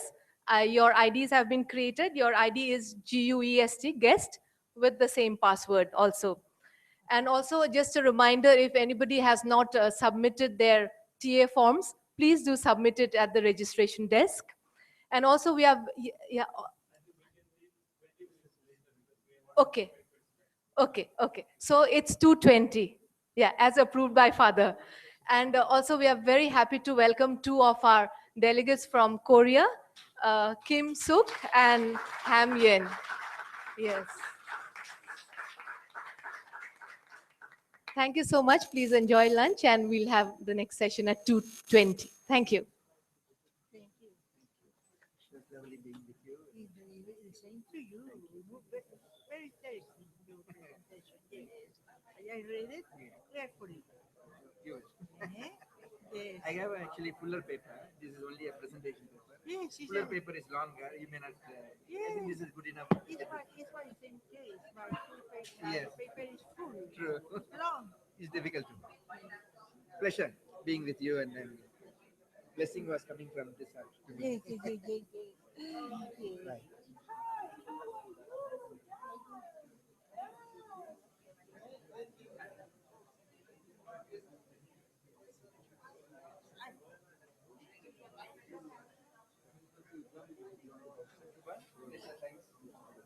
It was a privilege.